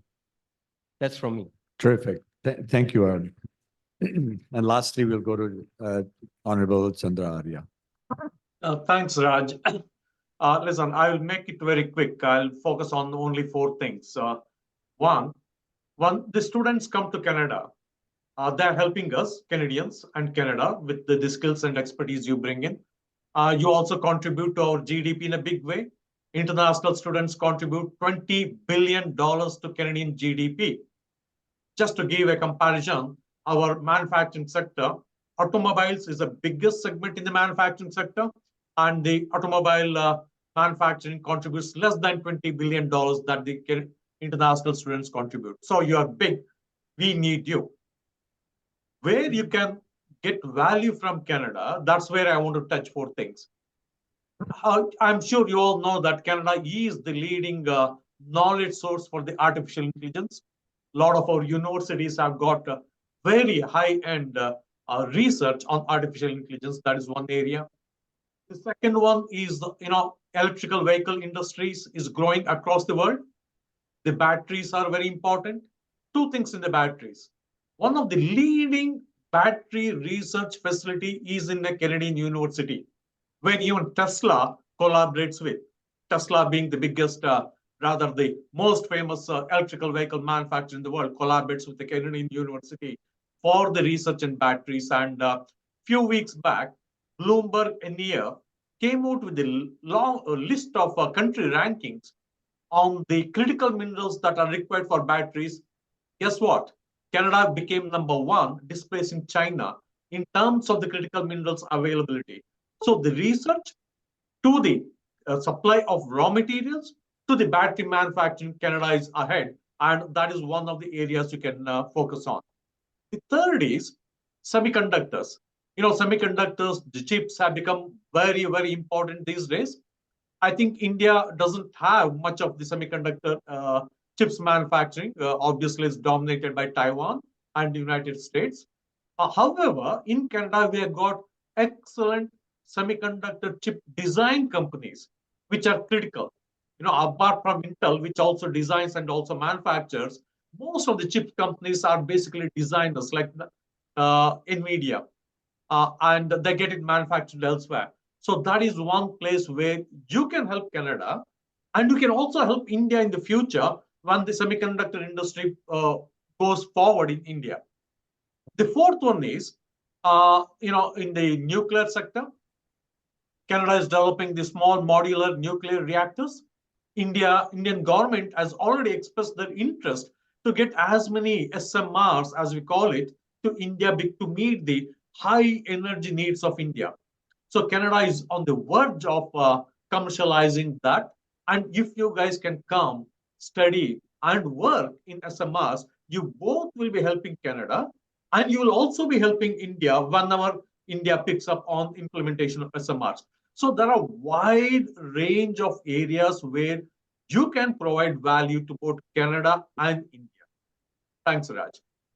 Thank you, sir. A couple more points from Nadira. So, going ahead with what Chandraji just said, that my advice to all of you students would be that when you are looking at Canada, fabulous education, secure employability, and you get the same kind of the Ivy League education at a reasonable price. So do choose Canada as your place to go to.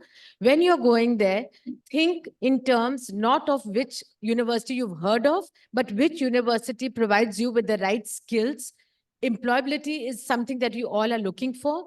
For employability, what is the kind of skill you need, and choose it according to that, whether it could be, it's no longer vocational, it is something, a skill that you must, that you need to acquire.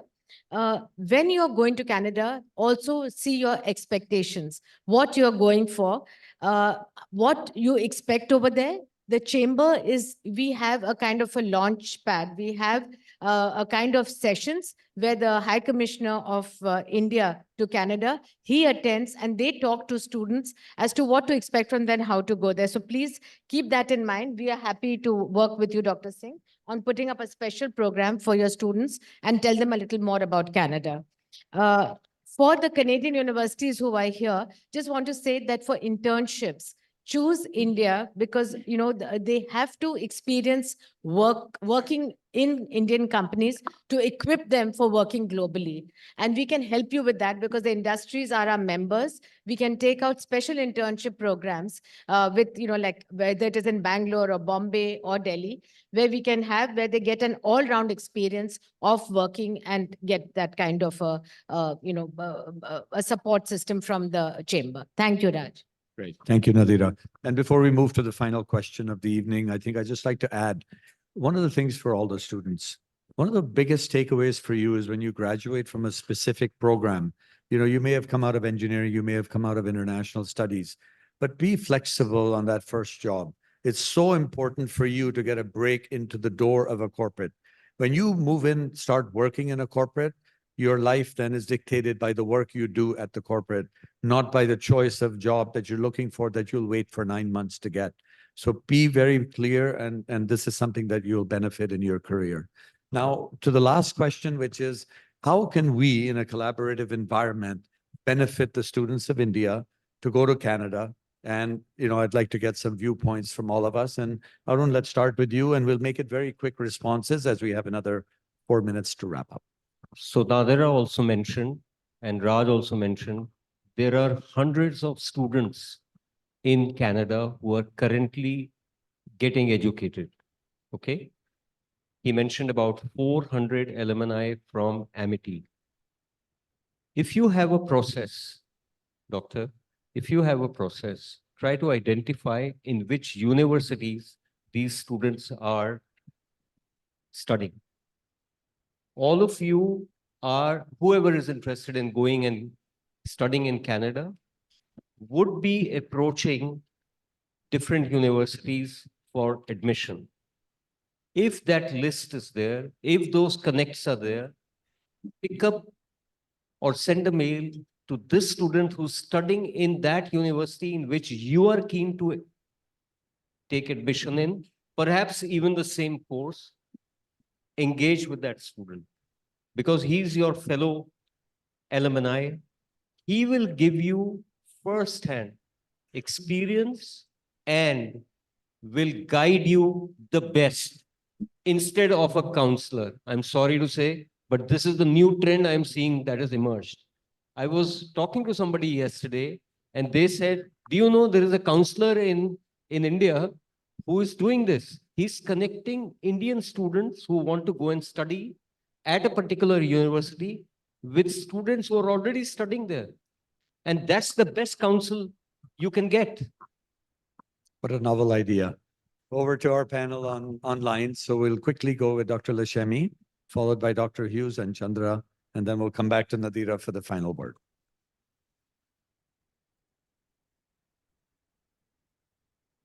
This is a very important question. A lot of students, unfortunately, they don't necessarily get the right advice to start their educational journey. And if they're actually considering Canada, they have to ask the right questions because it's important. And what we are seeing, of course, in Canada, we have a large number of international students coming to Canada. Of course, India is the top. India and China are the top two countries. Unfortunately, agents that are giving advice to students are giving advice to students more about pathways to immigration than equip them with the right educational experience. And my advice here to students is to have a clear understanding about what do you want, but also things that you are passionate about.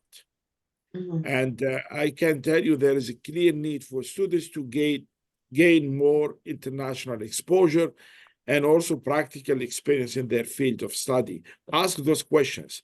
What is the university offering you about hands-on education? Because theory, we can all gain theory at any given university around the world. I think the hands-on education is your tool to enter the market and be successful.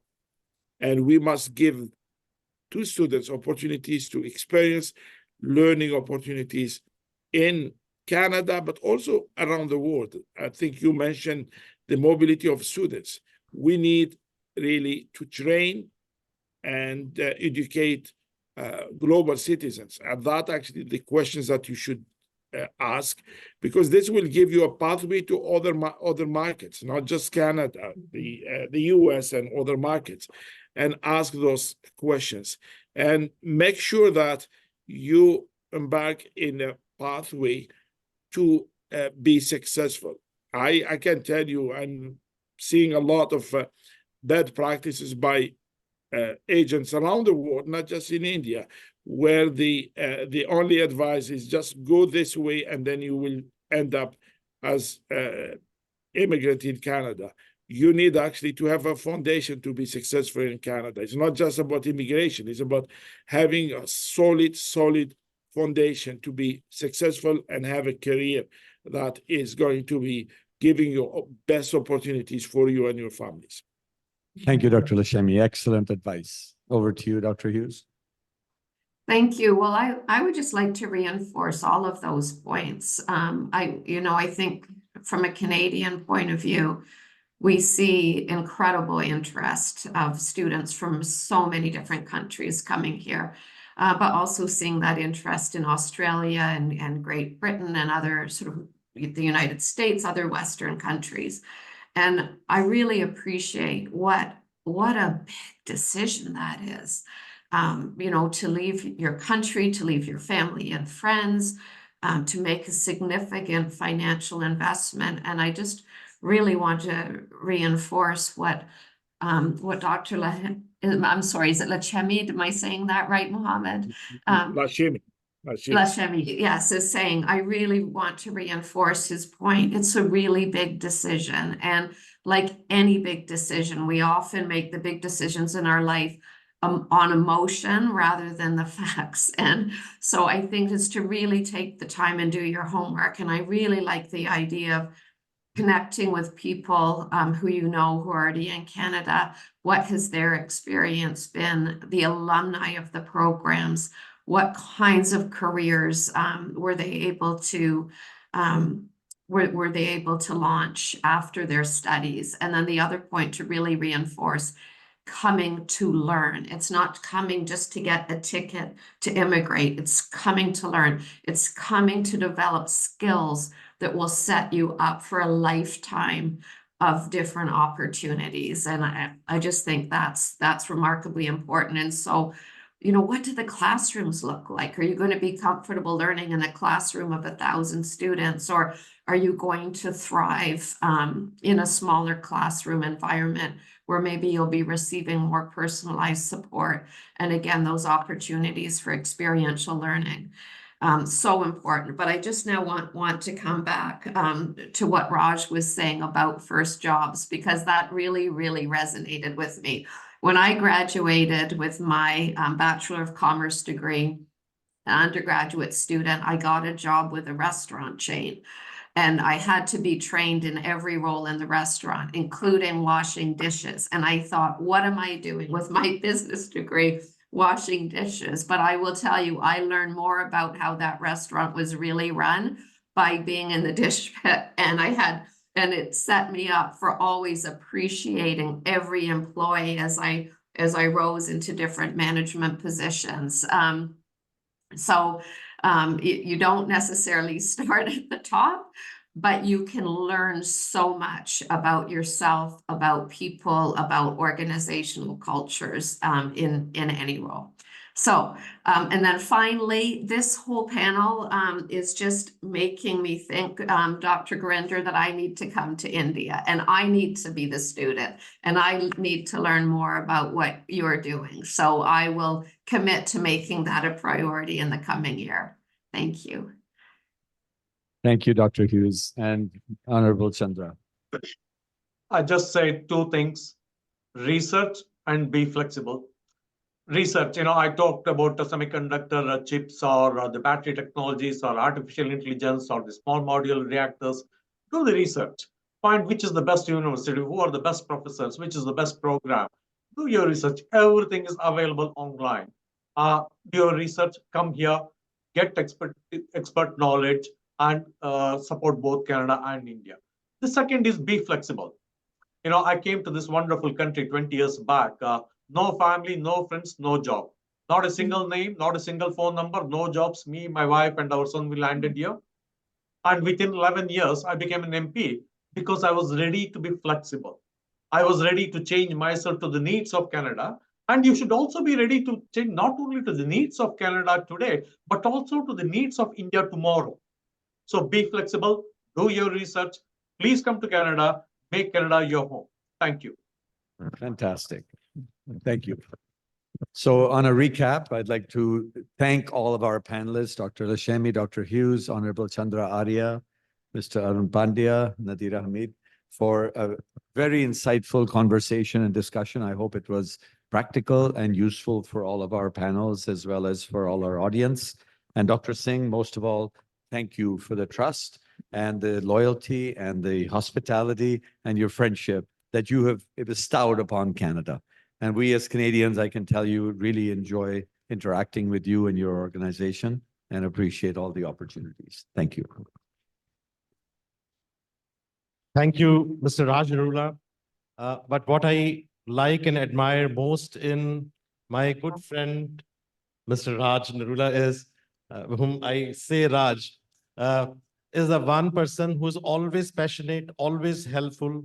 Whenever we tell him that there's this idea behind the student who wants to do some internships or wants to go to Canada, he is the first one to help. I think hundreds of people he has helped to establish the businesses. Thank you so very much. But coming back on the academics and then summing up, I think that India is changing very fast. And so is Canada. There was a time when the students were only taking admission and were going only for the advanced entry. So students were just taking admission and then doing a second part in Canada. But today, when we speak to the students in India, we see that there is a change in their behavior. They want to incubate companies. They want to create meaningful apprenticeship programs. And Professor Julia, you are very right. I think that the model today is not only offering degrees, diplomas, or certificates, but Professor Lashmi, as you were saying, that giving them the experience in Canada is very, very important. I think people respect Canada because of the experiential learning it has been able to offer to the international students. The kind of career it has been able to offer to the students. And that is what is the strength of the Indian universities.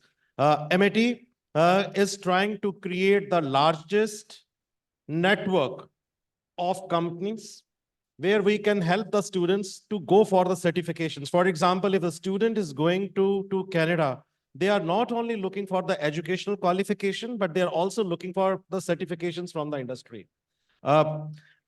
I can see, Mr. Arya, you are representing Ontario.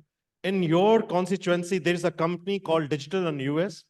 And this is a very big company which is headed by Suri Chawla, who is into the software and hardware business and computer sciences. He's from MIT.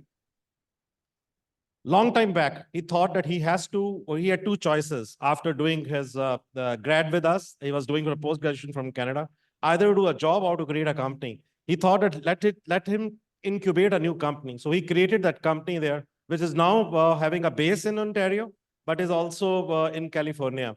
The size of this company within 7 to 8 years is somewhere about $800 million. A small company which started up with a great idea when a student is doing internships or trying to do for the apprenticeship programs, that is a kind of scope. So I think that we would like to understand from you that are there opportunities for the students where they can go for a short-term apprenticeship, maybe 6 months, and under the new education policy, as Mr. Pandya was saying, that the focus is now on apprenticeship and on the internships. Also, under the new education policy, we are inviting now Canadian universities to establish campuses in India.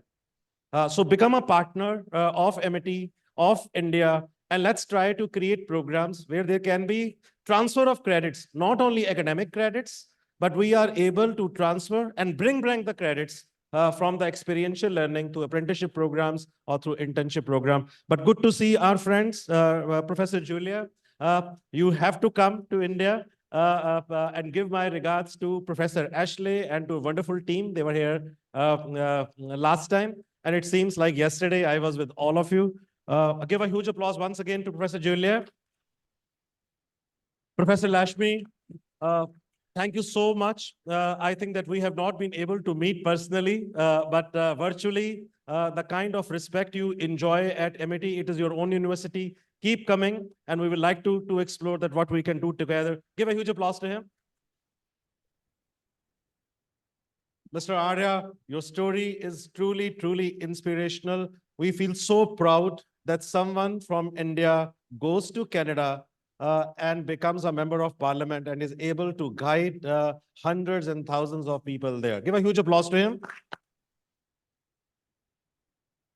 And of course, Ms. Nadira Hamid, you are an inspiration. You are not only bringing the industry and academia together, but I think that the kind of programs you have just now spoken that you can help us to create, that will help us. And thank you, Mr. Pandya, for helping and always welcoming attitude. And of course, Mr. Raj, we'll keep on troubling you, but it's such a privilege to see all of you. Once again, thank you so very much. It was a very nice panel discussion. Thank you, everyone. Ladies and gentlemen, now the time has come for conferring Amity Excellence Award. And to do this, I would like to invite all the dignitaries to kindly step forward for the award felicitation ceremony.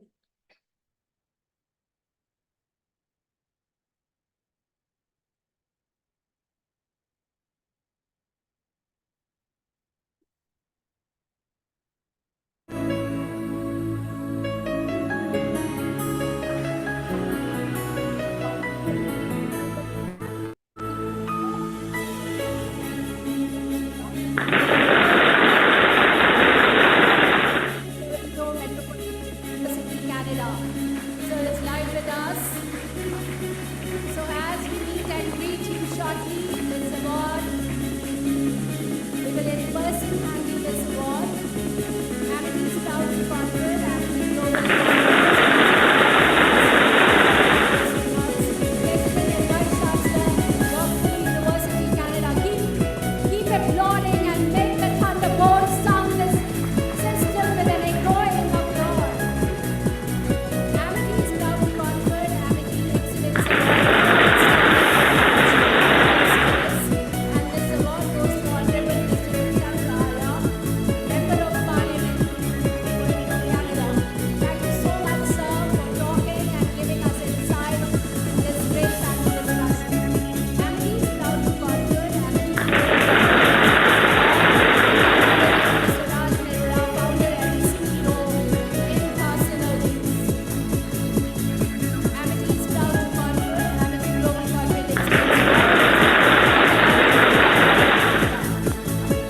applauding.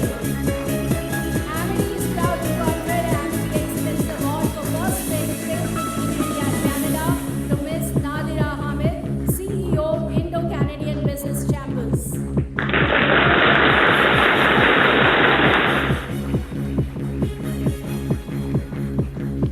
From a long time, this wonderful audience and students are sitting, so I would love to ask you to give a standing ovation to the entire team.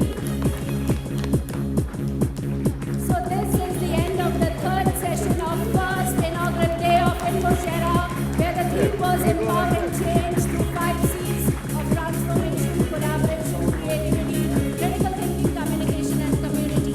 On behalf of INBUSH organizing team, faculty, students, research scholars, senior members, staff, and support staff, I extend gratitude to your esteemed speakers, attendees, and sponsors for making this event on unlocking excellence, harnessing Canada world-class education for global business leadership and generating employability. A resound success. Your insights and contribution have enriched our understanding of leveraging Canada's educational excellence for global business leadership and employability. Let's carry forward the spirit of collaboration and innovation ignited here to drive positive change in the realms of education and business. Thank you all for your valuable participation and unwavering support. Thank you to Amity, IT